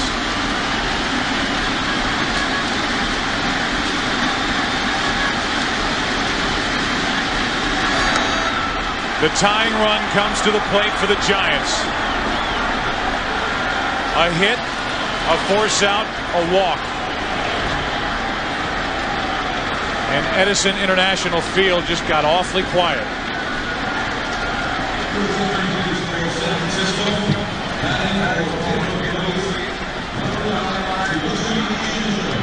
So Yoshi Shinjo will be the pinch hitter for Pedro Feliz. Two curious ninth place hitters tonight for Dusty Baker's Giants. The reason Shinjo is batting is he's a high fastball hitter, and Baker hoping that he gets one in the middle of the plate.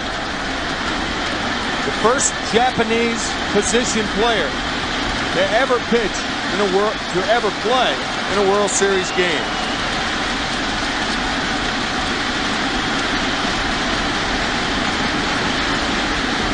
Has not ever faced Percival. Strike one.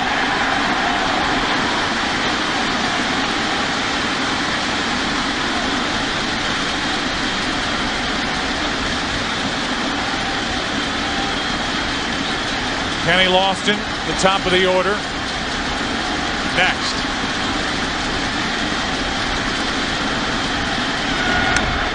Strike two.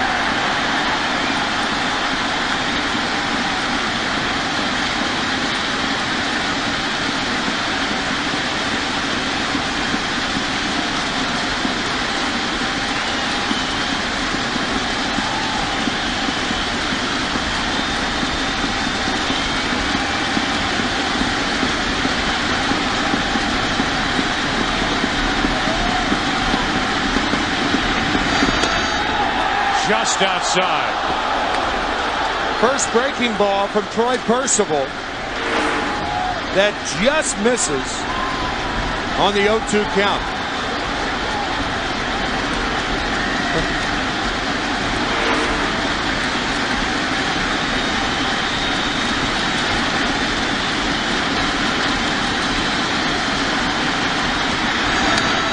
Good rip by Shinjo. He can hit that pitch, that high fastball, but he fouls it back.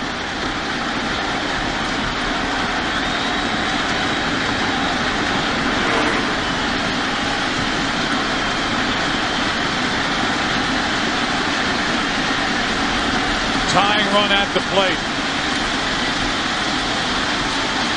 Top of the ninth inning of Game 7. 4-1 Anaheim.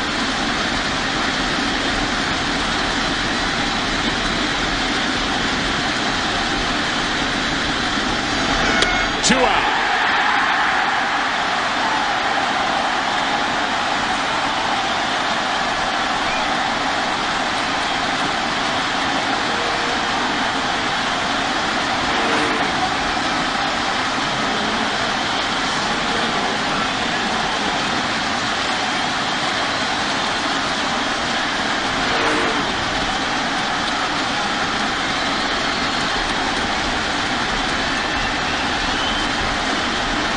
Kenny Lofton with 2 on, 2 out.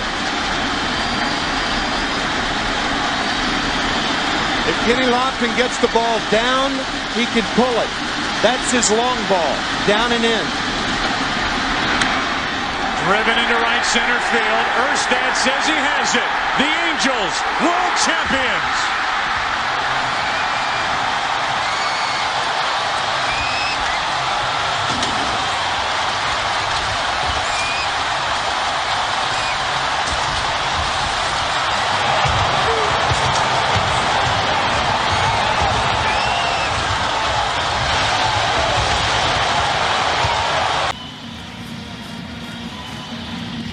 Beckett back to work. And what work he has given this Marlins team. The franchise, their fans here tonight in Game 6. Pitching on 3 days rest. Out there with a chance to finish what he started tonight with Williams, Matsui, and Posada. The 3, 4, and 5 hitters coming up. They talk about the ghosts of Yankee Stadium, all the magic under Joe Torre, and many years before Joe Torre. Do they have anything left?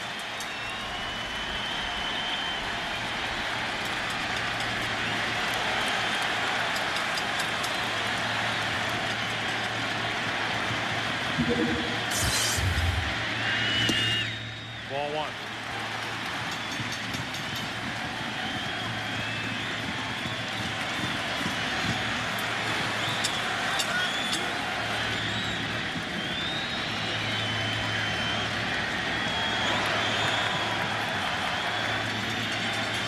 .100 pitches on the night for Beckett.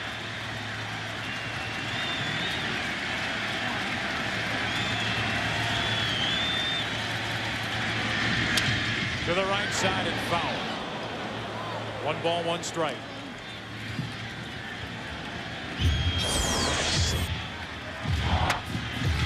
The last 1+ innings, the Yankees have hit the ball better against Beckett than they did at any other time.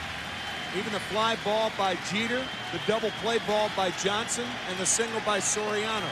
Well struck.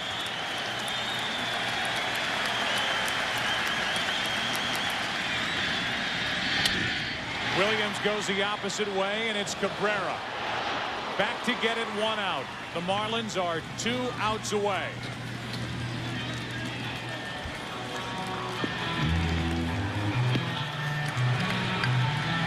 Matsui walks in. There have been 18 complete game shutouts in clinch games in World Series history. The last one you were there, 1991, and Jack Morris. 10-inning game won by Gene Larkin with the outfield and infield drawn in the 10th inning. Strike 1 on the outside corner to Matsui. And the Metrodome in Minneapolis went bananas.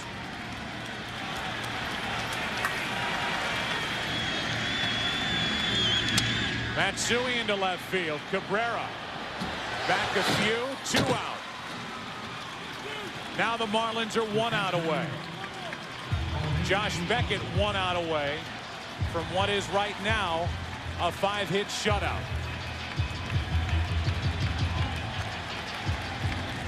Jorge Posada, the last hope for the Yankees here in the 9th inning, trying to extend it. If he can, Giambi waits to hit next.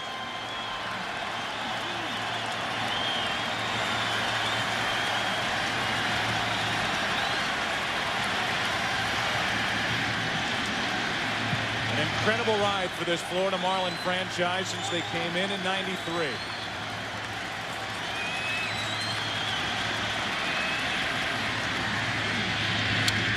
Swinging at the first pitch and fouling it back. Posada, strike 1. May have been ball 1 too. We talked about it many times about taking that first pitch when you're down by more than 1 in the 9th inning. Non-existent in this day and age.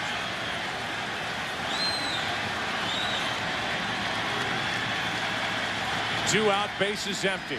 Josh Beckett. 1 ball, 1 strike. The exuberance of being an expansion franchise in '93, winning it '97, gutting the team the next season. They've had only 2 winning seasons, '97 and 2003. Trying to win it all again. Posada, slow roller right side. Beckett picks it up, tags Posada, and the Florida Marlins are world champions. The Marlins have stunned the Yankees, shocked New York, and this improbable team, improbable ride, they end up on top, winning in 6 games over the Yankees.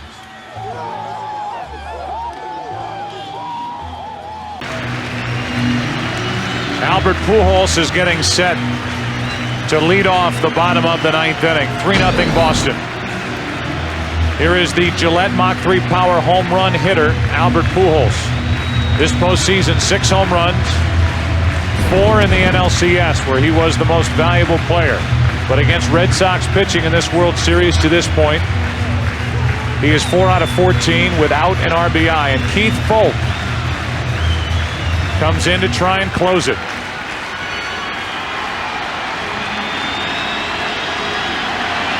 Pujols, Rolen, and Edmonds. Anybody gets on, Renteria. Strike 1 from Foulke.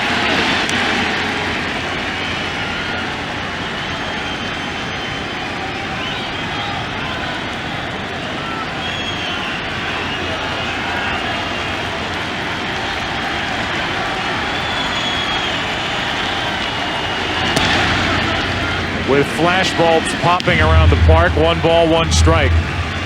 The combination of Walker, Pujols, Rolen, and Edmonds hitless tonight.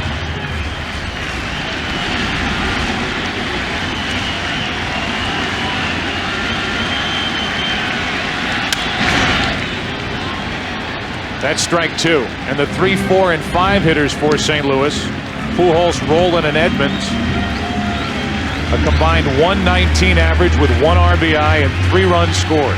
It has been a postseason where ordinary folk has been extraordinary folk. Here's 1-2 pitch. Pujols stays up there, hammering at that high fastball.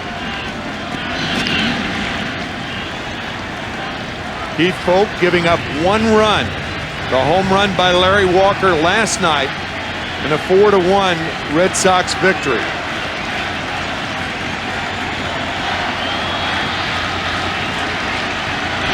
Pujols gets it started with a hit. Right through the legs of Foulke. Is that the start the Cardinals need? They need 1 more base runner to have a chance in the 9th. With Edmonds on deck and Rolen, who is hitless in the World Series, at the plate right now.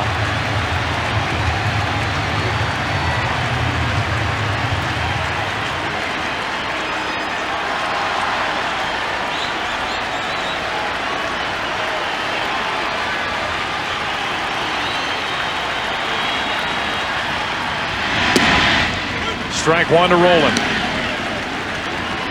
It was an at-bat between Rolen and Foulke in game 1. Cardinals had tied the game 9-9.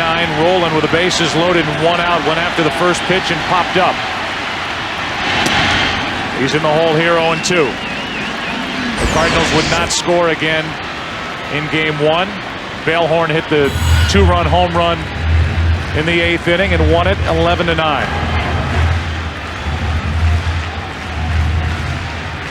So a rematch for Rolen against the Boston closer.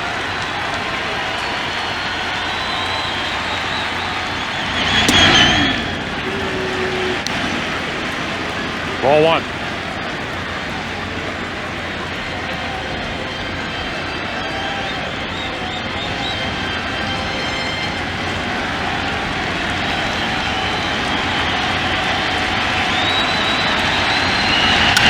Rolen hits it in the air to right center field. Kepler, 1 on, 1 out.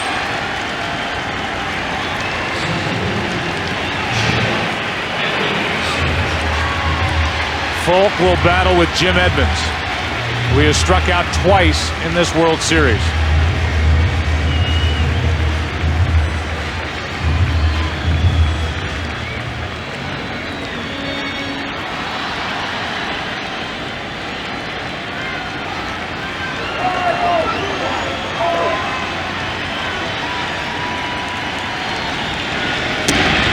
Strike 1.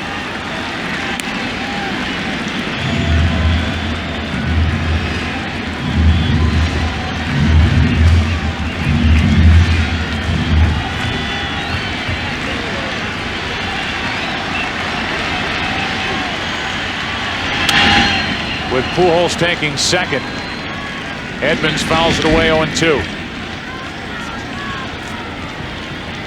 John Henry, the principal owner, Tom Werner, the chairman, seated next to each other in the stands here in St. Louis.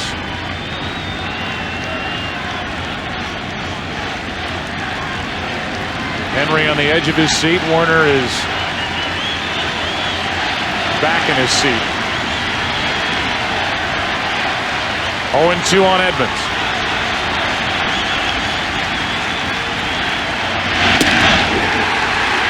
Two down. The Red Sox are 1 out away.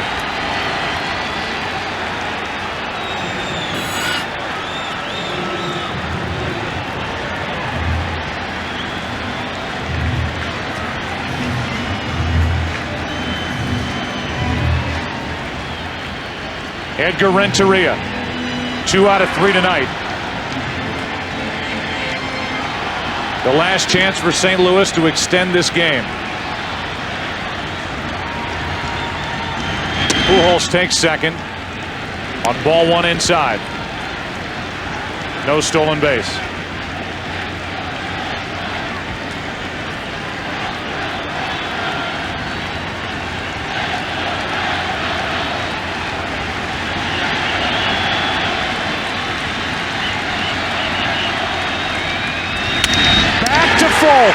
Red Sox fans have longed to hear it. The Boston Red Sox are world champions.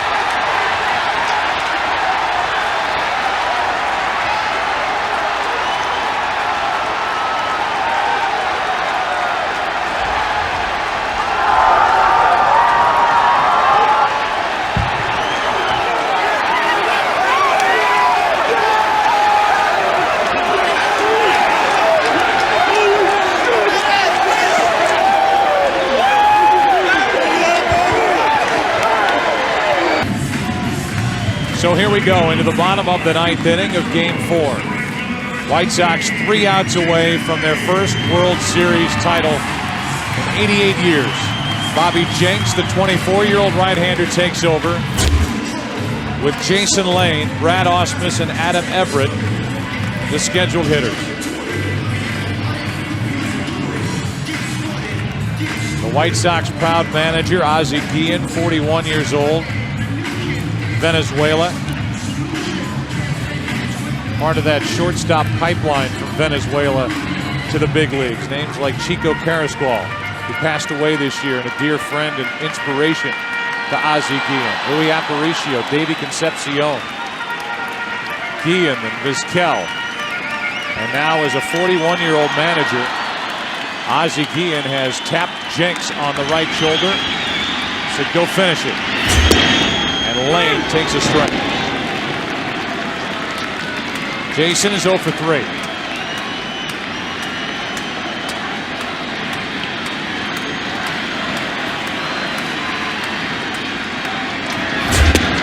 One ball, one strike, 99 miles per hour from Jenks.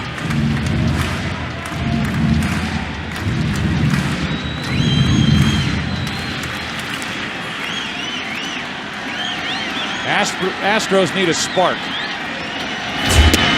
or a blast. Anything to inspire this crowd. Anything. The crowd and the rest of the lineup, which tonight has been shut out on 4 hits. The 2-1. 97 miles per hour. It's 2-2. Bobby Jenks throws so hard that normally you would guard the line at third base. But I think in this situation, I can't see Jason Lane pulling a ball down the line. Not with the way Jenks is throwing. Full count. Talked about it in last night's game. The best chance for the Astros is to try to swing at the ball down in the strike zone. Up, he's got you.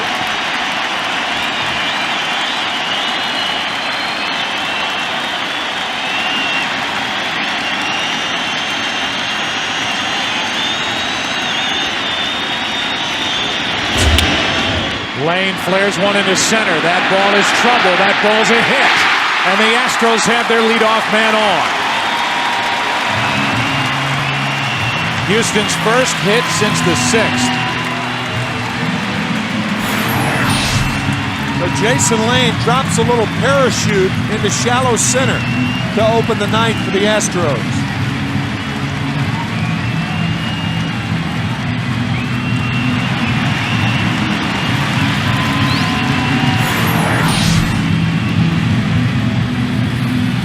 Ozzie Guillen up 2 steps from the bottom of the dugout, trying to position his outfield as Ausmus steps in. 1 for 3 tonight. How will the Astros play it with a tying run at first and nobody out in the 9th?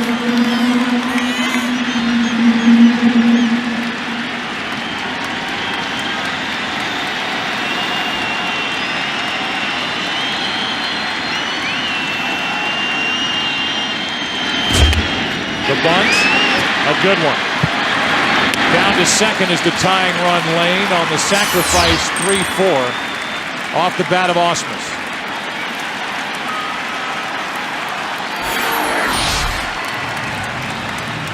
The Astros have advanced runners to second, a couple to third, but none home. Only 1 play for Konerko. I think the White Sox are happy to get that out. Chicago 2 outs away. The Astros possibly a hit away from tying this game. Everett is called back. Chris Burke is going to come off the bench.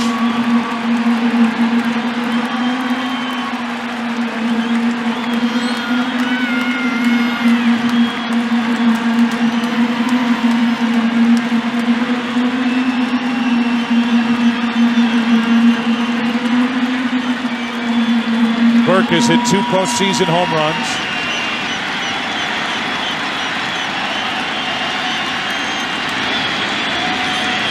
And the first from James high, ball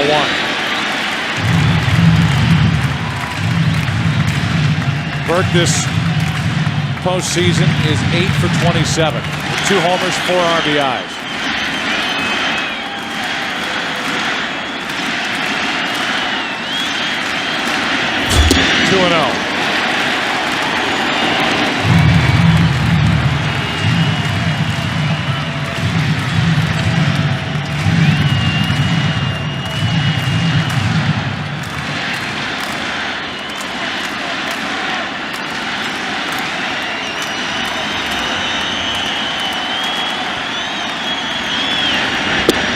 Right down the middle, 2-1.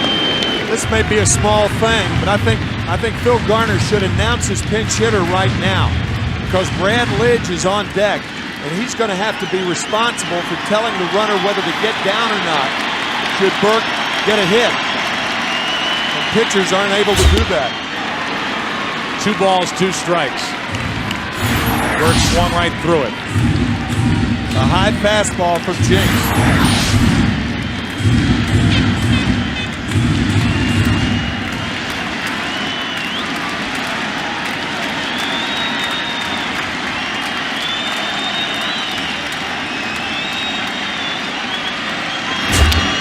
Good rip by Burke.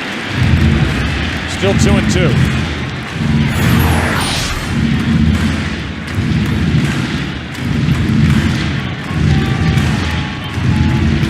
Drop that fastball down about 6 inches, and it's hittable.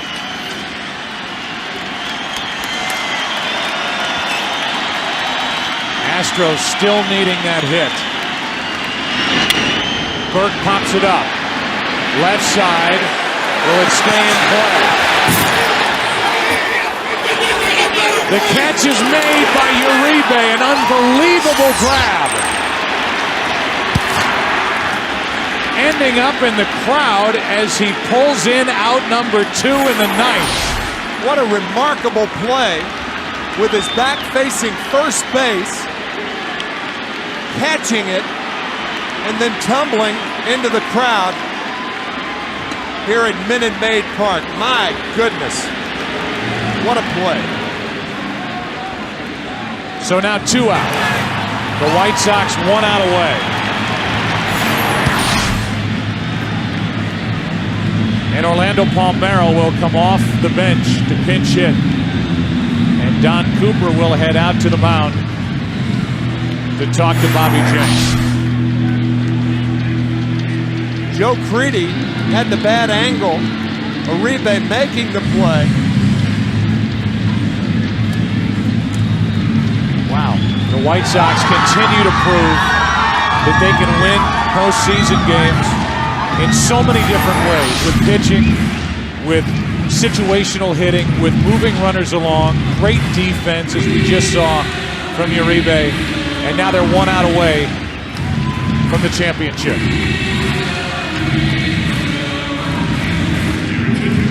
The Astros have had 18 runners on base since they last scored in the 8th inning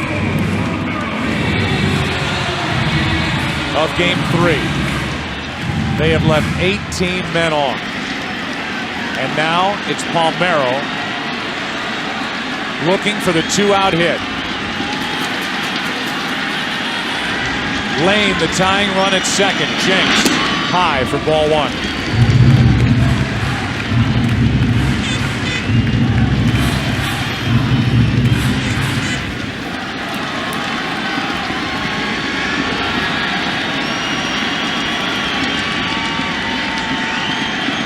Orlando Palmeiro broke his back, fouls it out of play off to the right. We've been showing you the scenes from Jimbo's Bar. What does this mean to the South Side? A collection of neighborhoods like Beverly, Mount Greenwood, Hyde Park, Back of the Yards, Canaryville, Bridgeport.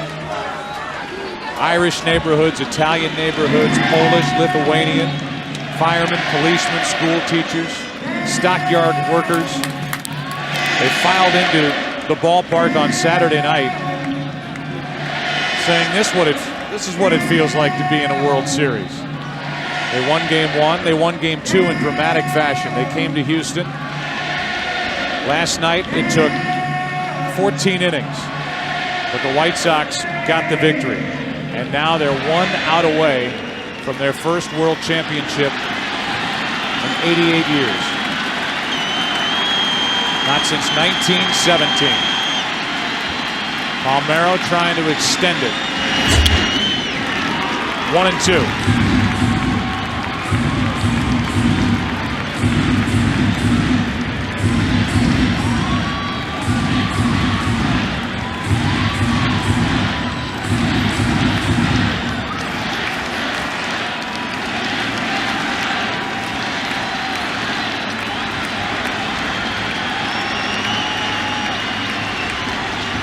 Tying run at second, 2 out. Palmeiro over the head of Jenks. Uribe charges, throws, out! And the White Sox have won the World Series. Juan Uribe with a play, charging it, throwing it, and the White Sox celebrate their first title in 88 years.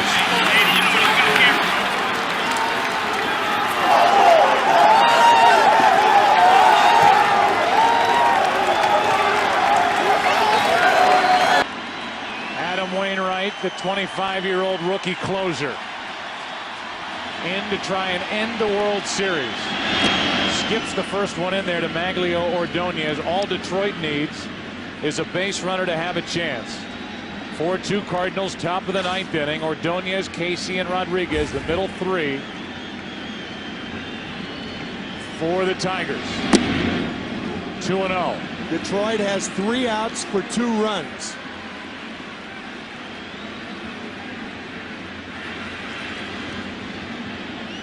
Wainwright got the win last night.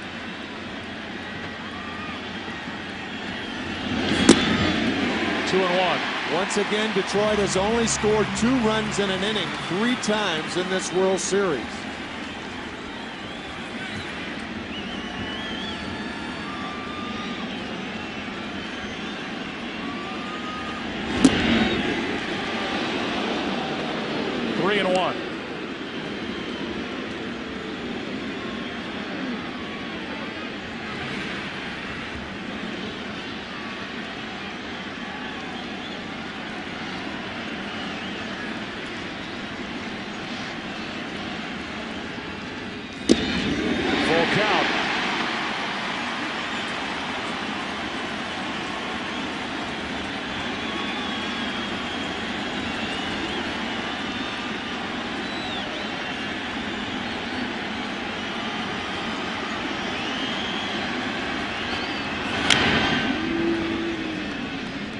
Tony La Russa, the Cardinal manager, is managing in his 5th World Series.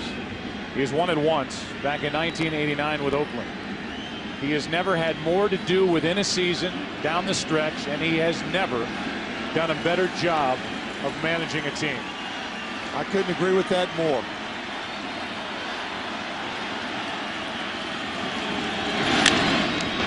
Second baseman Belliard trying to recover. One away. That was a fine play by Belliard. The ball off the glove, I believe, of Wainwright. Slowed it. Belliard charging to get Ordonez.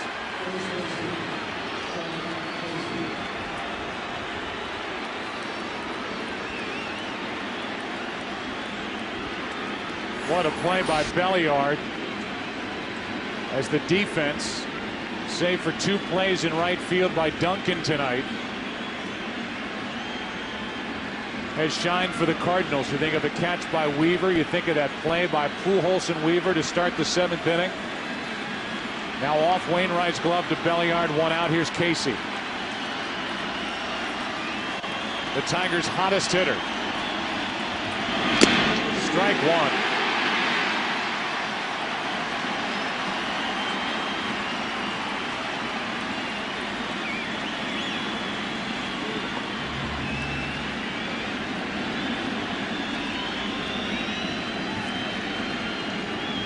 The kid who took over as the closer for Jason Isringhausen in September as La Russa remade the bullpen. 0-2.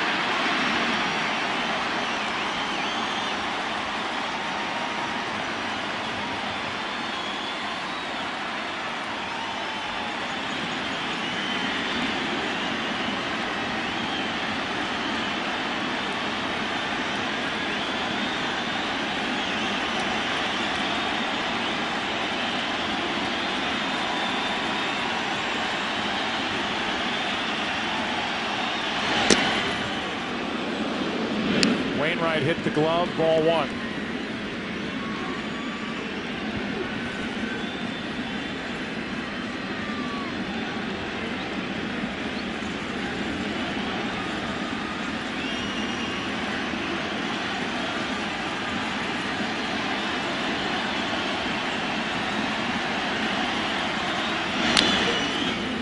Adam Wainwright would go through stretches in the minor leagues after the Cardinals picked him up following the 2003 season where he would be unhittable and then really struggle. And he was quoted as saying in the minor leagues he had to work on his mental strength to stay sharp every time out. Now he's a big league closer and looking for the final outs of the 2006 World Series. 2-2 on Casey. This might be the last game that he's asked to close. He may be a starter next year.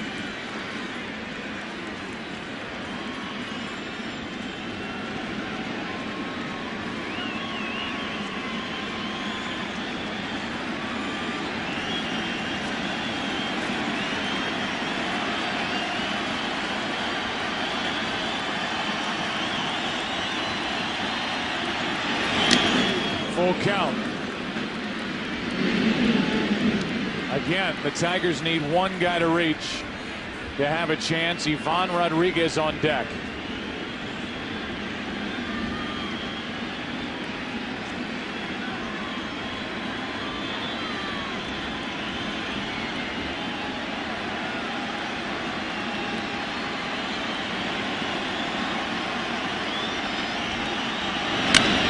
Into right field, well hit. Taguchi on the run, will not get there. It's off the wall. Sean Casey red hot, and he digs for second. He's content with a 1-out double. And the Tigers have a chance thanks to their hottest hitter, Sean Casey, with a 1-out double here in the 9th. 2 doubles, a home run, a 2-run shot to account for the only Tiger runs. What an at-bat by Casey, who is not a fast runner.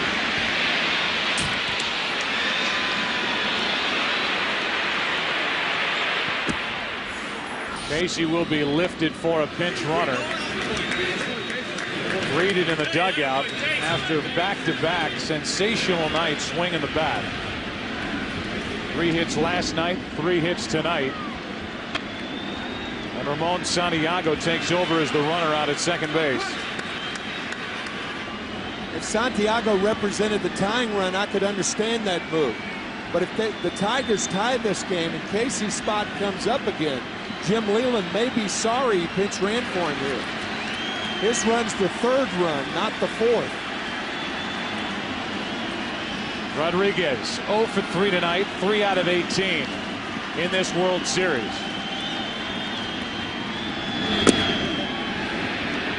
Ball 1. Last home run Pudge Rodriguez hit was in the ALCS Game 1 against the A's. Hit 13 during the regular season. Tying run at the plate.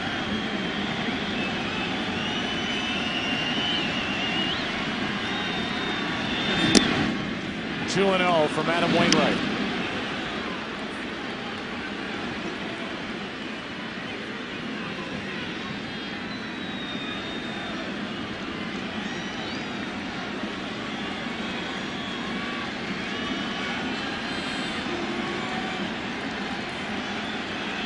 Tigers trying to spoil it here in St. Louis and get the series back to Detroit.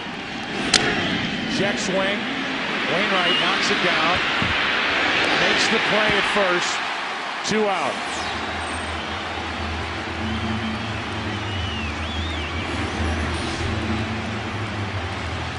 One thing Wainwright did after jamming Rodriguez, ball off his glove, he took his time to get Rodriguez.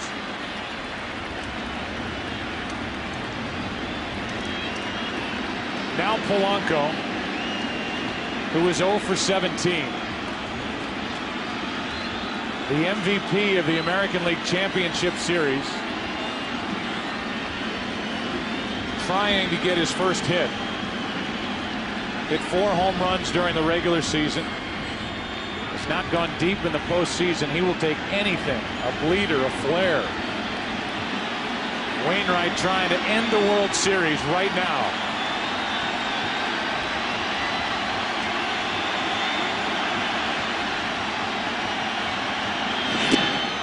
Strike 1.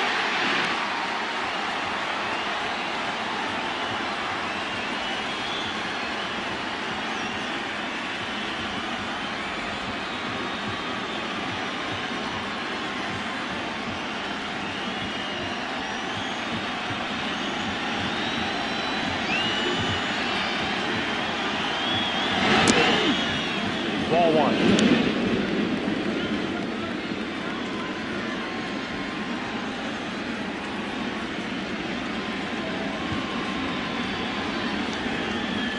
On deck is Inge, who hit 27 home runs during the regular season. Awfully big hole between Pujols and the line for a guy who hits the ball to right field a lot.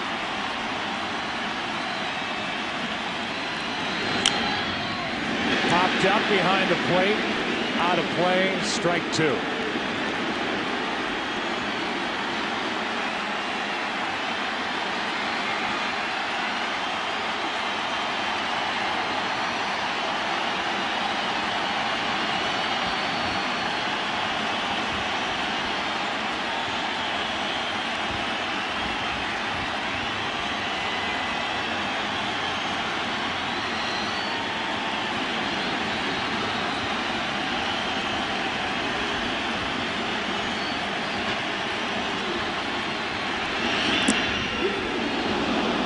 Just low, 2-2.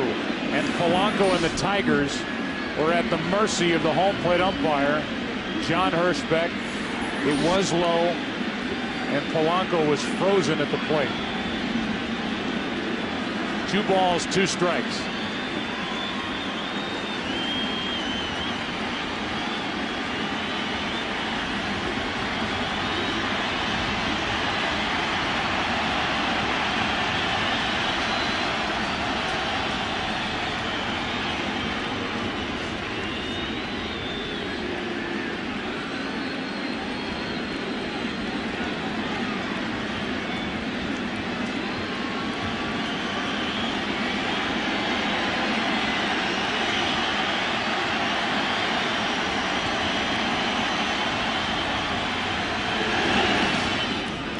works away. Santiago over to third. And the count's now 3-2 on Polanco. Should be a wild pitch on Wainwright, and it is.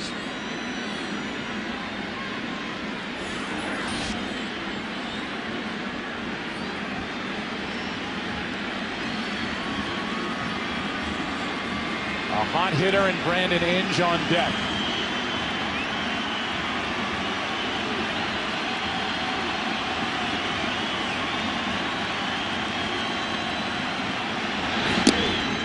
Outside, ball 4, and it's 2 on, 2 out, and Inge coming up. And now Dave Duncan will go out and talk to his rookie closer as the Tigers have the tying runs on. And a guy at the plate who last night against Wainwright doubled into deep right center field for an RBI. See, by pinch running Ramon Santiago for the next to last run, you don't have him to pinch run for Placido Polanco right now, who represents the tying run. Day for Brandon Inge. He's been all over the place and right in the middle of all the action for Detroit. He's had a great season. His power and production has increased year by year. And now he stands at the plate and with one swing could turn this game around. 27 home runs on the year. He doubled off Wainwright in last night's game.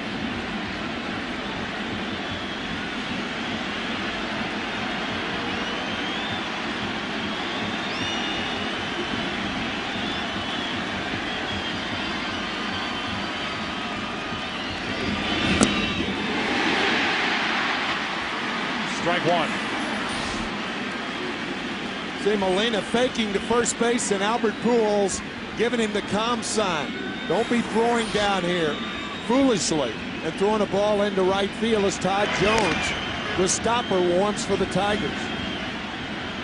Inge at the plate for the Tigers. Strike 2. Last night Inge hit a fastball. He hasn't seen one in this at bat yet.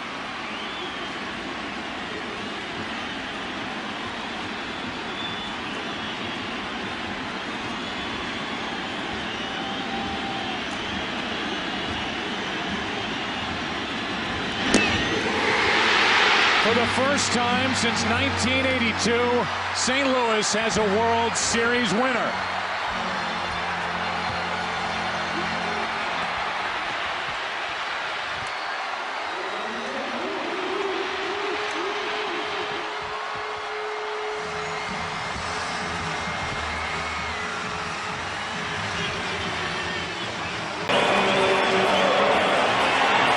They are keeping the faith here in Denver as the Rockies have their final at bat. Bottom of the 9th inning. Down by a run. Papelbon, who finished off the bottom of the 8th, is back out there for Torrealba, Carroll, and then a pinch hitter. That's what the Rockies are trying to do. Force a Game 5 tomorrow night. Yorvit Torrealba will be first up. And Jamie Carroll,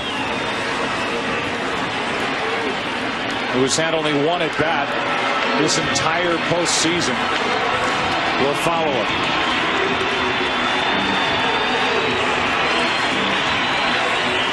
If Torrealba gets on, Glenn Hurdle may put Carroll in there and leave him in there to bunt Torrealba to second base. If he doesn't get on, perhaps Seth Smith will be the pinch hitter. They'll need another pinch hitter to follow. Right. In the number 1 spot. Holiday with a helmet on, hoping to bat here against Papelbon.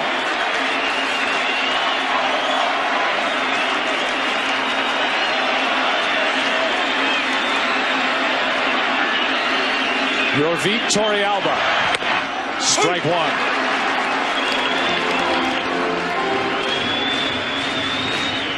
Torrealba has grounded out, popped up, fly to right.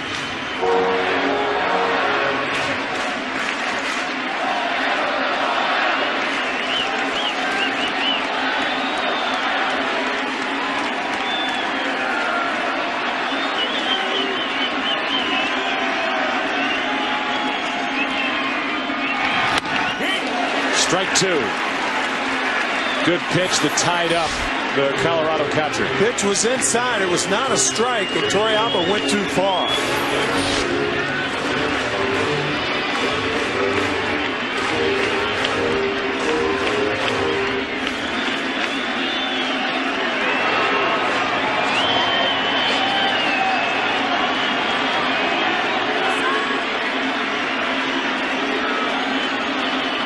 Oh-2 pitch from Jonathan Papelbon to the second baseman, and Pedroia gets the out, one away.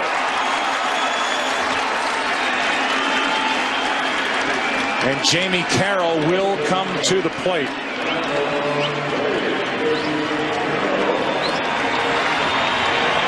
The clock strikes midnight in Boston. And the Red Sox are 2 outs away from a world championship. Carroll trying to get on and make something happen here in the ninth.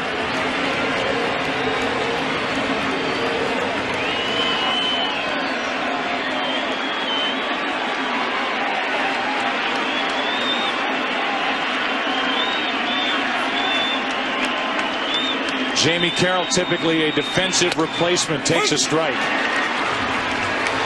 Again, only one at bat this postseason. Seth Smith, who's been a terrific pinch hitter on deck. He'll bat for Corpus.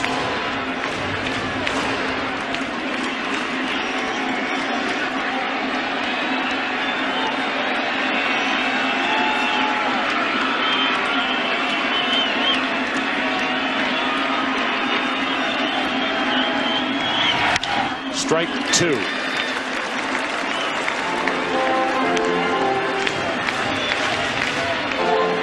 Papelbon is that combination of a closer who comes out, throws mid-90s, and throws strikes.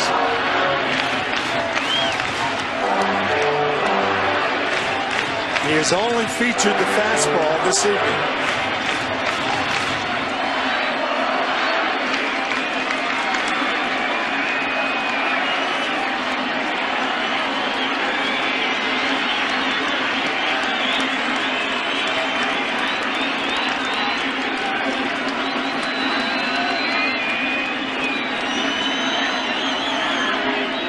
With 1 out, nobody on.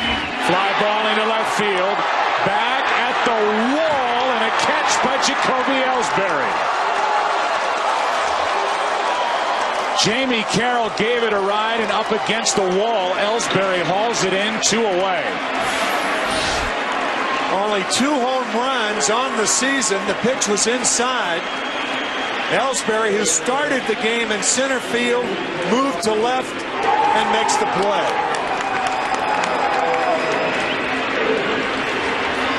And so now the last chance for the Rockies is Seth Smith. And relief on the part of Papelbon as Jamie Carroll pinned Jacoby Ellsbury up against the wall.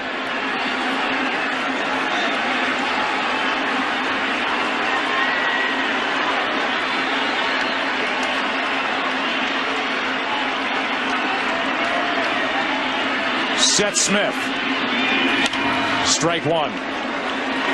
The Boston Red Sox won 5 of the first 15 World Series. Then had the 86-year drought. Terry Francona in his first year guided the Red Sox to that comeback down 3-0 in the ALCS to the Yankees in 2004, and then the sweep of the Cardinals in the World Series. Down 3-1 to the Cleveland Indians in the ALCS this year, trying to sweep the Colorado Rockies.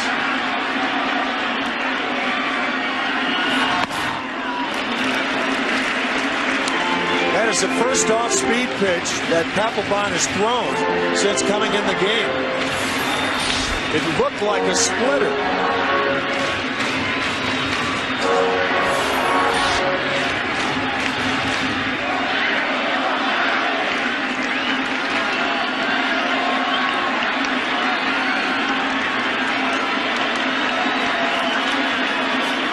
Seth Smith with 2 out.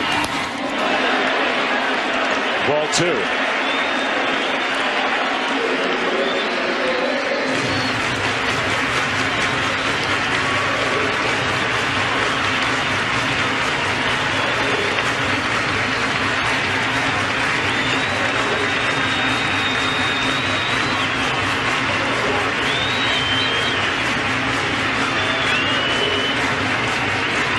Wilpon trying to finish off 4 1/3 innings in this World Series without allowing a run, and 10 2/3 during the postseason without allowing a run. Behind on the count to Smith.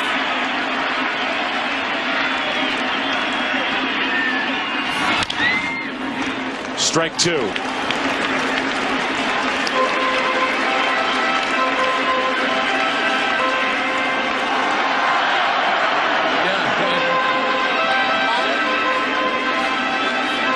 Smith has never homered as a big leaguer. Called up in September. He's been a big weapon off the bench for Clint Hurdle. But now he and the Rockies are down to their last strike.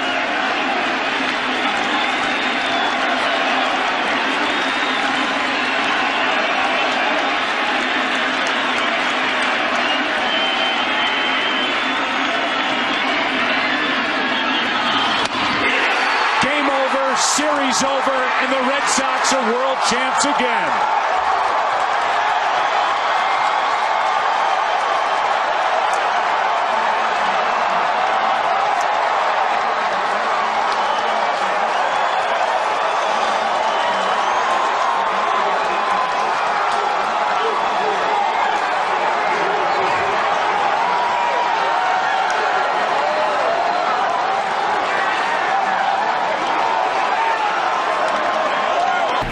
With the Houston Astros, and here he is trying to end the World Series and save it again for the Phillies.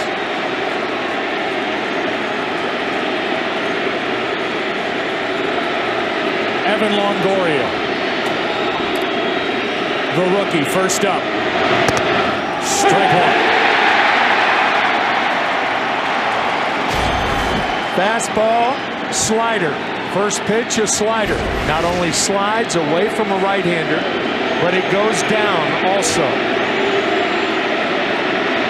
6 postseason home runs for Longoria, who's in the hole 0-2.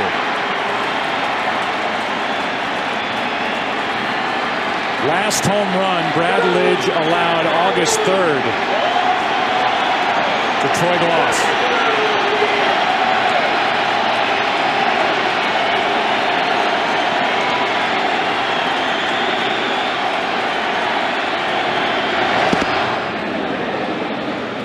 Longoria able to lay off that devastating slider.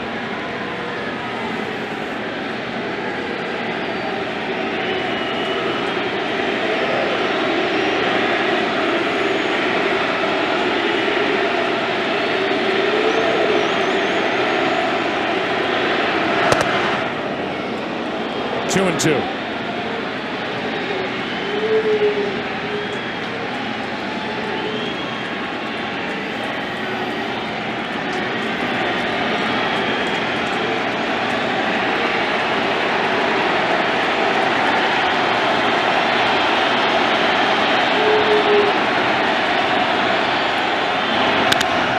Out of play.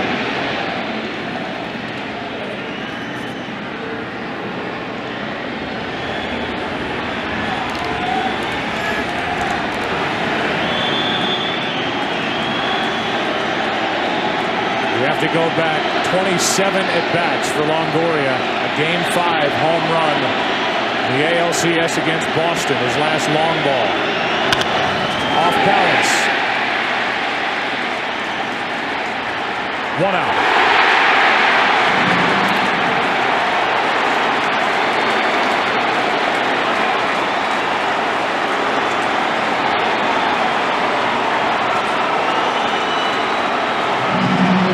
The Phillies won their 6th National League pennant when they beat the Dodgers. Their only championship, the 1980 season, when they beat Kansas City in the World Series 28 years ago. This is the 126th year in franchise history.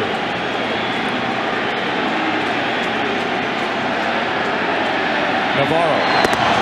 Strike 1.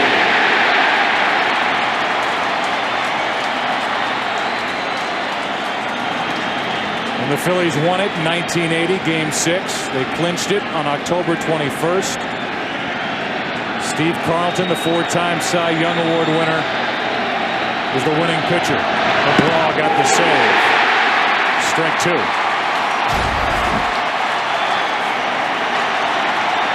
Keep in mind that Lidge's slider is so good that occasionally it'll get by Carlos Ruiz, the catcher.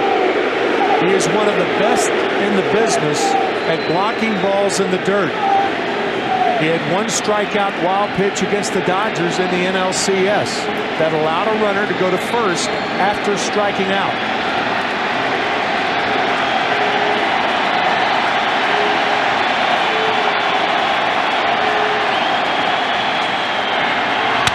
Broken bat into right, base hit, and the tying run is on for Tampa Bay.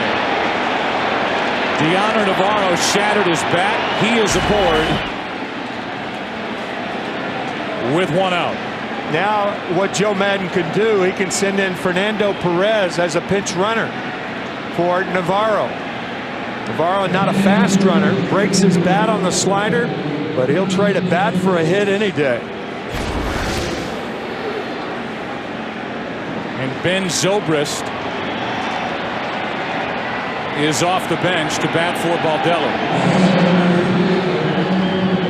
Baldelli homered in his last at bat, and now it's Zobrist. Perez does the running at first. He's there with one out.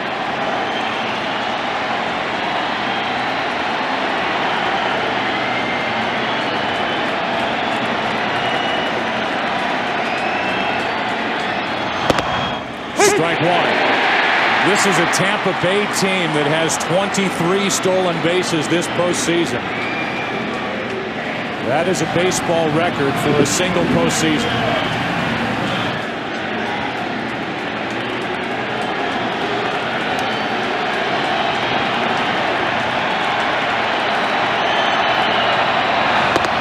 One ball, one strike.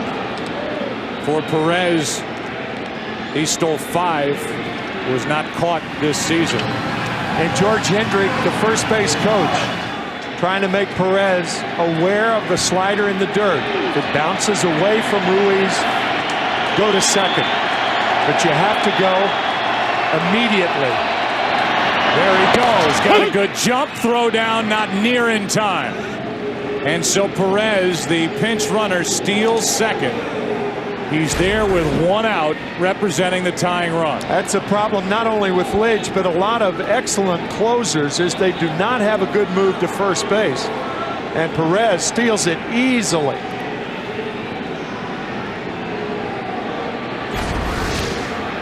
So not only is Zobrist up now, but Eric Hinsky has come into the on-deck circle to bat for Bartlett.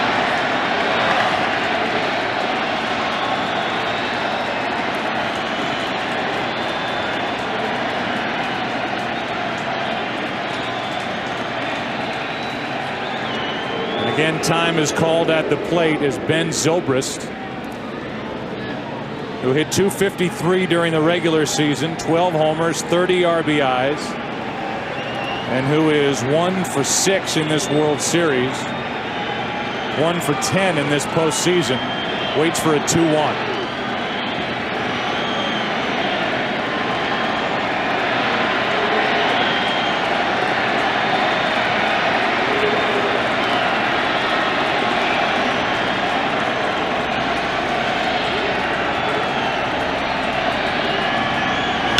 Zobrist lines one into right at Wolf. 2 out.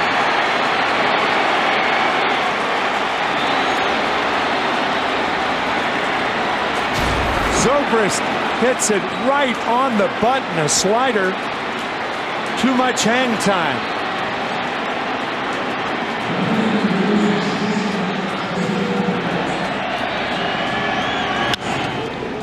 Perez stays at second. He is there with 2 out. And Eric Hinsky will bat for Bartlett.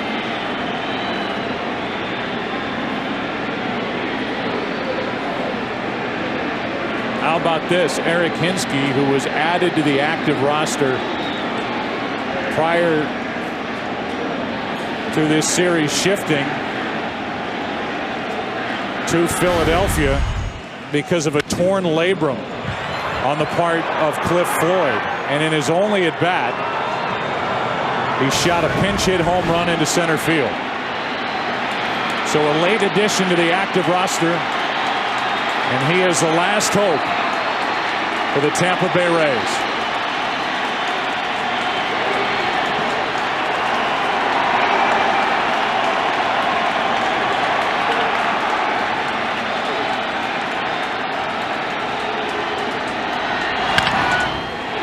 That's foul.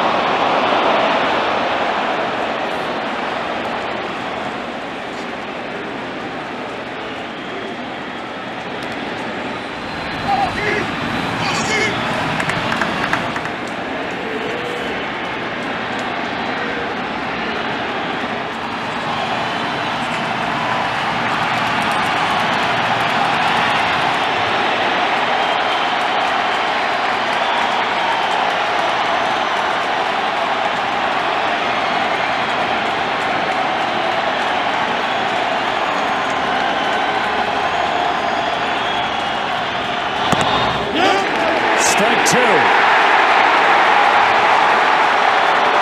On the swing and not on the pitch. And the pitch was the slider.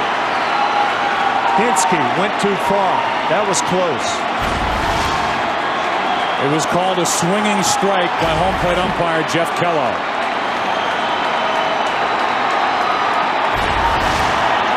Nothing in two.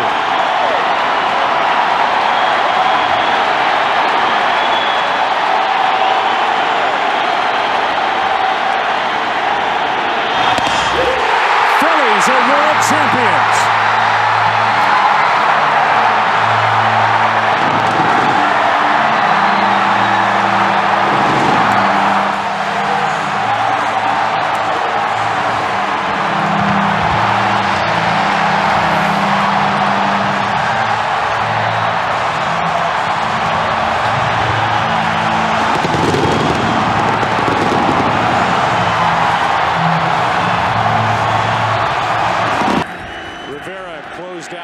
Top of the eighth. Here he is, top of the ninth, and Matt Stairs off the bench to bat for Ben Francisco.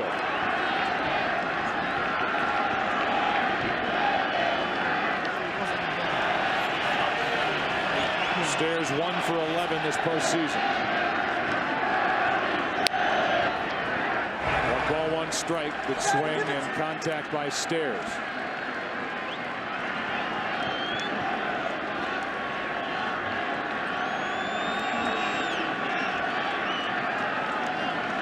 Phillies need to get 3 on to have a chance.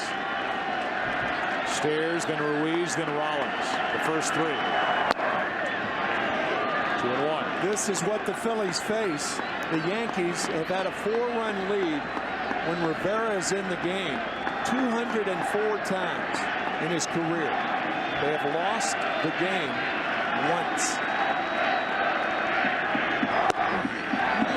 That is inside, and the count moves to 3-1.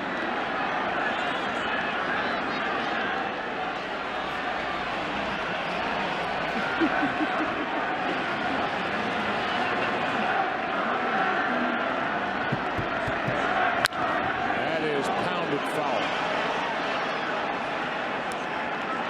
And into the upper deck. But a full count.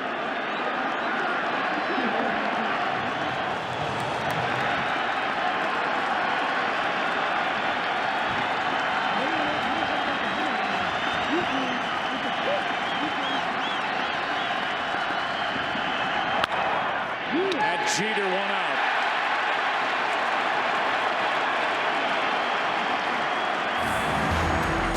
Our American Express take charge play of the game is Hideki Matsui. Did he take charge tonight? A 2-run home run, a 2-run single, a 2-run double. 6 RBIs.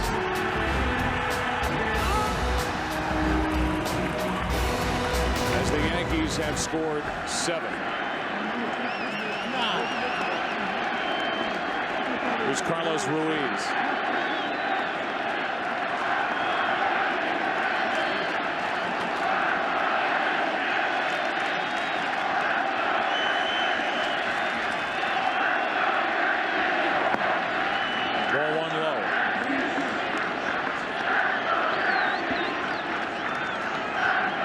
Until 2009, the Yankees had not been in the World Series since 2003. They lost to the Marlins.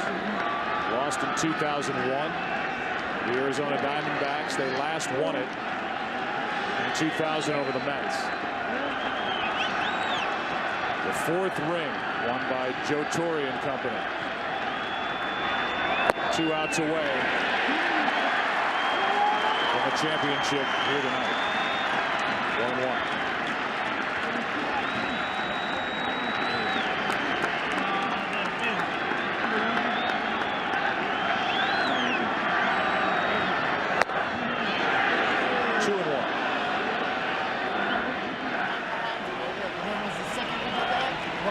Two of only 7 Panamanians in the major leagues, Rivera and Carlos Ruiz. 2-1. 3 balls and a strike.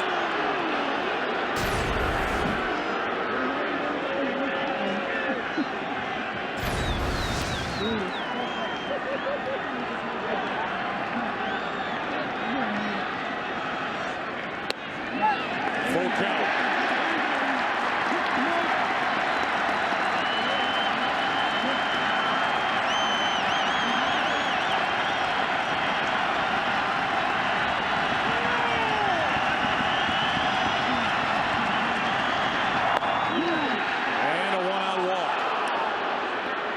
Ruiz is on base for the 4th time tonight with 2 hits, 2 walks. He's also scored a run.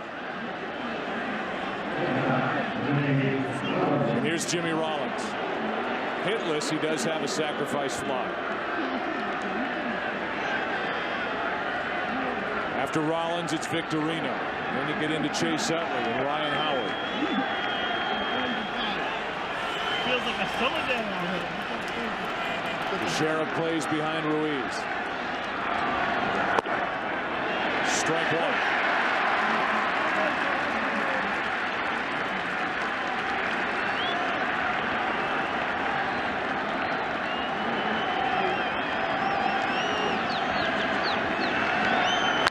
A high fly ball into right. Back is Swisher on the track for out number 2.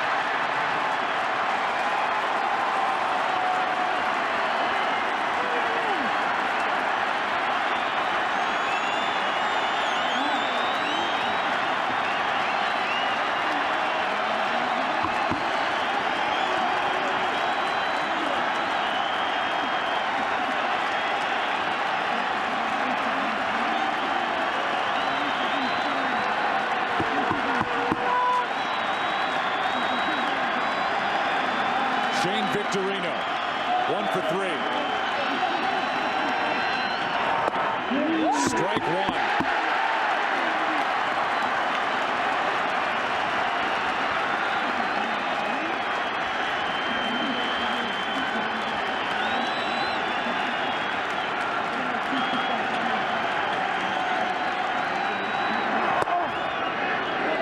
One ball, 1 strike.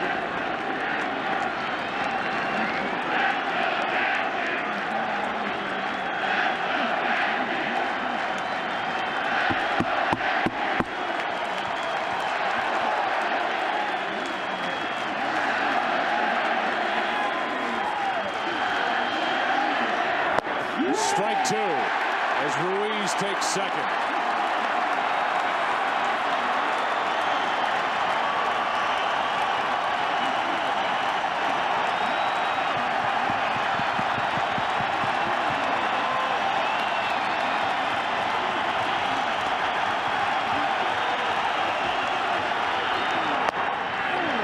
Two and two.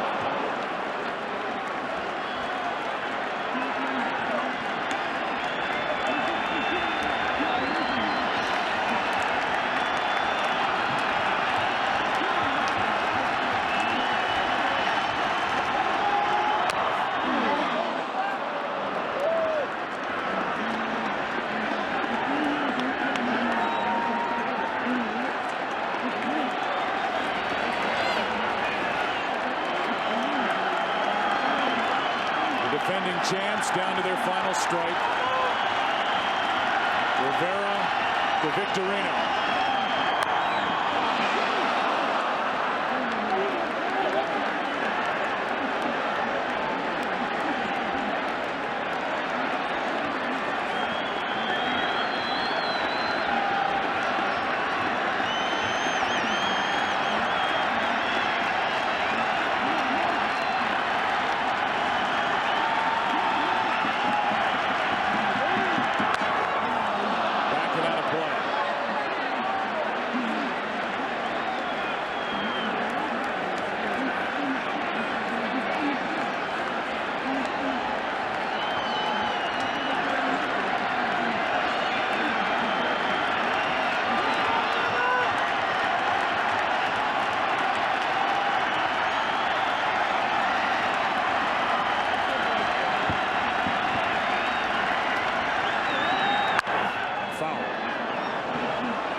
You can imagine how that feels. Victorino fighting off all of those inside cutters with that severely bruised right index finger. Took Rivera 39 pitches to get the save in game 2. This will be the 40th pitch of this effort here tonight. Another 2-2. Full count. Good at bat by Victorino.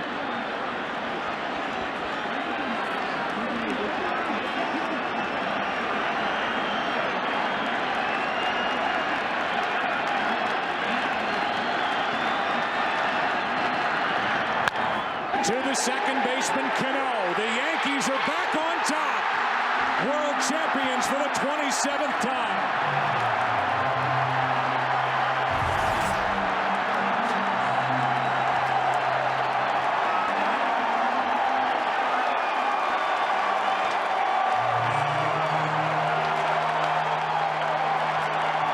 No earned runs this postseason, and it's all on him. After 8 innings, 1 run, 3 hits, 2 walks, 10 strikeouts, a home run allowed, and 101 pitches thrown by Tim Lincecum. What do you think of this move, Tim, taking Lincecum out and bringing the closer in? I wouldn't have taken him out. I would have Lincecum come back out in the 9th inning and at least pitch to Hamilton and Guerrero because they've looked so bad against him all night. 101 pitches, that's not that much. This is on the heels, by the way, of those benevolent remarks we made in the bottom of the 8th inning, saying that Bruce Bochy had made a mistake the whole game. And who knows, this could be the right move. We'll see. We'll see. But Hamilton tonight is 0 for 3. Guerrero's 0 for 3. Here comes the 0-1. Right down the middle, 0-2. Wilson closed out the clincher, game 6 of the NLCS at Philadelphia. It's not always easy with Brian Wilson on the mound. He can make it torturous as Hamilton fouls that high delivery back. That was the most hittable ball that Josh Hamilton has had to hit all night. Right here. That's a mistake that Wilson got away with.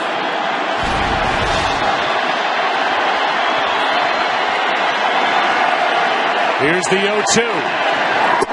Right down the middle, struck him out, 1 away.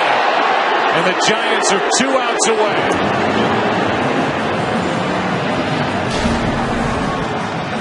The big slugger, Josh Hamilton, has been just about completely shut down in this World Series. Totally fooled. 2 for 20. Wow. Now Vladimir Guerrero.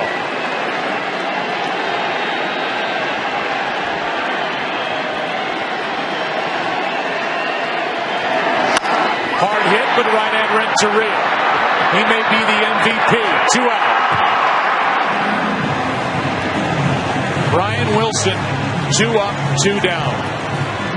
Representing on the mound a team that, by their own description, they call themselves misfits. If you look at their lineup, you look at the players, the only real all-star type other than on the pitching staff would be Buster Posey.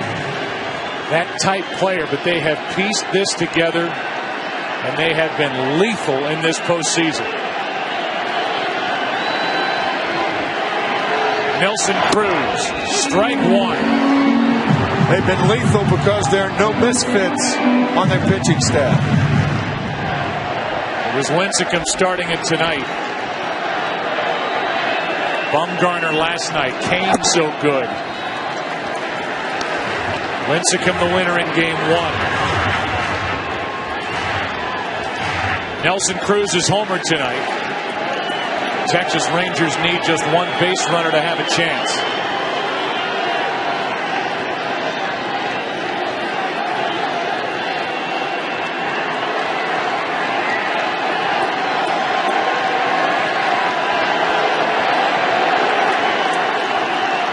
Here's a 1-1. Strike two.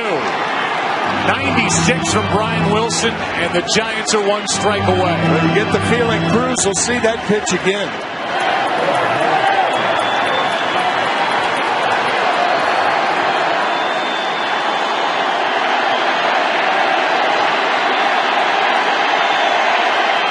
Wilson outside. 2-2.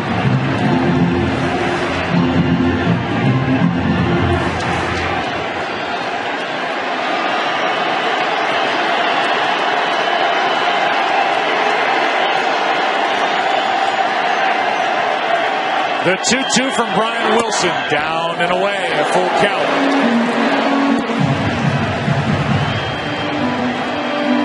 If you have to walk it up to home plate and put it on a tee, you do not walk him in this situation. Here it is. Struck him out. And for the first time since 1954, the Giants are world champions.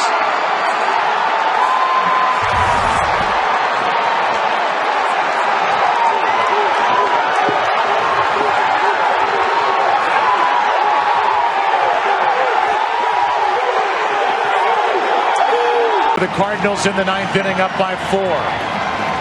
Nick Punto takes over at second base. Descalso is in at third. John Jay is in the game in center. Skip Schumacher from center to right. Berkman out and Jason Mott, the man in the middle. Ball one inside to Nelson Cruz. Mott worked last night, went 2 innings and allowed 2 runs on the home run by Hamilton. Cruz robbed of a home run his last time up. Takes a ball outside. It's 2-0.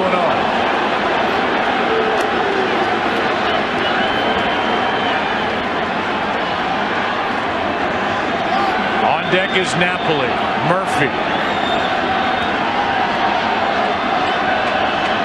Rangers need 3 guys to get on to have a chance. 2-1.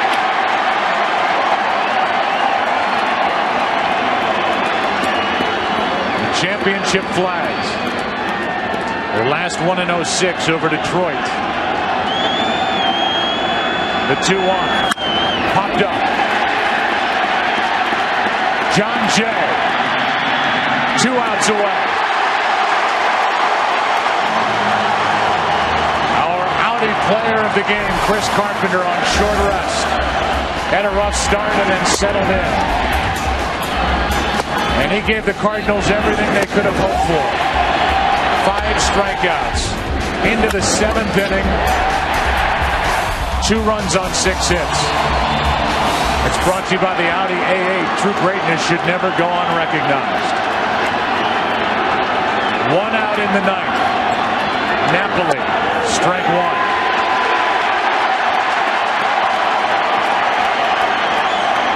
1 for 3 tonight is Napoli.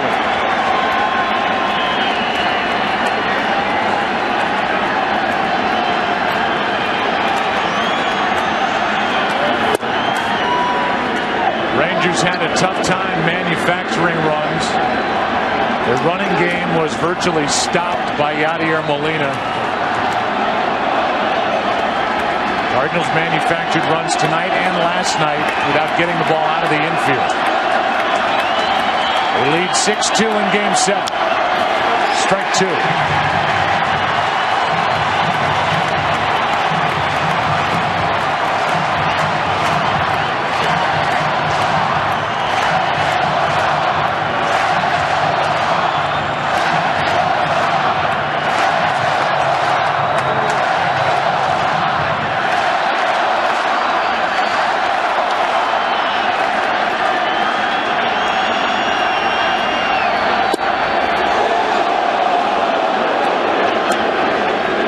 2, 2-2.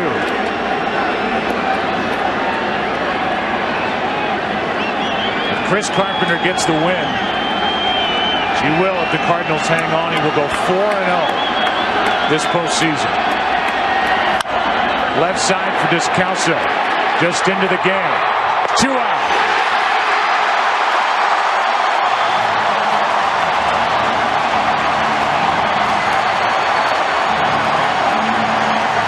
Nobody, and I mean nobody, could have expected the Cardinals to be in this position even midway through September. Nobody. 10.5 out on August 25th. 7.5 out with 20 left. 3 out with 5 games to go. That's at the wild card spot.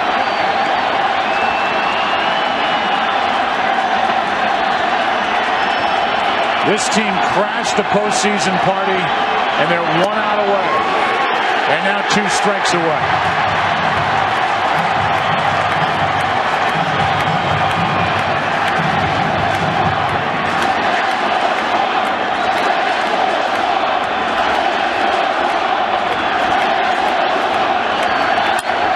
In the air to left, well hit.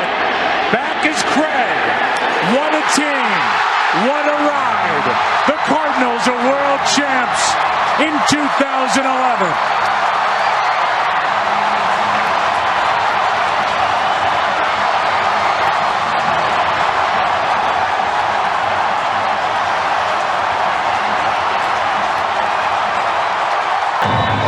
Sergio Romo in the game on the mound trying to save it for Casilla. Joaquin Arias takes over at third base for Sandoval.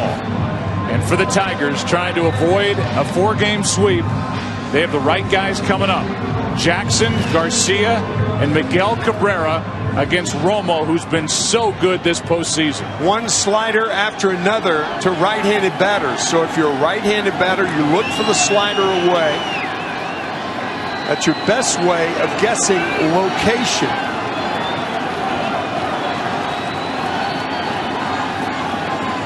Romo with 2 saves in this World Series. It was Brian Wilson who was on the mound when the Giants won it all in 2010. Now it's Romo. And his first to Jackson. Slider, strike 1. Jackson tonight 0 for 3 with a walk and a run scored.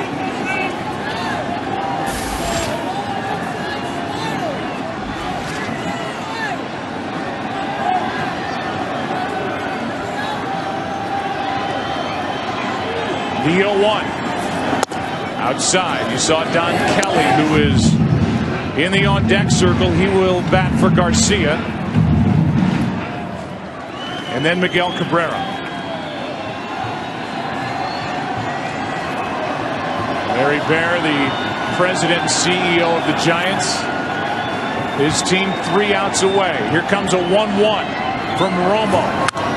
That slider was hittable. Jackson fouled it back, and it's strike 2.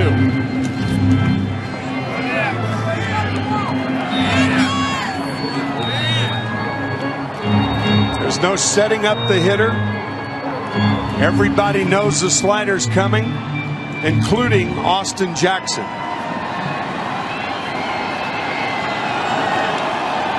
Last night, Romo got the save with a 1-2-3 ninth in a 2-0 game. Protecting a 1-run lead tonight. The 1-2. Struck him out. 1 away. Out of the strike zone away.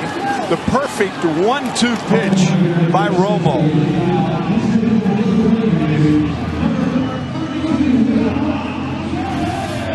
And now Don Kelly will come off the bench and bat for Garcia.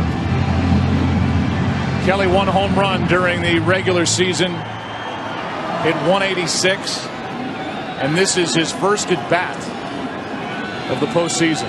And because Kelly is a left-handed batter, Romo will go away from the slider and throw fastballs. Posey sets up away. Strike 1.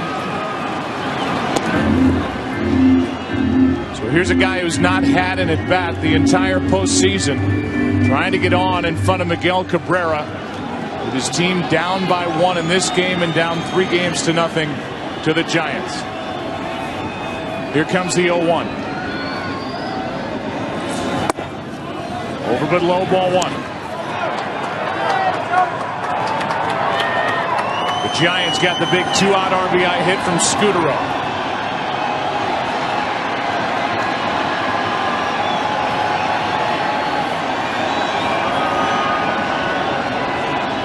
Here's a 1-1. Checked his swing on ball 2.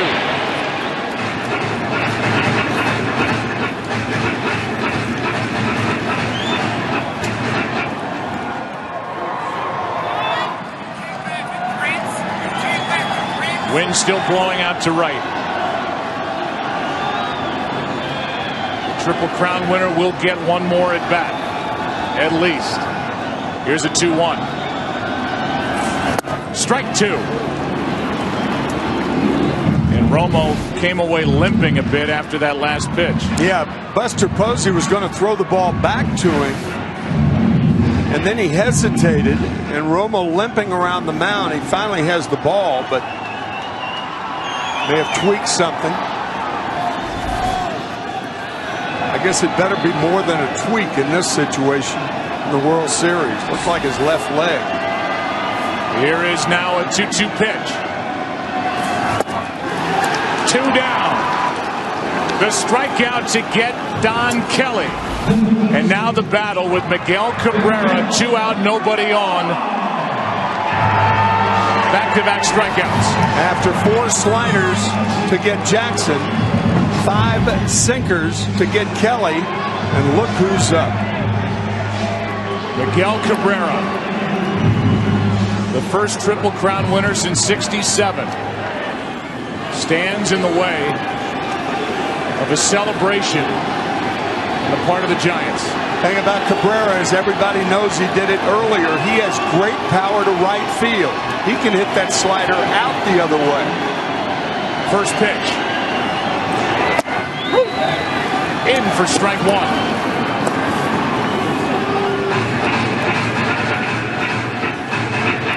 Sergio Romo, who got the final outs in the division series in Cincinnati, with a potential winning run at the plate, getting Bruce and then rolling, trying to wrap up the World Series. The 0-1. 1 ball, 1 strike. Romo said after that he'll never forget what it was like to allow his teammates to celebrate. Moving on to the NLCS. Well, now he has a chance to save this game and win the World Series. The 1-1. 1 strike away.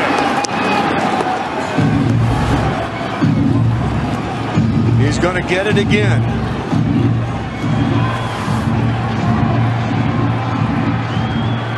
Cabrera and the Tigers down to their final strike.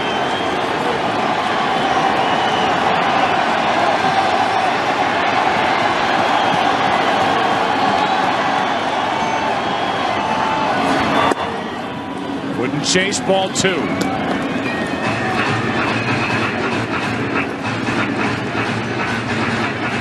Prince Fielder on deck, but all eyes on Cabrera.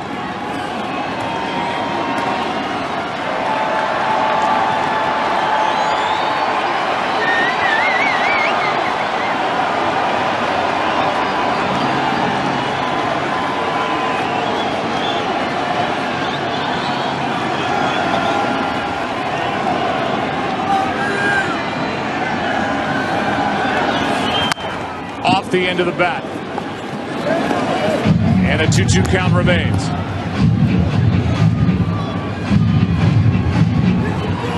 Giants trying to win their 7th World Championship in franchise history, their 2nd since moving to San Francisco in '58.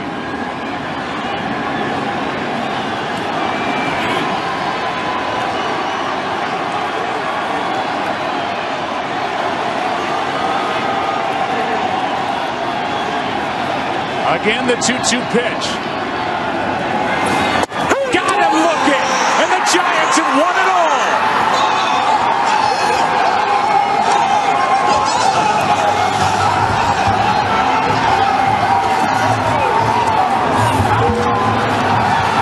This team that was down 2-0 going on the road to Cincinnati in the division series, they came back and won it. Down 3-1 to the Cardinals. They won Game 5 and won Game 6 and 7 to get here. And now it took 4 games to win the World Series for the Giants over the Tigers. Of the 1918 Boston Red Sox, as Koji O'Hara takes over and finds strike one on John Jay. 7 saves, an ERA of .71. A big reason why the Red Sox are in this position. Jay pops it into left center. It's Gomes, 1 away.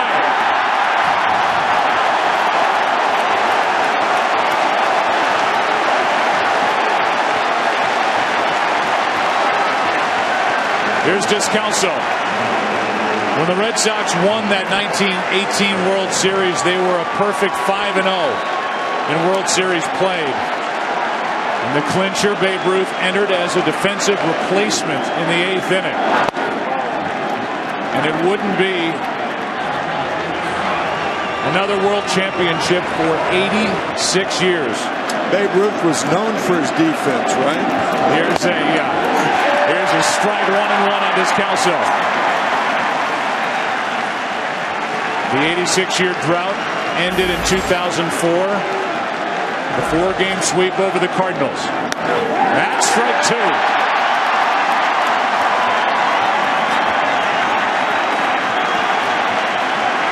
The Red Sox trying to win their 3rd World Series in the past 10 years now.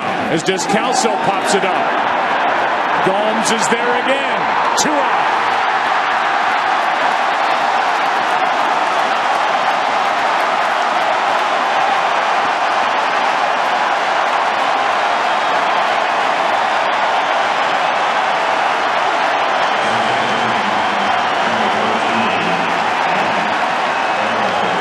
These great Red Sox fans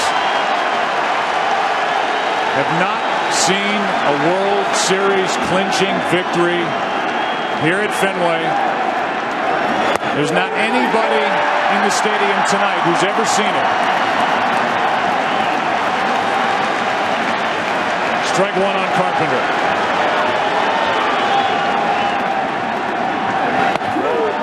One ball, 1 strike.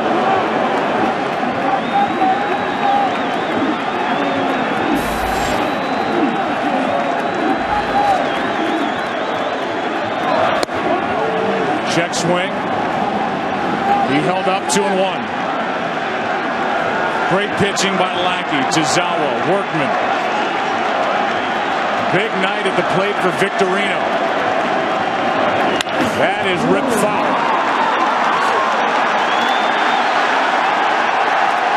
Two and two.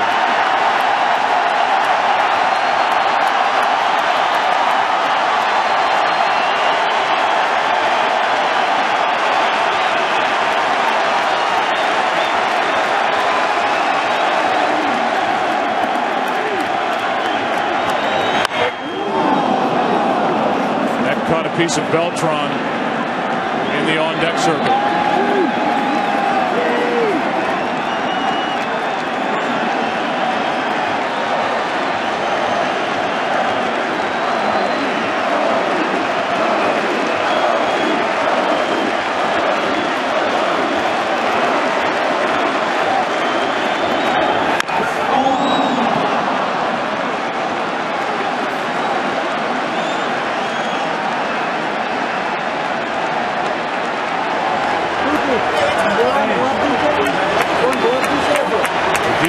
Ready to celebrate.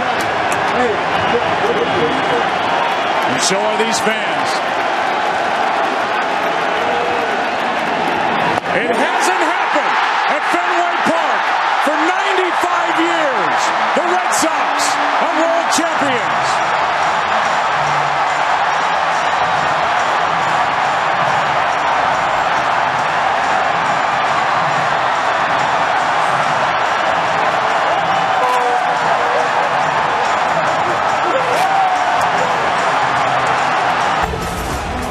has been untouchable. He has retired 12 straight. In game 1 as a starter during one stretch, he retired 12 straight, 10 straight in game 5. But now here, with 2 days of rest, he is gunning for a 5-inning save. They drafted him in 2007. In his first spring training, they said, you can't throw that way with that slingshot delivery. Sent him to A-ball, didn't do well in 3 starts, and he said, guys, I need to go back to the way I throw. There's nobody who throws like Madison Bumgarner. That's never been more true than tonight. Here's Hosmer. Ball 1 down and away.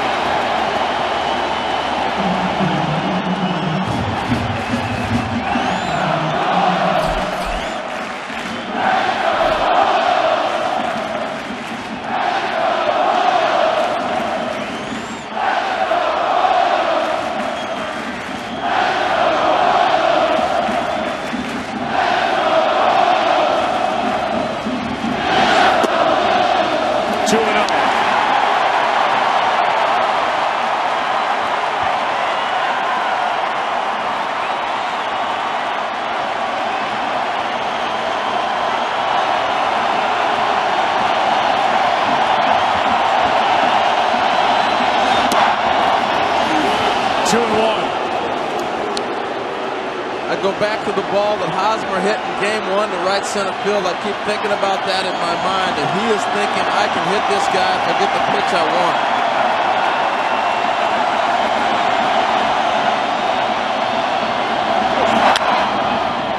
That's going to get out of play to make the count 2-2. Don't forget, if the Royals get a runner on, Ned Yost, a couple of speed burners on that bench, Terrence Gore, Gerard Dyson. It's like he heard you, he looked around for him.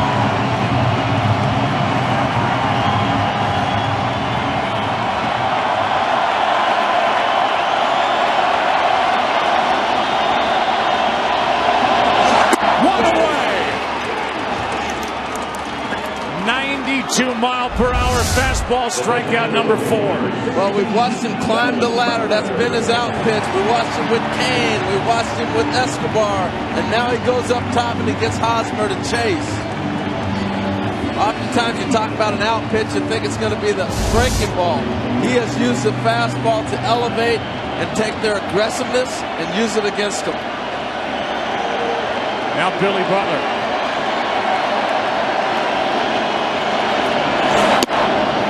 Ball 1 upstairs. This is the toughest matchup for Bumgarner. Billy Butler handles the ball inside extremely well. 3 for 7 with a home run off Bumgarner.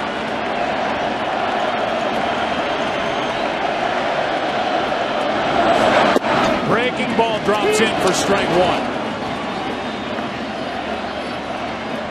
Butler tonight 1 for 3 on the season, hit 9 home runs. Has not gone deep this postseason. Popped up right side. Will it stay in play? It does. 2 out.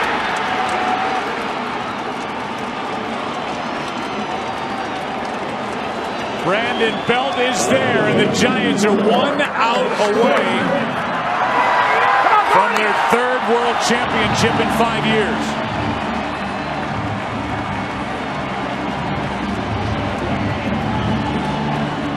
It's up to Alex Gordon.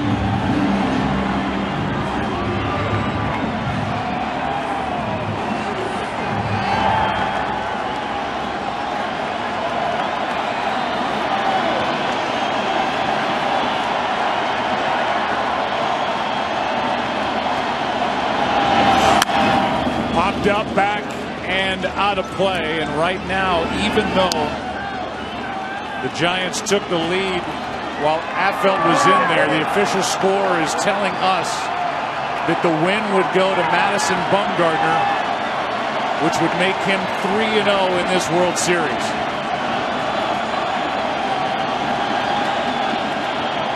Here's the 0-1. That's in the air to left center. That ball is down, and it gets past to the wall. Gordon is going to dig for 3rd. A mistake in the outfield. 2 out, representing the tying run.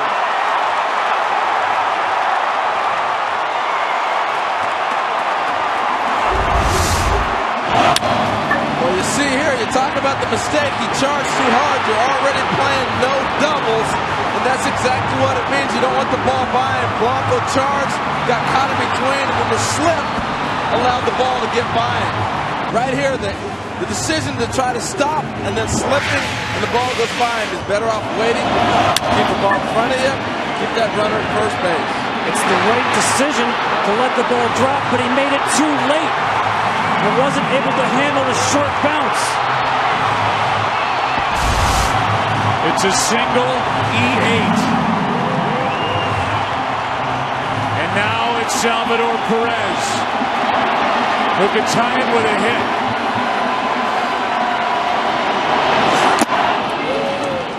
.92 from Bumgarner, strike one.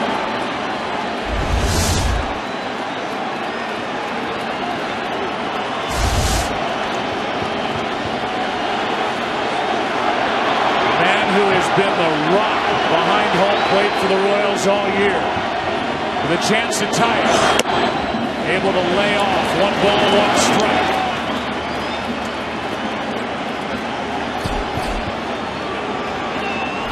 Salvador Perez drilled by a pitch back in the second. The left leg almost couldn't continue, and here he is.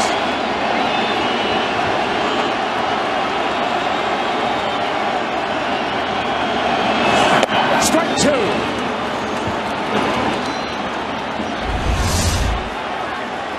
Continues to climb the ladder for his out pitch, and they continue to chase it.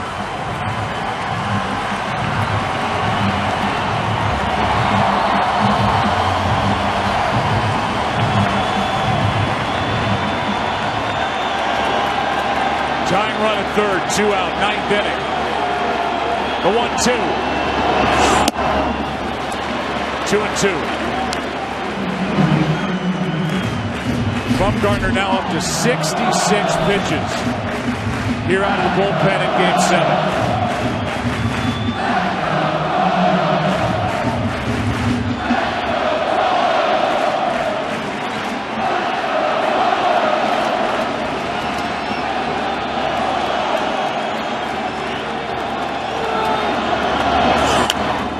Fought off. That's pitch number 290 in this World Series for Madison Bumgarner. And he's not changing his pattern, Joe. He says, here it is, hit it, but he continues to climb the ladder, try to use the aggressiveness.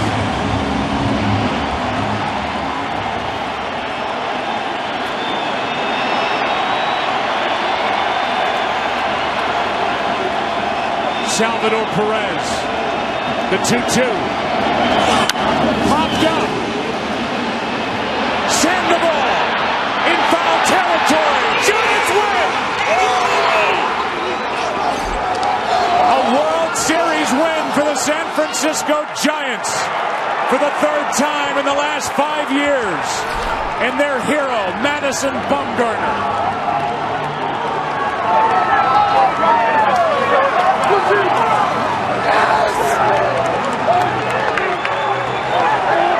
Of November, leading by 5 into the bottom of the 12th inning. How about this note? 2010 draft. At number 4, the Royals select Christian Colon, the shortstop from Cal State Fullerton. He got the game-winning hit potentially if the bullpen hangs on. At number 7, the Mets selected Matt Harvey, the right-handed pitcher from North Carolina. And Colon picks now, tonight, Game 5 in the 12th inning for his first at-bat, his first hit, his first RBI. Here's Davis, big mountain to climb for the Mets, down 7-2 in the 12th. Duda takes a strike. See all those zeros at the bottom. The Mets have yet to put a runner to second base against this bullpen. Up.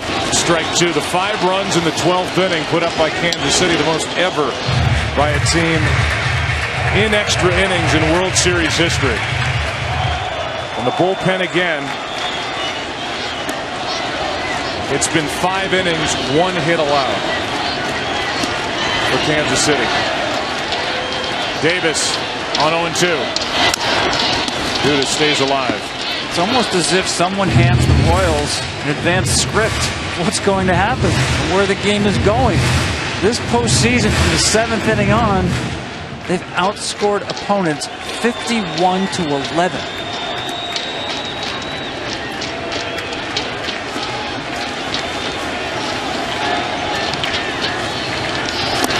Duda strikes out 1 away. Rusty Kuntz is wearing a microphone for us, the first base coach for the Royals. And when Zobrist got down there, the two talked about Christian Colon. Christian Colon is the man. I was just telling I said, Christian is the guy that scored the winning run when Salvador hit that ball down the left field line. This guy's prime time. And then he comes up and gets that big hit right there. When's the last time you had it at bat? It's been like in June? It's got to be a month ago, huh? You could hear Zobrist say at the end, I'll tell you what, though, that guy's prepared. And he battled and got the base hit into left to drive home Dyson. He scored the winning run in that 2014 wild card game against Oakland last year, where this comeback personality was born. The 0-1 from Davis. You think about 2 words, resilient and relentless for Kansas City. Facing elimination in Game 4 of the division series. Down 6-2 in the 8th inning in Houston. And they get a 5-run 8th inning win that game 9-6. A.J. Hinch, the manager of the Astros, said afterward they never quit. And that's continued on against Toronto and now against the Mets. They don't make mistakes. 3 errors now in 16 games in the postseason. And nothing by their middle infielders. In well over 110 chances. You put the ball in play against them, they're going to make the play. Yeah, and you know what else is cool? I'm looking at my scorecards here, and I think every player on the Royals has played in the World Series. Butera catching now. Mondesi pinch hit yesterday. And go to the whole bullpen, everybody's thrown. Every player, this is a team victory. And to be able to walk away and celebrate as a team and say, you contributed, even the 20-year-old, I know you haven't been in the big leagues, your first at-bats in the World Series, a contribution. 3-2 pitch, struck him out, 2 down. And the Royals are 1 out away. And not only did they not make mistakes, they forced mistakes. Throw from Duda. People will be talking about that for years because of the aggressiveness of Hosmer, the tying run. We've talked about the general manager, Dayton Moore. The guy who's been pulling the strings this postseason and last, Ned Yost, in his 5th full year. Back-to-back American League pennants he has delivered to Kansas City. Here's Conforto. Strike 1. Ned and his wife Debbie, 4 kids. 12 years now as a manager in the big leagues. 12 years a coach under Bobby Cox, the Hall of Famer. 3 years as a minor league manager. 6 years as a player up and down in the big leagues.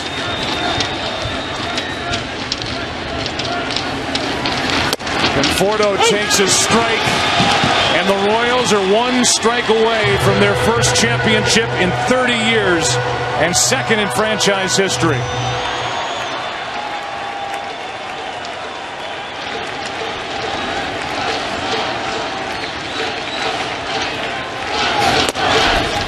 Ball 1.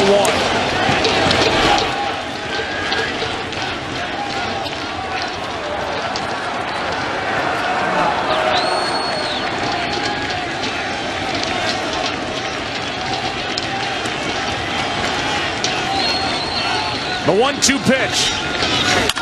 That is a base hit into left. And the rookie is on. Conforto with 2 out here in the 12th.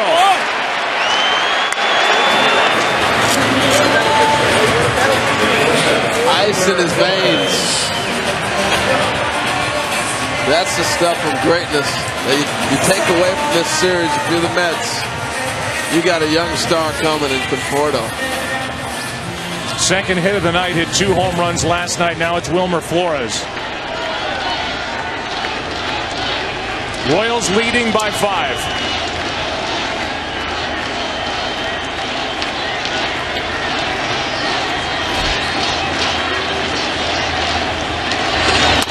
Strike 1 as Conforto was running. Kansas City ended last year with the tying run at third base in Game 7 of the World Series. Ned Yost said he was waiting for that sinking feeling, that punch to the gut feeling to go away 1 week later, 2 weeks later. It never went away. And his team showed up in spring training expecting to get back. And now they came in expecting to win. Strike 2. Again, 1 strike away.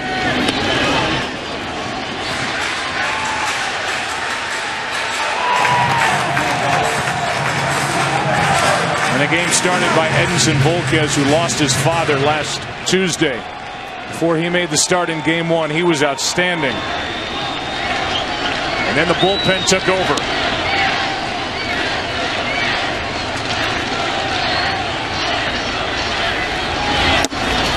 Conforto takes second on ball 1.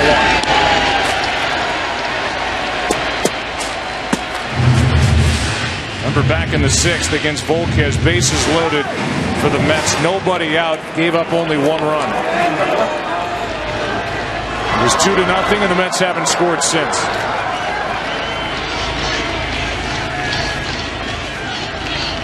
The 1-2.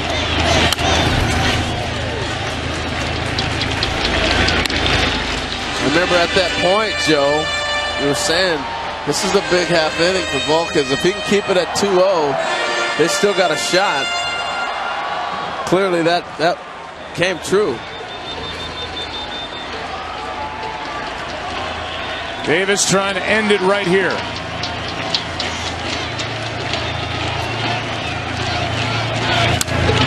Good at bat by Flores. 30 years in the making to get to this point. But I agree, those 90 feet from last year left uncovered, the motivating factor.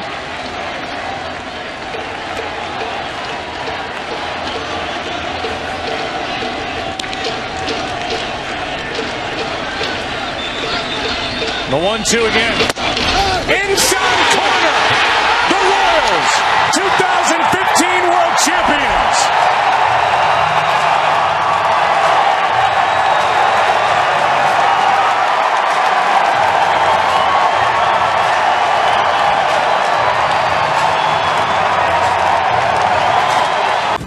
Chicago Cubs are 3 outs away.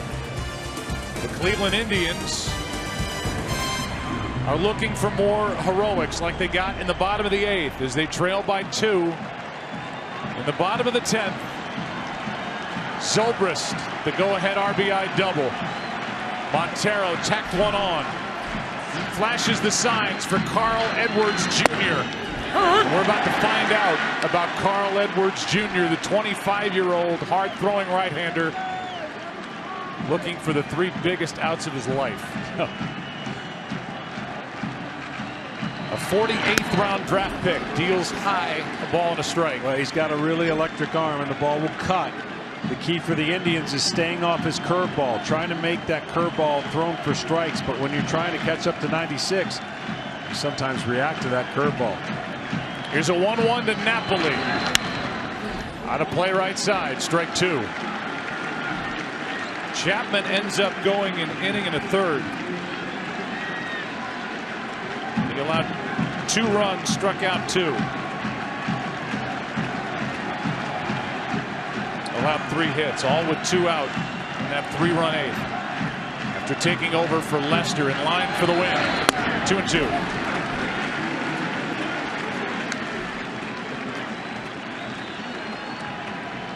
It's Napoli now. Jose Ramirez and Brandon Guyer. There is action for the Cubs in their bullpen.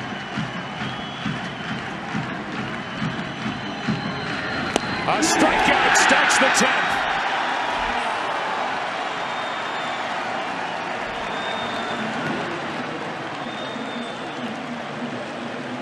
Carl Edwards got a taste of the big leagues last year, and he's getting a taste of an historic Game 7 here in 2016. Absolutely. See the cutting action on that, and the guy that we heard from earlier having a hard time controlling his emotions, Rizzo, is so ready to erupt.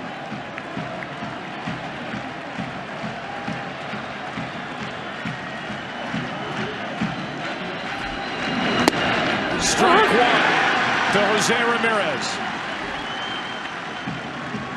Indians need a base runner to have a chance. Ramirez 2 for 4 tonight. His hit chased Lester in the 8th. He scored on the double by Geyer. The 0-1. That is foul down the right field line. Strike 2. Carl Edwards was lined up on the line, and you had to pick a pitcher. You would never suspect that this guy could throw 97 miles an hour. Fluid arm action and late life.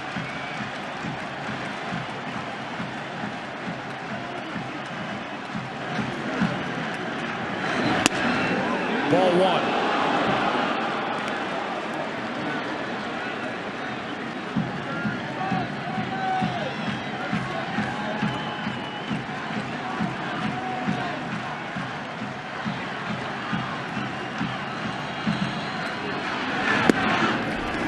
Ball 2. I just feel like saying, all the bosses out there, be patient with your employees tomorrow.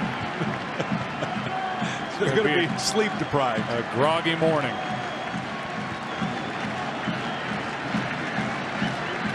With 1 out, nobody on. Timeout.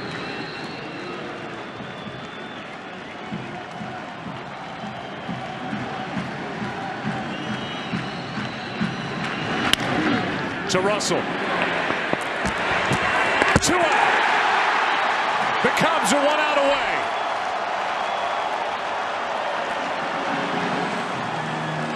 And the batter will be Brandon Geyer.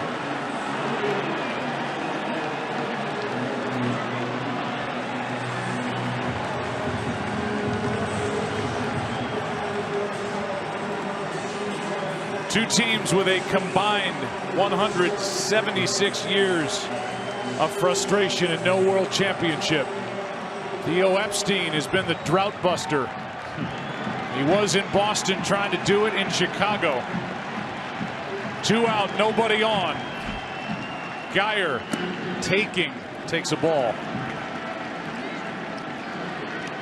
Didn't like that first pitch. Go after him. 96, 97.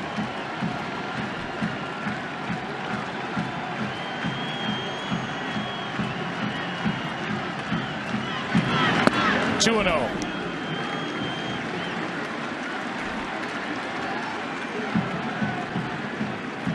A deep breath for Carl Edwards Jr. 2 balls, no strikes on Geyer.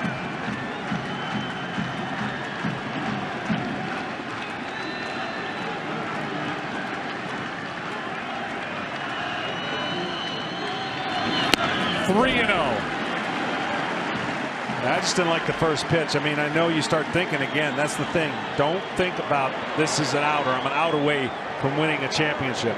Just make one pitch at a time. And that first pitch got him a little bit off his game plan. Now 3-0. It looked like Geyer went up there to take a strike. The first 3 have not been close. On deck is the hero from the 8th inning, Rajai Davis, who hit a 2-run home run to tie it at 6 off Chapman. Can Edwards throw a strike? Yes.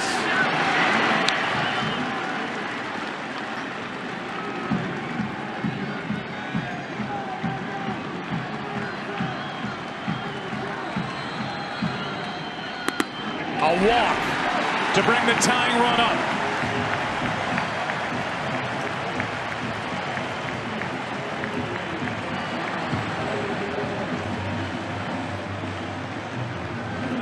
Here comes Chris Bosio, the pitching coach, with Rajai Davis coming up.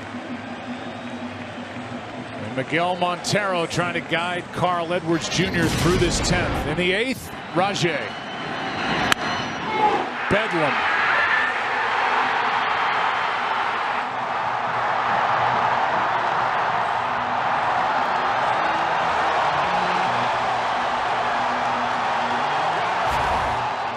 Against Edwards, much more difficult to do on cutters away for Davis. So I'm sure Bosio said, listen, come on. Don't pay attention to the guy first. Attack this hitter. And when you get with 2 strikes, maybe then you can kill him with a curveball.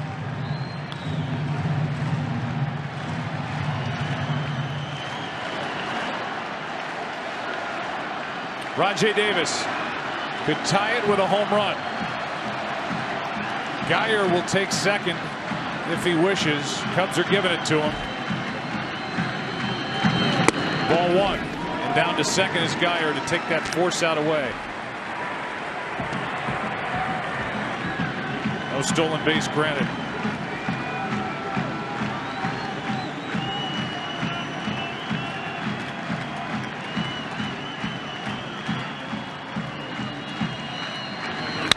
Into center field, another hit.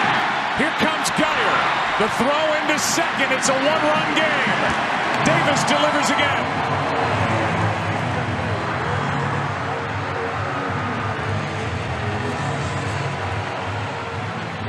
And that's going to be it for Carl Edwards Jr., who got the first 2, a walk and now an RBI single.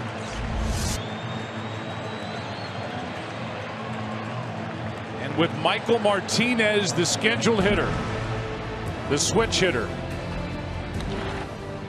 and nobody on the bench for Terry Francona here in the 10th inning. This is a 1-run game.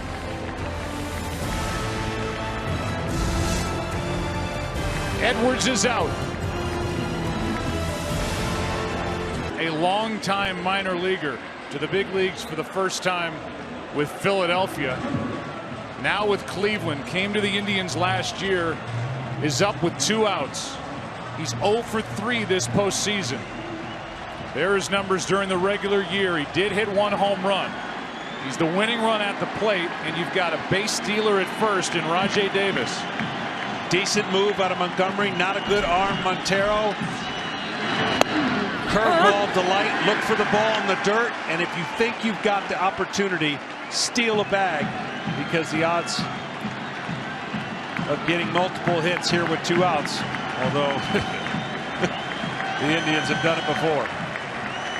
Here's the 0-1. This is going to be a tough play. Bryant, the Cubs win the World Series.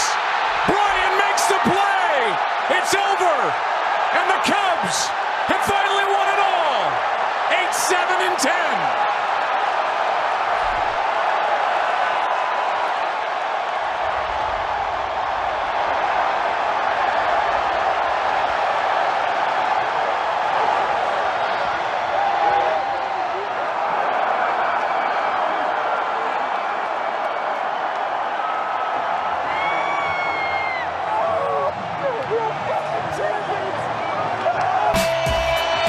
And they're 3 outs away from their first World Championship as they play in their 56th year of franchise history. It's been a build toward 2017, and here they are on the brink of winning it all.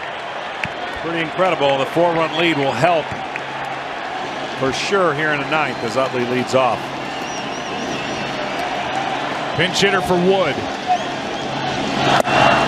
Strike 1 from Morton.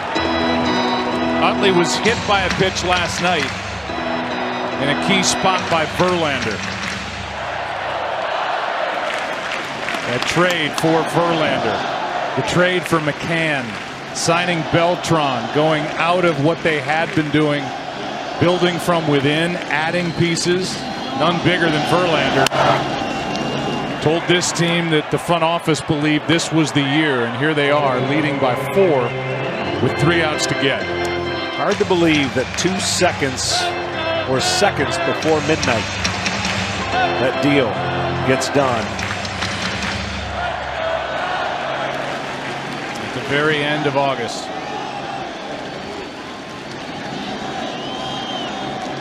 Here's the 0-2. Utley strikes out on a pitch down and in. 1 out in the 9th. 4 strikeouts from Morton. Morton, if he finishes the next 2 outs, it will not be a save. It'll actually be a win for Morton. Discretion of the score to give the win to somebody who doesn't qualify. It would be a big effort here tonight, because I will guarantee you, when A.J. Hinch brought Charlie Morton in, the odds were not good that Morton would finish this game for Houston. And here he is, 2 outs away. What's out? Doing what McCullers did in the ALCS, doing what Brad Peacock did in Game 3 of this World Series. Look at these numbers. Been fantastic without a lot of experience in this position either. Chris Taylor at the plate. Fouled off to the right, 1 ball, 1 strike. And I'm not going to say this is going to come full circle for Charlie Morton, but he has been through the biggest grind to get to the point of feeling like a big leaguer. The injuries, almost 9 years to get to a big league career where he feels like, I can do something. And then this year, what he had for the Astros, amazing. That's outside. 14-7 during the regular season for a guy who got that 2-year deal, and a pitcher who 9 times has been on the disabled list. And he's fought through all that. The Astros identified him as somebody who could help, and boy, were they right. 1 out, nobody on. 2-1 pitch. 2-2. 96 from Morton.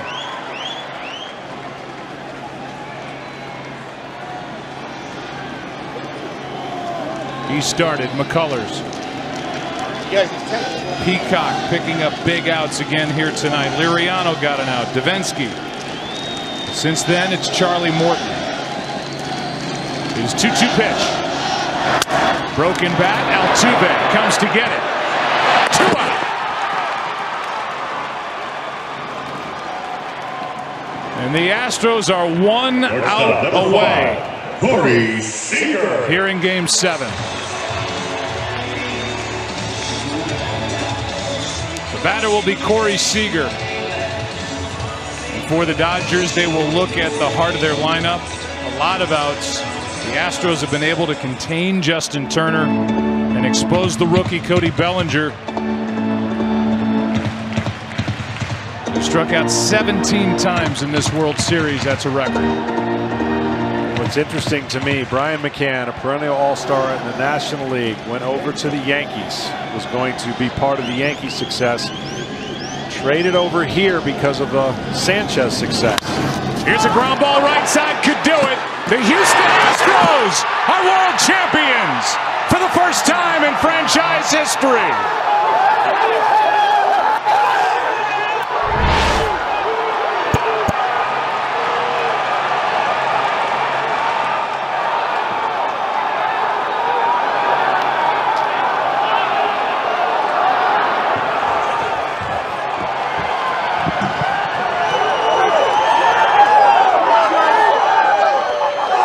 Winning it all in 2018. Dave Dombrowski, their general manager, who's been in that position, calling the shots since 2016. They won back-to-back divisions, 2016 and 17, but made a move at the managerial position. See what they've done in the World Series, 15-3 over the last 3+. Dombrowski, the guy who pulled off the deal to get Chris Sale, and John Smoltz, Dave Dombrowski kind of bridges the gap between old school baseball, new school baseball. They still play some of the old way. It's not all about launch angle with this Boston team. That's why they are such tough outs, as they make some changes defensively. Saw Chris Sale is on the mound. Dombrowski and his Marlins won it all in '97. GM, he came up short twice in the World Series with Detroit in '06 and 2012. But now Boston will have Chris Sale on the mound trying to close down Game 5. Yep, Chris Sale trying to give him an inning. Been nasty all year, dealing with injuries in the second half, but he's got adrenaline rushing through his body right now, as you can imagine. Bradley, you saw in the game in center. Mookie Betts goes from center to right. They have their best defensive lineup out there for Alex Cora, trying to win the World Series in his first year as a manager. 2 quick strikes on Justin Turner. Sale pitched in game 1 as the starter went 4+. Allowed 3 runs, 5 hits, struck out 7, a no decision, and an 8-4 Red Sox win. David Price followed that up with a win in game 2. David Price, the pitcher of record here in game 5. Outstanding tonight, the 0-2.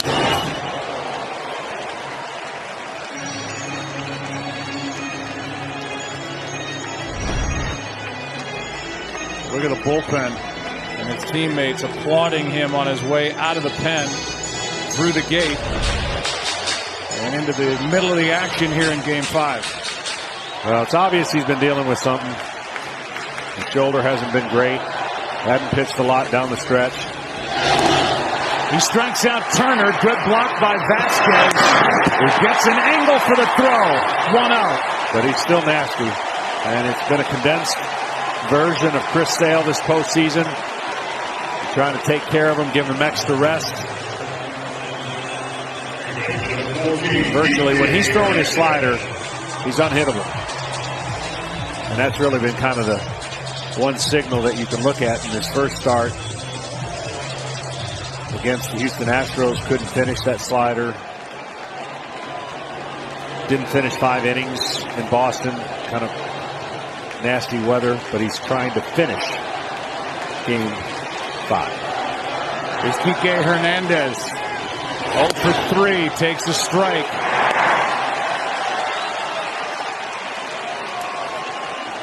The Red Sox hang on to this one. David Price gets the win, and he will win his 3rd straight start. And go to 3-1 overall this postseason. Kershaw would suffer the loss. 2-3 this postseason, 9-10 in his career, with an ERA of 4.32. And a decision for him with an opt-out clause in his deal. Here's a 1-1. 2 balls and a strike.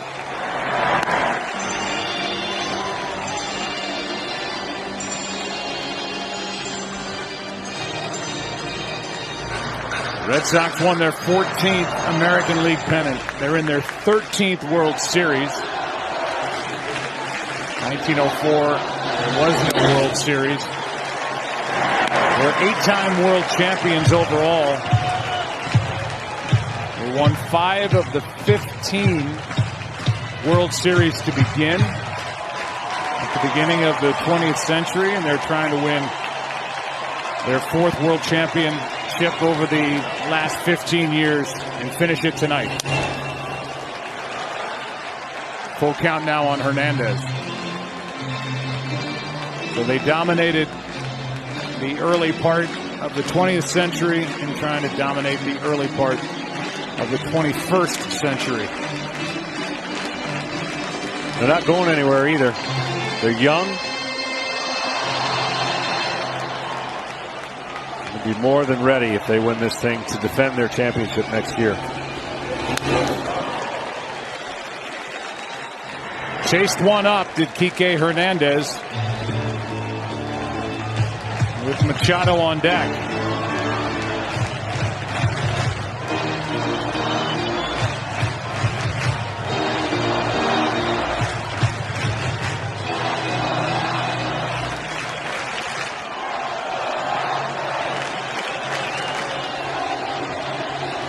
A 4-run game, 3-2 pitch, breaking ball, struck him out. The Red Sox are 1 out away.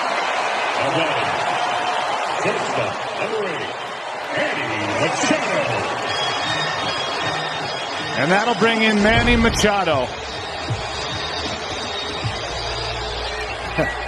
That slider is, like I said, unhittable. Wicked. A wicked slider. And now Machado will try to extend it. He's 0 for 3 tonight. hitting under 200 in the World Series. A lot of that. This has not been an October that Manny Machado will want to remember. An opportunity here with the Dodgers about to go into free agency. Picked up in July from Baltimore. 0-1 pitch. Strike two. And the Dodgers are down to their final strike.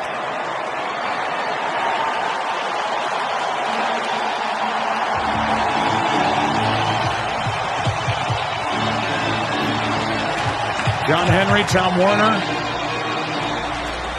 Ownership of the Boston Red Sox in attendance.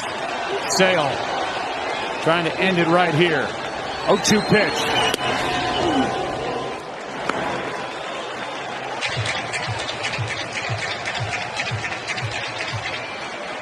This Boston organization has been well run for a long time now.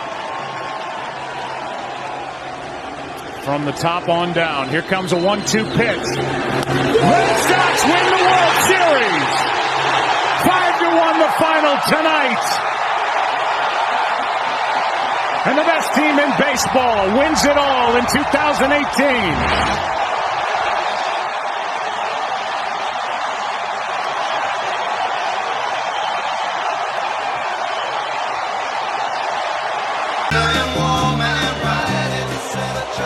Bottom of the ninth inning of Game 7. And Daniel Hudson takes over. Corbin 3 brilliant innings.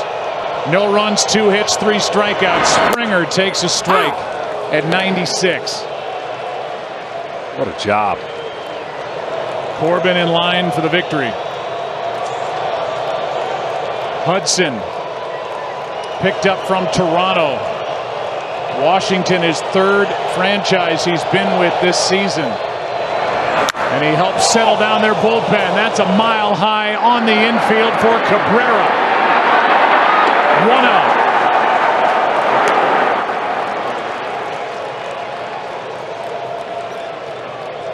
After the game, we'll have the awarding of the Commissioner's Trophy along with the announcement of the Willie Mays World Series Most Valuable Player Award, presented by Chevrolet. If this is not Houston's night, you think about how they started this decade, 2011 through 2013, 324 losses over those 3 years. They've won over 100 games the last 3 years, world champions 2 years ago. They're just the 6th team in Major League Baseball history to win over 103 straight years. But here they are with 2 outs to go, down by 4 in the 9th inning to the Nationals, this resilient team that just refused to quit. A strike makes it 0-2 on Altuve. You know, there's been bigger underdogs to win the World Series, but I really can't imagine there's been a better journey with where this team was. I'm trying to think of just scenarios in other sports that would, it's like losing or hitting long buzzer beaters. A strikeout for the 2nd out, and the Nationals are 1 out away. Because taking into context who they were facing when they scored the runs, it's not that just the teams rally, but it's who they beat. And the very first guy they beat was probably the hardest guy to beat in Hader with the Milwaukee Brewers. It's been 34,718 days since October 10th, 1924, when the Washington Senators won it all. Here's Michael Brantley. Ball 1 inside. The fans in D.C. are great baseball fans. Not just now, but they have been for a long time, known as a 2nd division team for years. 2 Senators teams left.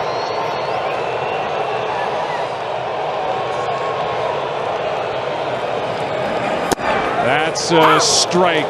The city went 33 seasons without baseball. Then the Expos became the Nationals in 2005. They struggled after moving to D.C. And then the first round of the playoff heartbreak over and over again. And here they are with Brantley taking inside for ball 2.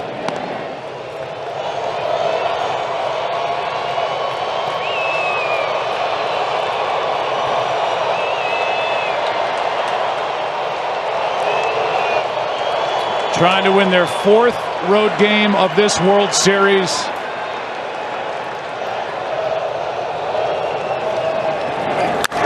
That one is down the line. In the corner, it is foul. And now the Astros down to their final strike. Franchise that went 50 seasons without a championship, without a World Series. Starting in 1969 in Montreal and trying to wrap up this World Series and win their first championship in franchise history. Inside and a full count.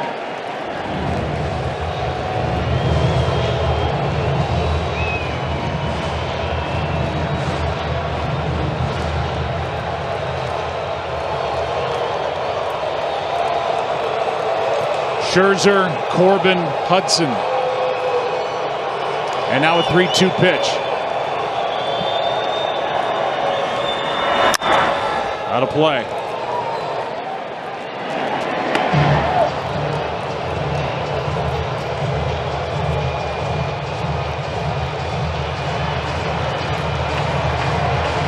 An organization owned by the Lerner family.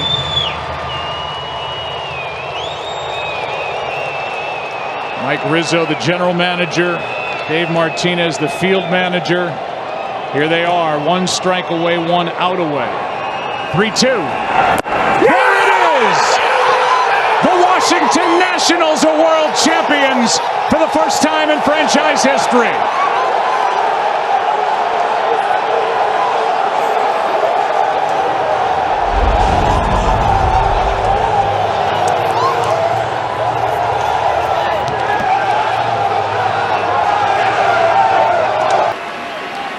Stay tuned after the game. If it ends here tonight, the Chevrolet MVP trophy presentation. Rays want to push that off for 1 more day. But they've got to get a base runner to have a chance here in the 9th inning. Margot, Wendell, and Adames against Julio Urias.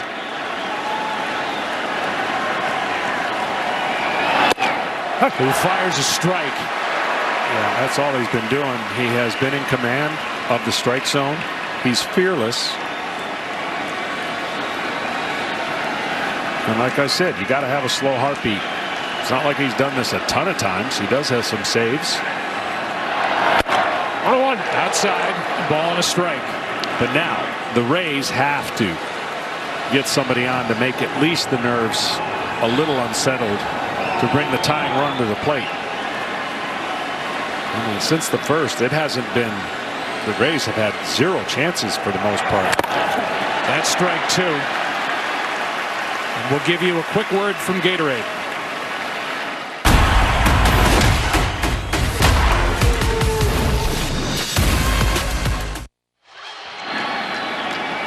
That was quick.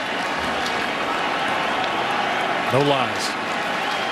Not in Game 6 of the World Series. With the Dodgers leading 3-1. Here comes a 1-2 to Margot. It'll pop up into right. Mookie Betts is there. And the first-year Dodger has out number 1.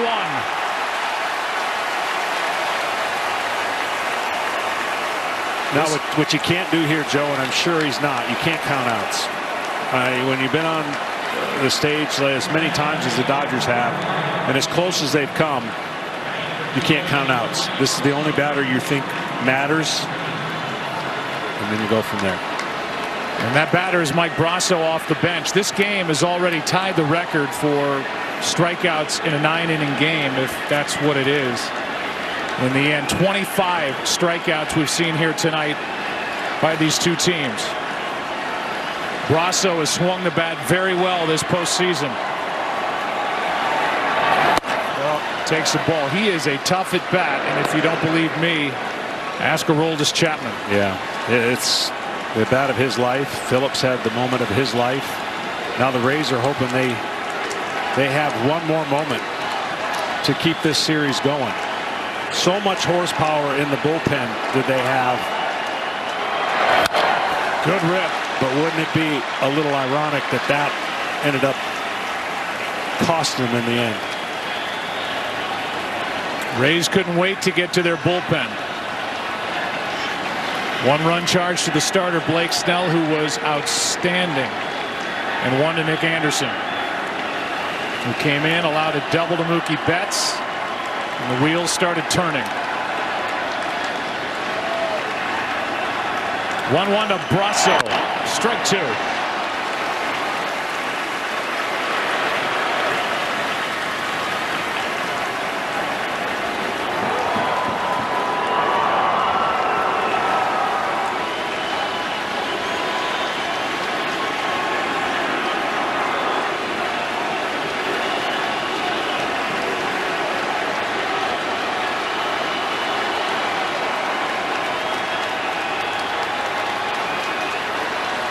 One-two pitch is high and tight.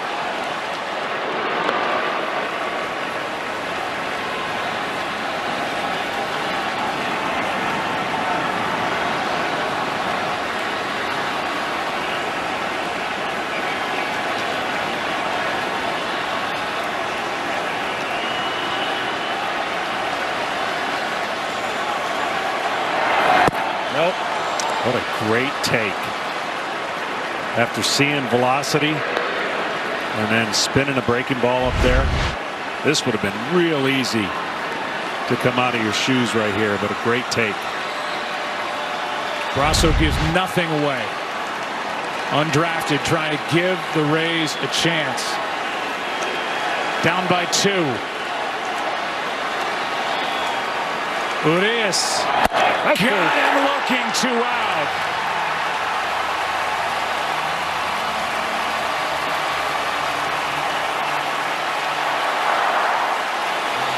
Dodger fans to their feet. Urias, calm, cool, and collected, has retired all 6 he's faced. 2 best teams in baseball meet in the most unpredictable format that we've seen in a long time. One of these teams will have won a great World Series. Strike 1 on Willy Adames. I don't think I've ever done a Major League Baseball game and not thought of my dad, but it's impossible to not think of the 92-year-old Vin Scully, the greatest to ever do it. Started with the Dodgers in 1950, retired 4 years ago. That is strike 2. 67 years of his life he poured into the Dodger organization, and you know he's watching and rooting. Ownership, Andrew Friedman, Dave Roberts. That's strike 3. Dodgers have won it all in 2020.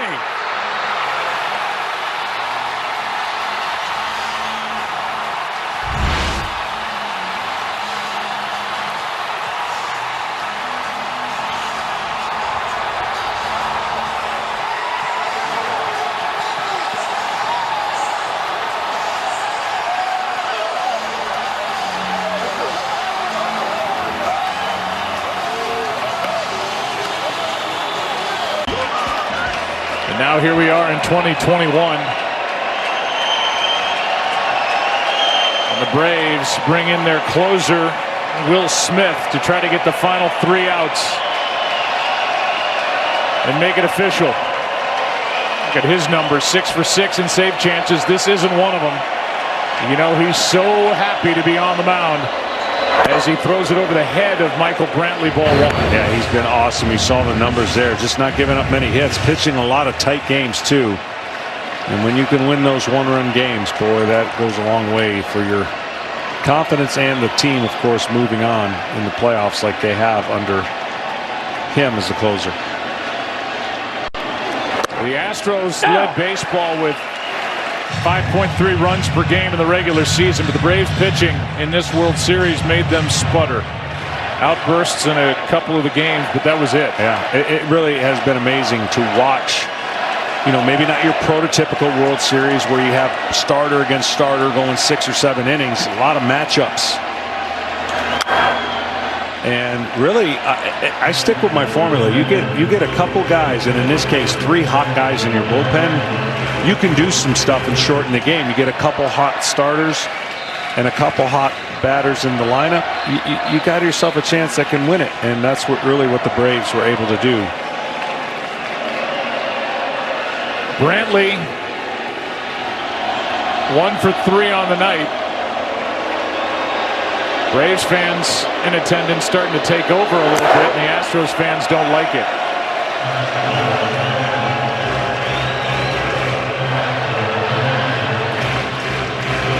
The organist helps drown it out.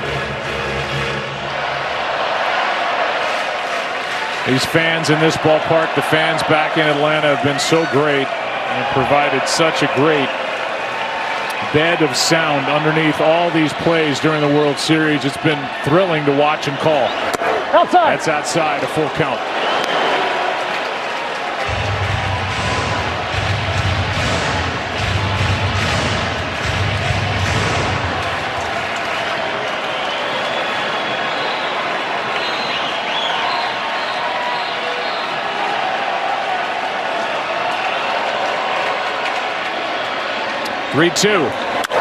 That's a base hit by Brantley, and he's on to start the 9th. You know, when you go over the fact that the Astros are in the World Series for the 3rd time over the last 5 years, you see that first year, 2017, and we know what was going on back then. Nobody around here denies it. The sign stealing, the scandal, the cheating, but they're past that. And now here they are back in the World Series when their owner, Jim Crane, asked Buck Showalter about who should manage this team after A.J. Hinch was fired. He said there's only one guy that should manage that team, and it's him. Yeah. Dusty Baker. Did an incredible job. Look, they earned their way into this season. Long season after the shortened season last year, losing in 7 to the Rays. Correa in what could be his final at bat. And the Houston Astros, the #1 overall pick by Houston, and helped get them turned around starting back when he was selected in 2012. Exactly, and they knew they were going to hear it and wear it. And last year was probably a break a little bit because not many fans were allowed to come. So they knew they were going to hear it everywhere they went. And they played with a chip on their shoulder, and they knocked off 2 pretty good teams to get to the World Series. And I don't think anybody feels like this wasn't their year to prove people they're still a really good team. 0-2 pitch is down. Last year in the COVID-shortened year, the Astros finished 29-31. They beat Minnesota, beat Oakland, and forced 7 games against Tampa Bay under Dusty Baker, and now here they are in 2021, 5 games better than the Mariners in the AL West, and back in the World Series. Here's one into right center field. Going to get it is Duvall. 1 on, 1 out. And the Braves are 2 outs away. Dusty Baker at 72 years old, the 2nd oldest to lead a team to the World Series. Jack McKeon, 200 days older. Trader Jack turns 91 later this November. But what a job for Dusty Baker. But the rest of this 9th inning is going to belong to us talking about this Atlanta Braves team. Yeah. And Brian Snitker and his staff and this team that dealt with so much. Here's Alvarez. Strike 1. 88 wins during the regular season, and the Braves say to that, so what? No Acuna, no Soroka, no Ozuna. They lost Charlie Morton with a broken leg in Game 1 of this World Series, and they just never blinked. Yeah, I mean, there's a ton of teams that are going to talk about the injuries they had during the year. and what they weren't able to overcome. The Braves overcame those injuries with the addition of certain guys that now became huge contributors to what looks like a world championship. 0-1 pitch. Alvarez takes a ball. 1 ball, 1 strike. Alex Anthopoulos and the job that he's done in his 4th year running the show with the Braves. Spent 6 years prior to that in Toronto. Tremendous work in the month of July. And it's all paid off here in October and into early November. You know, again, just to echo one more time, we have analytic numbers for everything, and there's a lot of good numbers that kind of tell you the story. The Braves had the it factor working for them, and that's inside the clubhouse, that's leadership, that's players. Houston had it as well, but it is pretty incredible. Here's a 1-2 pitch. Alvarez takes down from Smith. 2-2.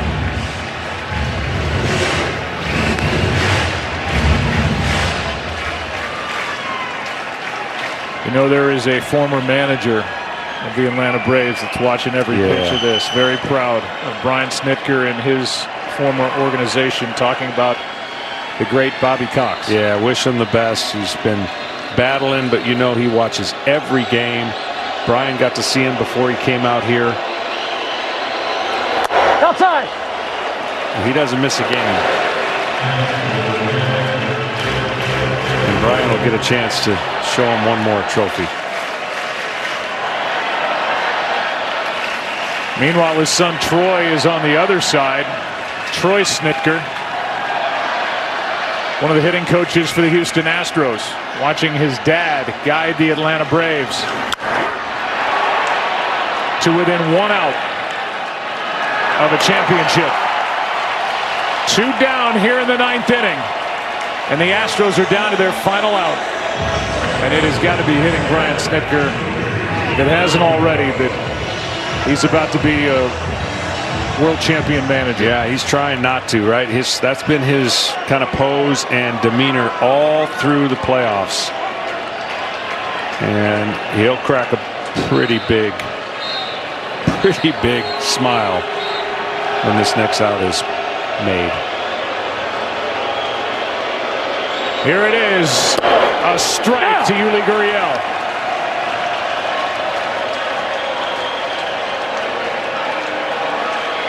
Hitless tonight. Smith trying to nail it down. Here he comes. Strike 2.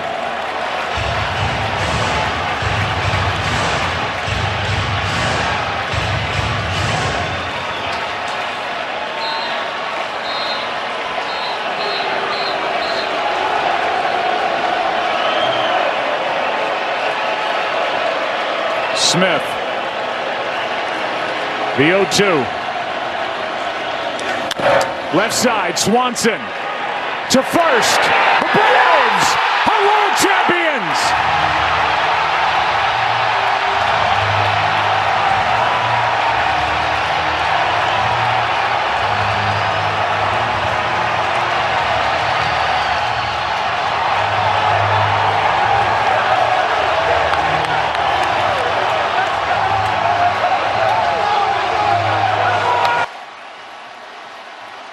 Ryan Presley, who got a 5-out save in Game 5, is on there for the 9th inning. Astros 3 outs away from a world championship. This guy has been dynamite. Yeah, he has, and it's really because of his breaking balls, and they just don't hit it. In the year, it's only 138. It got even better in the postseason, 111. Having trouble with the pitch count here, the device in his hat that lets him hear the signs from Martin Maldonado. Not often that happens in your home stadium, but it's not often you pitch in your home stadium with a chance to win the World Series. As they get this figured out, reminds you that the World Baseball Classic is back, an exclusive on Fox, all beginning March 2023. Go to worldbaseballclassic.com for more information. That man there is going to play for Team USA.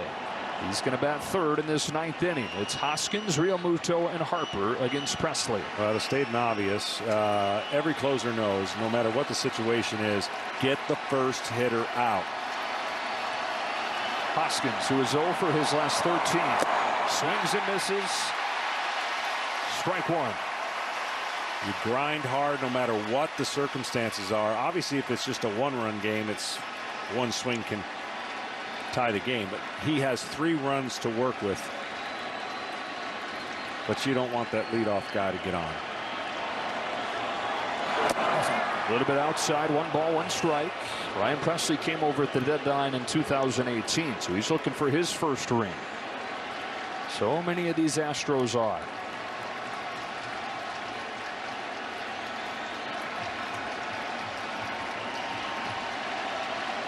Pressly's 1-1 pitch. Bounce foul, and it's 1-2.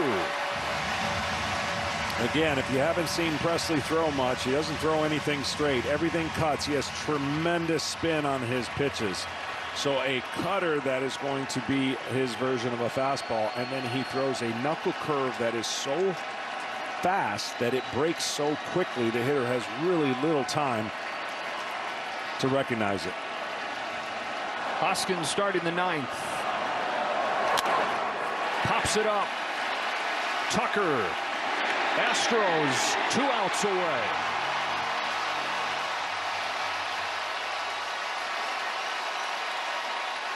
You know what, we talk all the time, and you've mentioned what this would mean to the players, what this would mean to Dusty Baker. You know who we forget that it means the most to, probably? The fans. The home fans here that get a chance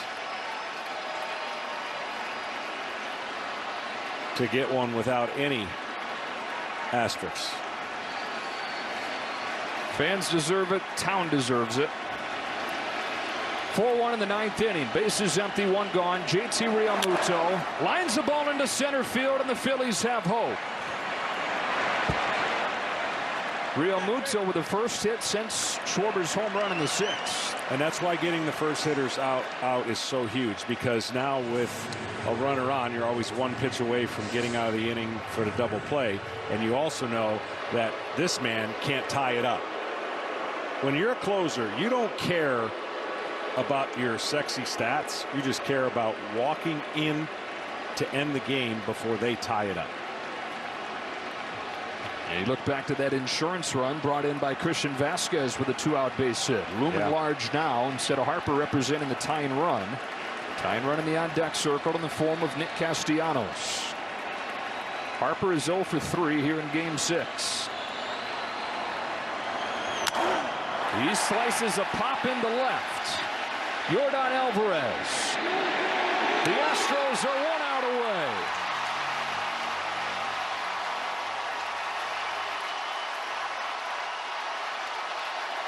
They won their first World Series in their 56th year in 2017.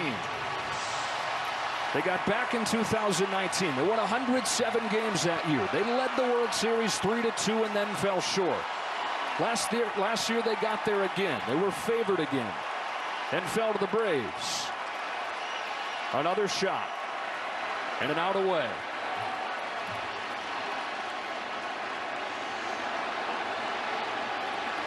And a lot of cell phones out to capture the moment.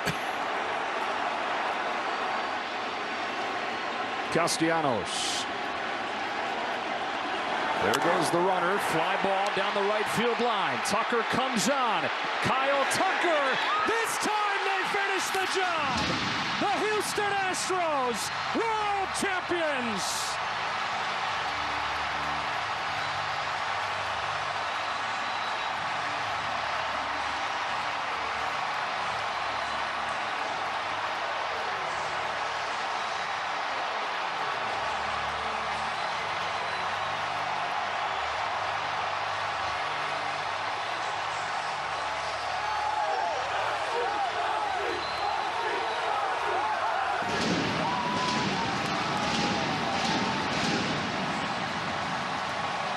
A 4th spot for the Texas Rangers in the top of the 9th inning has broken open Game 5. They are 3 outs away from a World Series championship. And Josh Sborz staying in the game here. For the Diamondbacks, 9-1-2, and a night full of missed opportunities. Geraldo Perdomo takes a strike. Well, they're base runners in 7 of the 8 innings, but they've gone 0 for 8, 0 for 9 with runners in scoring position.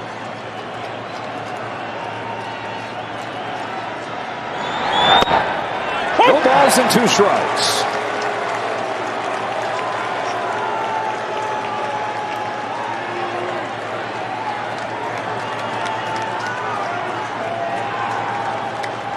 Scores is 0-2. 1-2. Boy, did the Rangers need a hot reliever, and he got hot at the right time. We started the series in Baltimore. He came out throwing, walking a couple guys, got a little off, and then he has been locked in ever since. A big reason why Texas is winning.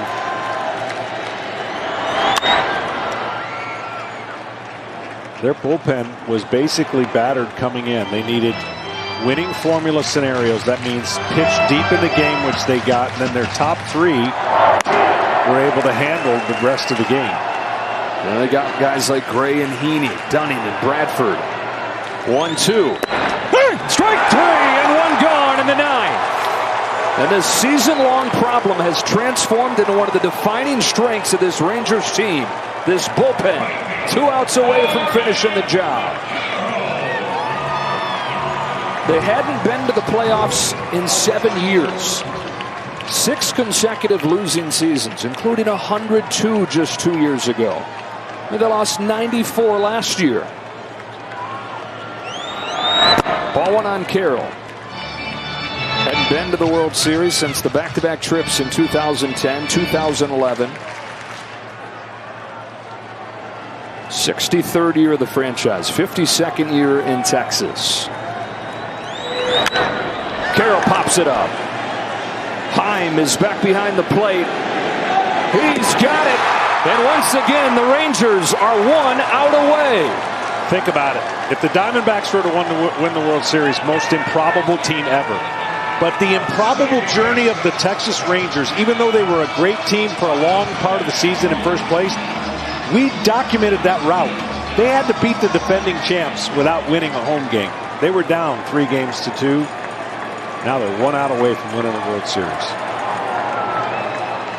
Ketel Marte takes a little bit low.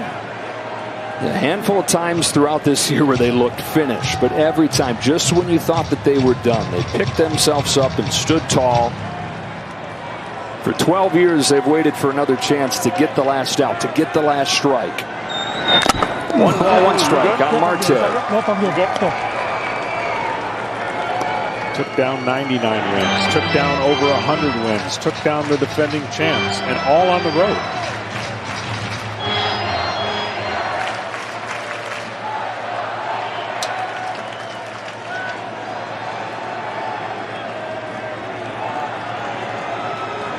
Spores with a 1-1. There's strike 2. And again, Texas is 1 strike away. It took 35 years for this franchise to get to the playoffs. It took them a half-century to get to the World Series. Can they finish it off? 2 balls and 2 strikes on Marte.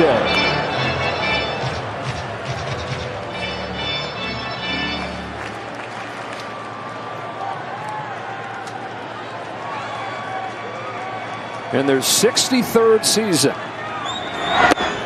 It's happened! The Texas Rangers win the World Series!